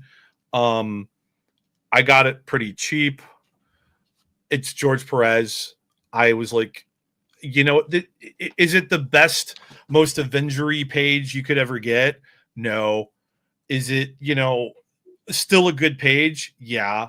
I mean, look at that shot. Look at She-Hulk in that top panel. Look at the face on Black Widow in that middle panel in the second row there, And then just like you get that the level of detail in the backgrounds, all the buildings and all that stuff.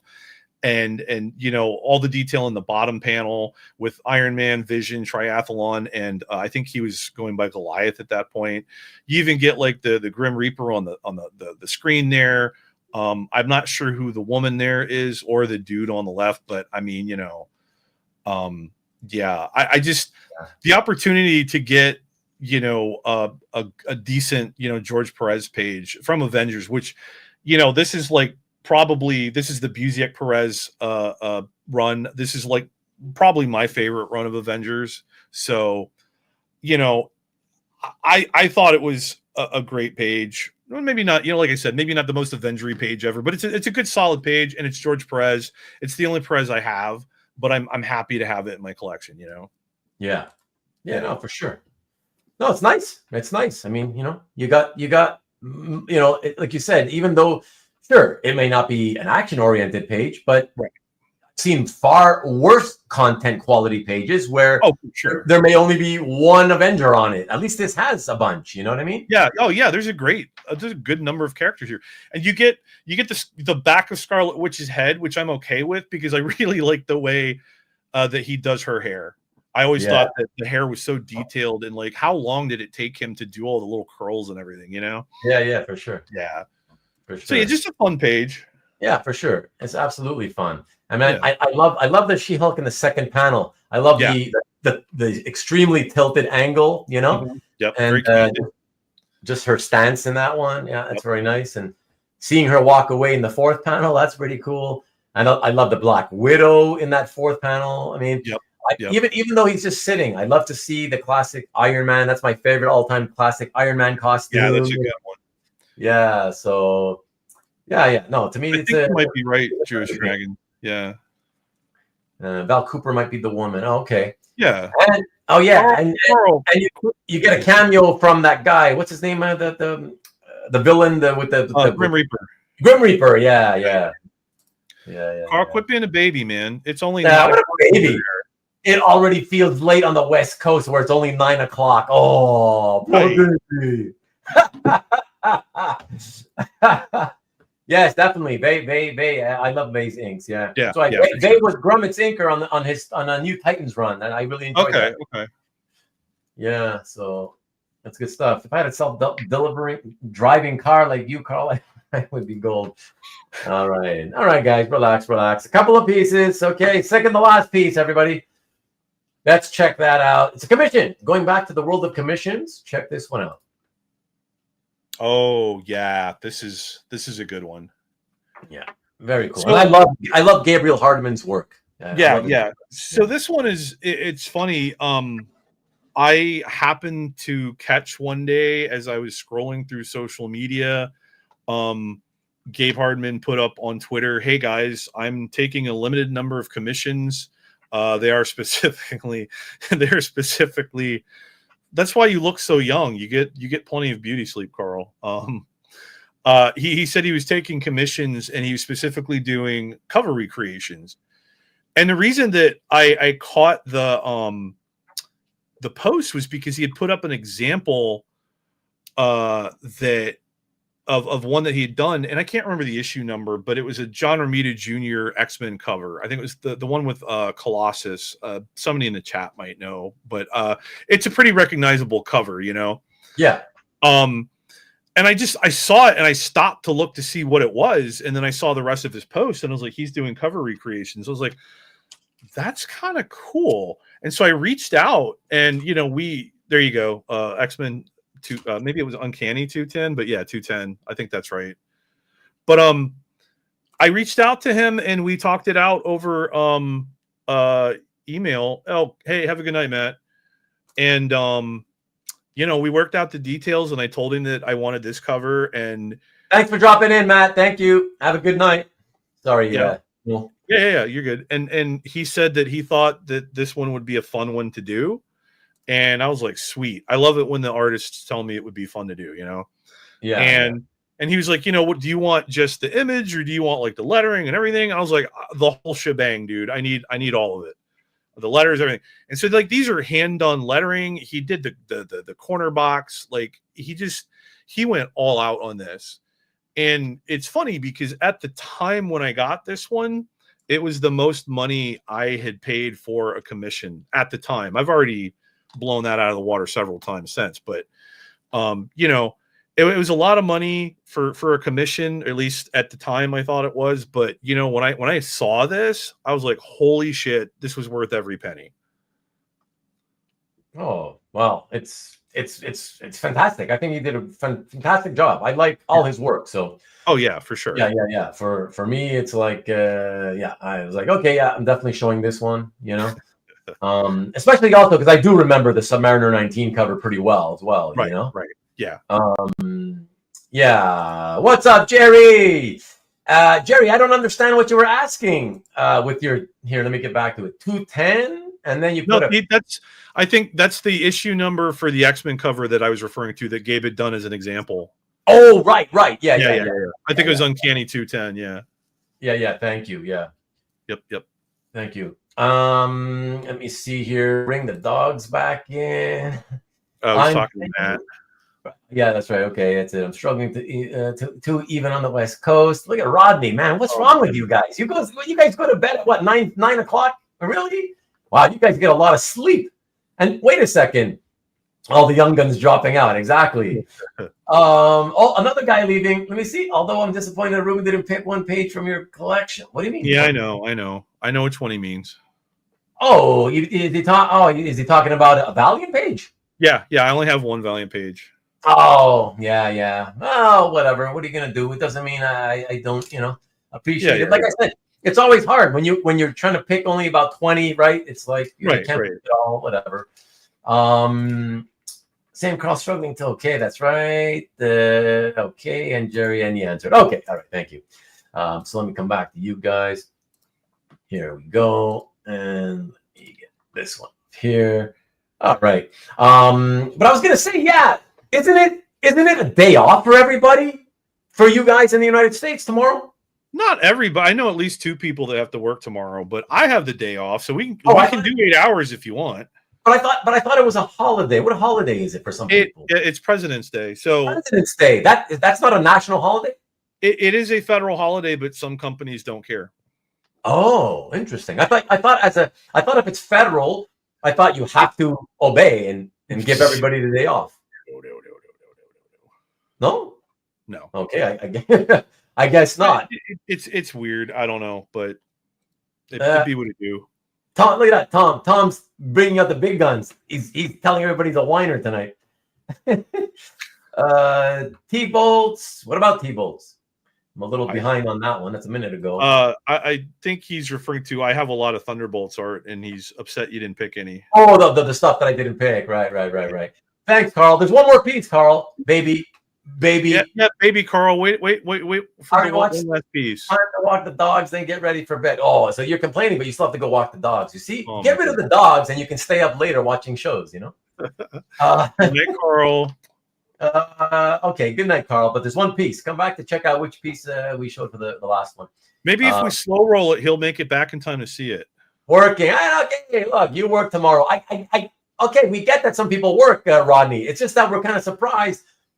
Even when I worked ages ago, when I worked a job, right, instead of being self-employed, no matter what, like to me, I so value my own free time that I was always willing to stay up late as I can because I know that the next day, Monday, my time belongs to the boss, So I was like, fuck that. I'm going to bed at 12 or 1 in the morning. I don't care if I'm tired the next day. I mean, I don't like the feeling of it, but at least I have a lot more time to myself. But that's what coffee's for. Yeah, I don't subscribe to that. For me, Coffee is I drink it because I like the flavor of it. Oh, I've never felt that coffee makes me feel awake. Like so many people are like, oh, I can't start my day without coffee. I wouldn't say that it makes me like wired, but it definitely helps even me out. You know what I mean? Yeah.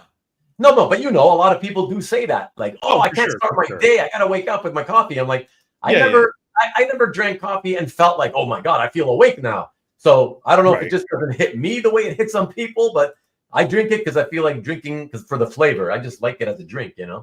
I drink 1 coffee a day, and there you go, Federal only applies to government workers. Oh, I see. Right. And right. So banks and things like that. Yeah. I got you. Yeah.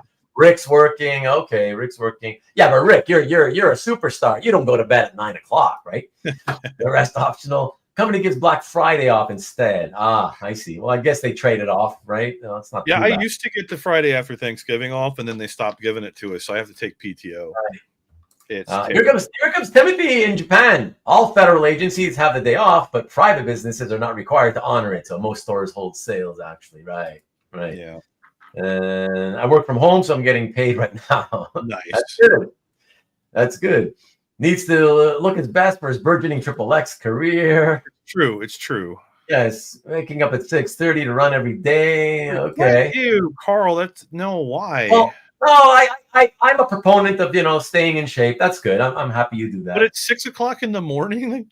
Wow! Look at Rodney. He's usually up by 5-ish. Oh my God! Wow, that's crazy. Okay. I would rather stay up and go to bed at 4 or 5 in the morning than get up that early. Wow. I'm a creature of the night. Yeah, me too. I've been a night owl for decades. So yeah. All right. So in keeping everybody with this second to last piece that we just showed, let me just show you real quick again here. So the early appearance in Submariner 19, I thought, what better sense? Come on, like you guys should have guessed this. What would make the most sense to segue from that piece and also make it the so-called showstopper final piece of the evening of the show and tell? What would make the most sense but this piece here? Check it out. Yeah. First appearance, come on. Stingray's the man, and you got first appearance from Submariner 19. So we get the cover recreation or reinterpretation, and now a published interior page, and an amazing quality one at that, Newell. Yeah. Amazing. So there you go. Yeah. Congratulations on getting this. Thank you. Yeah. This one came up for auction at Comic Connect in December, and I had already spent a metric ass ton of money on pre-show commissions for OAX. And I was like, fuck. And you can ask either Carl. I texted both of them, sent them the link, and basically said, fuck, why now? Because I had to have this, right? Like, I've only ever seen, and not even in person, like I'm only aware of one other page from this book. A gentleman by the name of Steve Davidge has it. Yeah, Steve Davidge. Yeah, exactly. And that's another good one. Yeah. And I got to meet him at OAX too. And he declared that we were Stingray bros. So that was cool. Thank you, Jewish Dragons. So anyway, when this one came up for auction, I was just like, God damn it. Why now? Why after I've already spent all this money? Yeah. Thank you, Jason. Yeah, for sure. See, I got a lot of those comments when I showed it off on CAF, and I couldn't agree more. But, well, for sure. Yeah. But it makes sense. Absolute sense. Like who of all people who should own a page from this book, of course you should be the first one. You know what I mean? So yeah. But yeah, so it went up for auction, and it ended on a Monday night, and the time it was supposed to end at like 8:30 p.m. I think. And no, not at all, Carl. Not at all. Comic Connect is one of those sites that's probably a true statement. Comic Connect is one of those sites that if somebody makes a bid when the clock is under 3 minutes, it resets it to 3 minutes. Yeah, don't even talk to me. I'm gonna go crazy. Okay, yeah. So I didn't know that at the time, right? So it was supposed to end at like 8:30. I was in a bidding war with somebody until after No, I'm sorry. It was supposed to end at like 8:06 p.m. I was in a bidding war with somebody until after 8:30. So almost an additional like half an hour of just me and somebody else going back and forth on this. And they bid it up, and it got to like, I didn't know how much it was going to go for, right?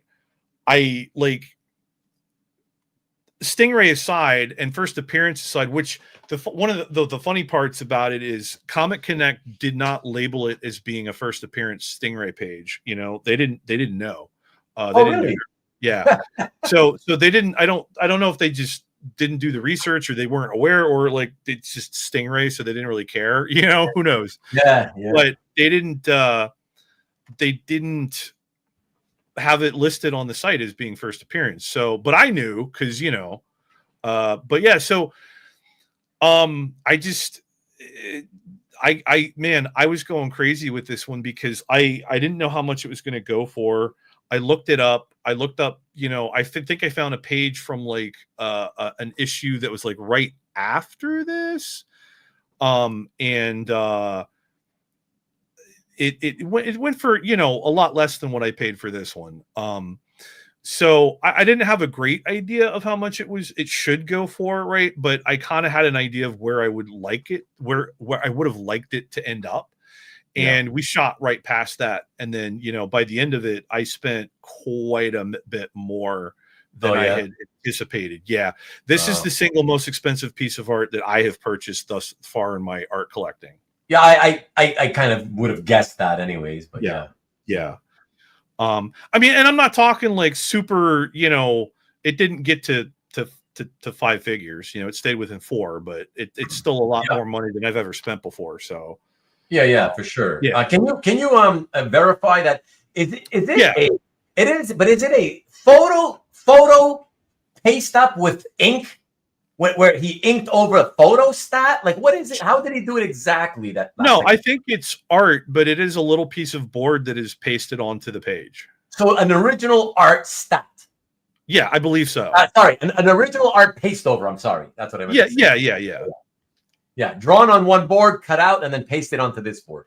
I think that's correct. Yeah. Yeah, I think it's possible, Antoine, that she may have light boxed the image, you know, from a photograph to get the detail. So that's very possible. It's funny because that panel, especially on the page, right? Once it's colored, you know, and you can see it on the right there, it's a little, you know, fuzzy there. But when you see the art, like it's so well detailed. A lot of people call that out and they're like, oh, wow, that bridge is really good. I'm like, that's like the least cool part of it though, man. Look at all the Stingray. Look at him beating Nemours ass. Like, come on, man. But yeah. So the interesting part too is after I posted, I did a thing that apparently is frowned upon by a lot of people in the community.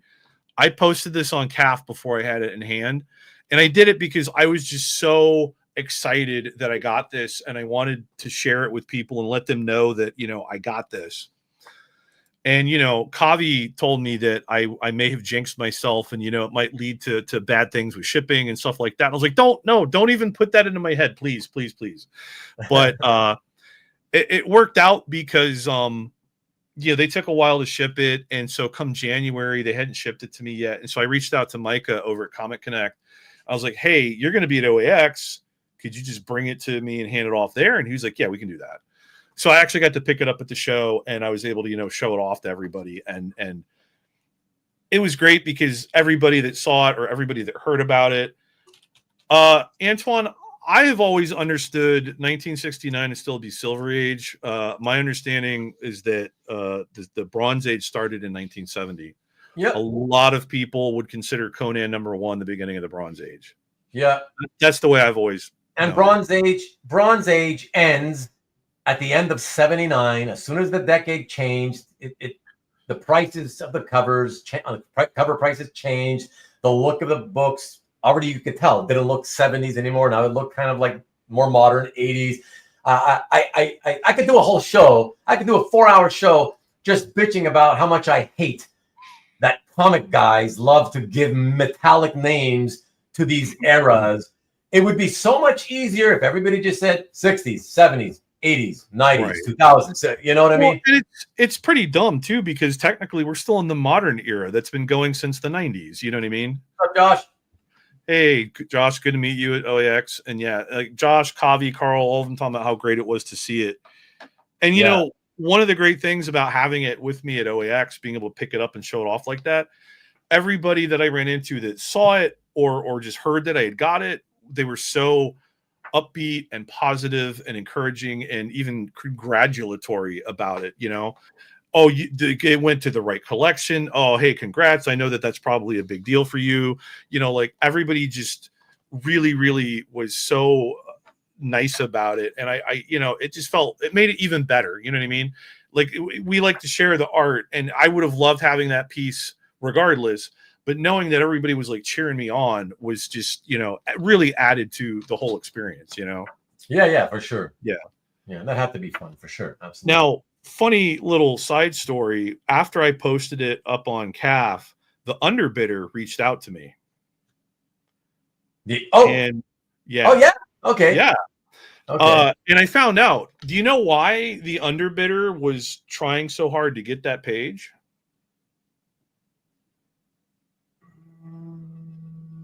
I mean, the obvious guess would be, that's his favorite, or his name is Newell also, or something like that. No. Okay, no, tell us. It wasn't Stingray. It was what? It was not Stingray. It had nothing to do with Stingray. Okay. Nothing to do with Stingray. It was not Namor. Okay. It was not Marie Severin. Oh, just because he loves Johnny Craig inks? Yes. He told me that he was fighting for that piece because he really liked Johnny Craig. And he wanted a great example of Johnny Craig art. And apparently that book was a big Johnny Craig book, I guess. And he decided that he needed a page from it. So when that came up, he apparently almost got excited as I was about getting a first appearance Stingray page. And so we were fighting over it. Yeah. And I don't know, man. I get it. You like what you like and all that. But no, listen. Johnny Craig started out his career, in comics at EC. He's very famous for doing EC comics. So he's got fans from that. And then when he started, and then in the Silver Age, he went to Marvel and started inking like Iron Man and some other stuff. So he's got his fans, whatever, that go back. So it's not totally, to me, it's not like shocking that somebody would want a page because he likes Craig inks. Okay. I have not met anybody that collected specific inkers before, I don't think. So that was a little bit surprising to me. You know what I mean? Yeah. It's not common. I admit it's not common for sure. Antoine, your question, I do not feel like I have a target on my back. Anthony made a joke to that effect that he's like, oh, if I had Stingray art, I'd have you over a barrel. And I was like, no, not really. Who made that joke? Anthony Snyder. Oh, yeah, that he may have said it to make it sound like it's a joke, but in his mind, believe me, he means it. Well, a bit. He'd hold you over a barrel if he had Stingray pages, believe me. But it's not going to work if he has just like I bought. No. But what I'm saying is he would try. He absolutely would try. Yeah. But right, absolutely. But I also know that at the end of the day, Anthony likes money.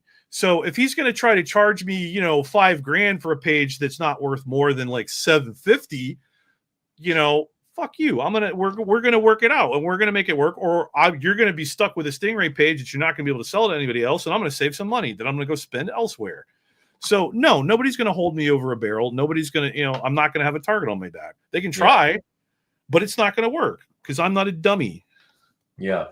No. I'm happy to hear that because there are collectors who are, they're not as astute and they just want what they're looking for so badly that they will allow themselves to get taken advantage of.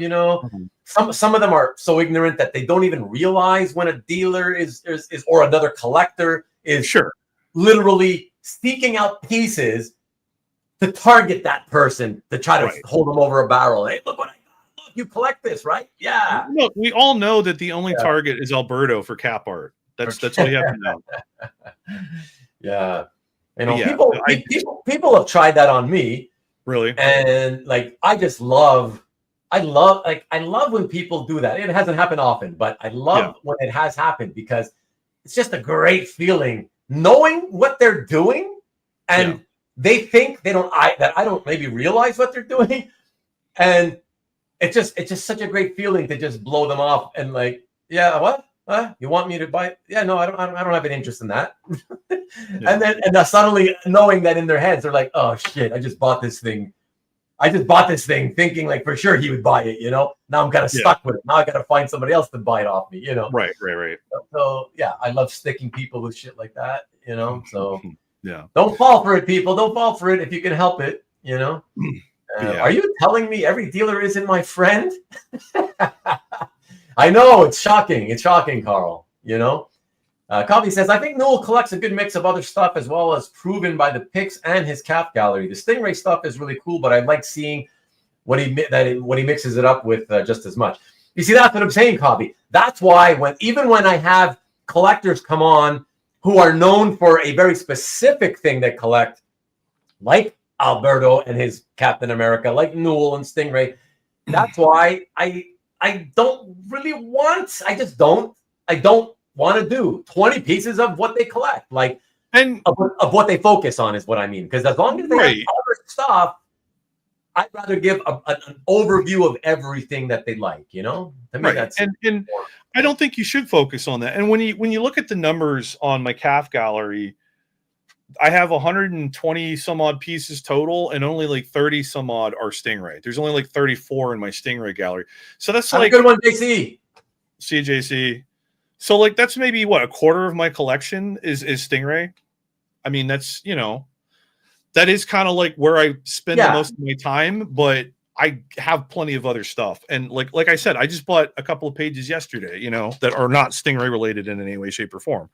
So yeah, exactly, Carl. I like fun stuff. I like fun stuff. I like weird stuff. I like, you know, I like pages from books that I read and that I enjoyed, you know. That's what the Astro City was. That's what the Starman was. I'm not chewing tobacco. I just, you think you got a little wad of chaw in your no, I don't do that. That stuff's gross. It's my braces. So I'm moving my mouth around because of my braces. That's all. Yeah. But yeah, no, I'm happy too, Coffee. It's good. Think about it. Like if a collector owns, you know, okay, you guys know I typically show 20 pieces. So if a collector owns at least 20 or more different, you know, characters, titles, pages, whatever, even though they're known for collecting, you know, let's say they have a focus on one character or whatever, it just feels like I didn't do their collection a service if I was to only focus on the thing that they primarily focus on, right? Right. And also by doing it, like for example, tonight, I actually, you guys don't know, I showed 21 pieces, not the usual 20. So I did 21, but the thing is like even though I showed a broad overview of what you collect, Newell, I think it's fair to say that if anybody watched, or even on Rewind, if they watch on Rewind, I think they would still feel like, this guy seemed to have quite a bit of Stingray art. You know what I mean? Even though I didn't do 20 Stingray pieces, no, I think I showed more than enough Stingray art that people still know that, okay, well, that represents, you know, one of your primary focuses, but at the same time allows them to see a lot of other stuff that you collect, you know? Right, for sure. You know, it's funny because CJ, who was in the chat for a while, I don't know if he's still here, but he was going through and leaving comments on a lot of my stuff on CAF live. It was pretty funny. Who? CJ? CJ, yeah. Oh, okay. Good night, Ian. Thank you. Thanks, Ian. Yeah, he was commenting on stuff. I was getting the email notifications during the show. I thought it was pretty cool. Well, that's nice. Yeah, that's cool. He does that at times. He leaves comments as he watches, and other times he's working on creating artwork as he watches, especially on my show. He's always doing that. Yeah. Nice. Yeah. So that's very fun. So Carlos, what's up, Carlos? You always come in late. Newell looking directly at Ruben. What do you mean? I don't know what you mean by that. Oh, okay, right, because he's looking. Because I'm facing the monitor and not the camera. Yeah. But hey, guys, it was a lot of fun. Newell, I hope you enjoyed it. I had a really good time with you. Had a good time with everybody. And yeah, it was definitely interesting. I had no idea what you were going to pick. You picked some really good ones that I would have picked, and you picked a lot of stuff that I was kind of surprised about, you know? Okay. But it was fun. But you know what? You picked a couple of pieces that I really liked that I don't think people have really noticed or taken notice of. You know, like you opened with the Bergara cover, which I love that one. That one's gorgeous, you know? Yeah. So that one's a stunner, and I was happy to see that you picked it, you know? Yeah. Appreciate it. No, thank you. Yeah. Thank you. I'm glad you were happy, you know? Oh, for sure. Yeah. Thank you, Kavi. Thanks for hanging in. I know it's very late for you. Thank you, Carl. Perfect balance of sweet art, fun stories, and balls. Exactly. Thank you. That's it. You see, there you go. Perfect balance of the sweet art, fun stories, and balls busted. Exactly. That's a perfect. I couldn't have said it better myself, Carl. Thank you so much. Great episode. Look at that, Pat. Look at that. Episode. That's the man. Thank you for being here, Pat. Appreciate you. Paul Period. You're still here. Quietly. He quietly hung in there. Thanks, man. I appreciate it. Almost 5 hours. Yeah, man. Hey, you guys like to bust my balls about how long we keep talking all the time. But remember, it's just as much your fault as it is mine. Yeah, it is absolutely their fault. Yeah, you know I love to talk. So if you keep talking to me, I'm just gonna keep talking to you. That's it. So that's it. Hart, great art and chat. Well done, boys. Thank you, Hart. Thanks for being here. Appreciate you as always. Open all the doors and let you out into the world. You must be singing, but I don't know what the song is. Rickster, cool show. Still reeling from that DWJ piece. Look at that. Wow. It's like I said, that one's one of my favorites. Yeah, for sure. Me too, man. Good night, Rick. Thanks as always. Always appreciate you, bud. Ruben the blame shifter. Ruben the truth teller is what I prefer, okay? Everyone shush. Exactly. I'm trying to quiet everybody down. Exactly. Hey, by the way, Timothy, since you hung in so long, if he's in Japan, it's tomorrow afternoon. Yeah. Given that you're in Japan, do you think you could ever spare? Would you be willing to spare like 4 hours or so and do one of these with me at this time? Let me know. Because I actually wanted to ask you a long time ago, but knowing that you were in Japan, I was like, oh, he's in Japan. Well, but he's probably in the middle of his day. He's not going to be able to. And so I always kind of blew it off. But I don't know. Let me know if you're ever available. Let me know now. So if you say no, then I won't have to bother reaching out to you on CAF and asking you through CAF, you know? Oh, okay. Yeah, I understand. I understand. Yeah. I can definitely do it. Basically, the way it happens is that as much as it pains me to do it, I just have to kind of not ignore the chat. Yes, I have to ignore a lot of the chatters. I have to skip over a lot of their comments. They aren't saying anything worthwhile anyway. But yeah, but yeah, if we could aim for 2.5, yeah, I can. It can be done. I mean, listen, if it gets me another collector to get on, for everybody to get to know a little bit, it's well worth doing it. Sacrifice my chat with the boys once in a blue moon. It's not going to be so bad. So yeah, man, I'll reach out to you. Okay, Timothy, thank you so much. I'll reach out to you through your CAF gallery. I think the boys would get over it. That'd be fine. Yeah, I know. And you know what? That would give them extra fuel for the next show to bust your balls even more. So they would love that. They'd eat it up.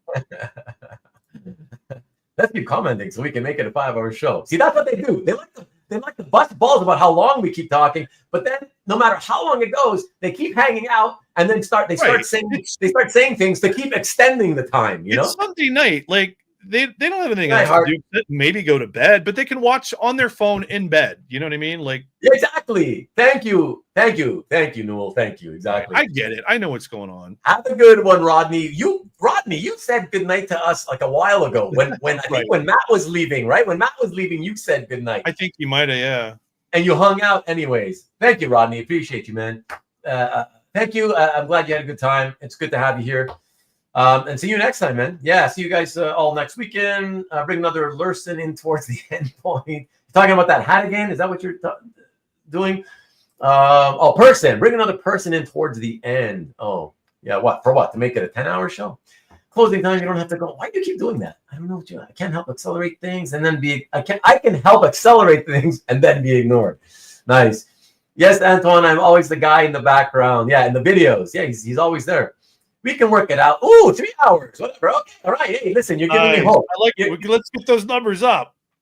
Hey, listen. You got to work out lunch. Listen. I'll be honest.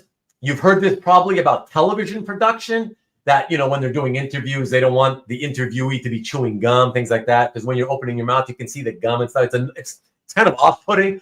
So it's not the best thing that I would recommend.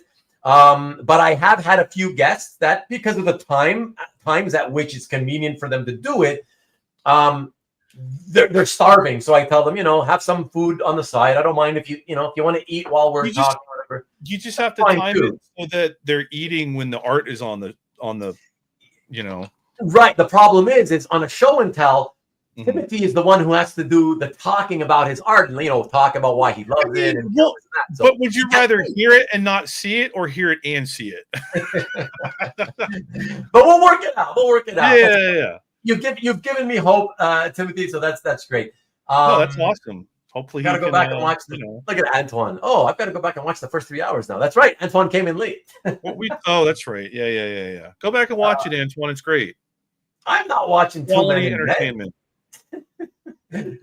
Mark is saying the same thing. What? Who's in bed? What are you talking about? Anyways, you guys are nuts. But let's get out of here. Newell, just stick with me. Don't hang up, okay? Yeah.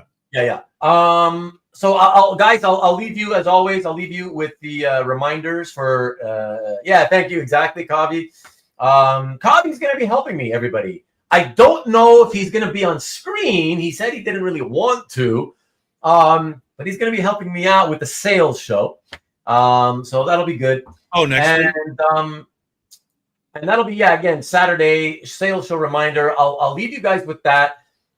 First, let me remind you that Sunday, of course, Sunday still, we still have the usual 1 week from now, show and tell 69. Oh God, there's a 69 again. What a coincidence. With Khalil Giron, and so that's gonna be a lot of fun. But before we hit next week's show and tell, Saturday night, special night, an unusual night for me. Saturday night at the same time, 8 p.m. Eastern, 5 o'clock Pacific, an art claim sale. So that'll be fun. Buy, don't buy, do whatever you want to do. Just come in to look at the art, whatever the case may be. But here you go. Sealy. Comic art show and tell number 16. And as I mentioned earlier in the show, this time around it's higher end art. So basically most of it will be 4-digit prices and up. 4 digits. Yeah. What can I do? Wallet, man. Yeah, what do you want me to do? You said that that Constantine cover was in there, right? Well, Mike still owns it. He's got possession of it. So got it. Yeah, I'm tasked with having to sell it at some point, but I've never gotten around to it yet. That's Roger that. Yeah. But BWS, he's listed there, right? He's listed there.